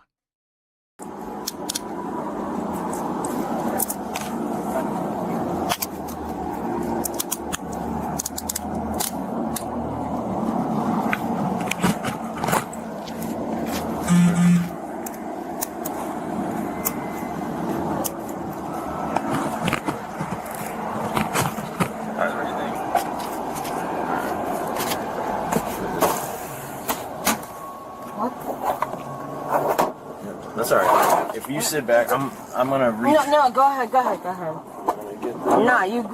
You know, I wanted to check this out because I didn't know, because she sounded weird. She sounded drunk, but she's actually, the whole thing was quite easy. I mean, she wasted everyone's time. She knew she did it, but she just sounded drunk and weird. So I thought it was gonna be more exciting. It's not. She was weird, definitely. Just, this is also. I'll see my phone real quick. Jesus Christ, I've been in the back of these shit since I was 17. All right, I'm gonna turn up the air real quick, okay? Just so you get some air back there and you don't get too hot, okay? That's good. They ended up charging her with retail theft. Is it pretty embarrassing to give all of those different stories to these officers, knowing that Walmart has cameras to show what she did as proof? Share your thoughts below. Yeah, I thought it was like, come on. You knew you were caught. What a waste of time. What a waste of everyone's time. And I thought she was weird, right? That's why I didn't know what's going to happen.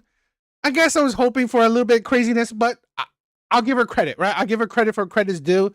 She was very compliant towards the end, nothing crazy. So, it is what it is. But you know what? It's a great video to show that, not every case is crazy. But again, it is weird that she sounded drunk. She sounded really weird with how she's talking, but I don't know. It was okay. Nothing bad. All right, guys. You guys are amazing, right? I love you guys. That is it for tonight. I want to thank you, everyone. Please check out my other videos. Please like, comment if you could, share if you could too. Anything you could do to help me spread the word. But even watching it is great, right? All you guys are amazing. I love you guys, right? Omni, thank you, my brother.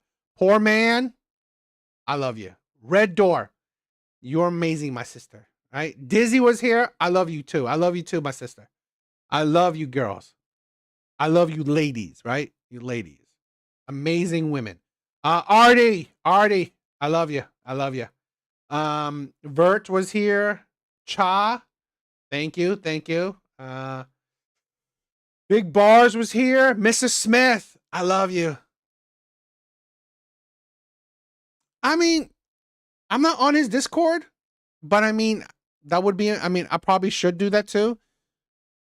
I don't want to promote my stuff on other people's things because I feel like that's sometimes uncool, but let's see. Any other shout outs I could do? RM, my brother, thank you for stopping by. Steve, I love you guys. You guys are amazing. Anyone else I should shout out? Antics. Elk was here, right? Elk was here too early on. Elk was here. What? With his different name, right? The Jefferson Starship. Anyone else? Jeremy. Big ups. Thank you, my brother. Thank you. Abyss was here. A lot of people was here. I love it. I love all these people who just jump in to say hi. You guys are amazing. Thank you. You guys are amazing, right? That is it for tonight. I love you guys. Thank you. Have a good weekend, right? I hope you guys have a good weekend. Okay. So you guys are amazing. Later, guys.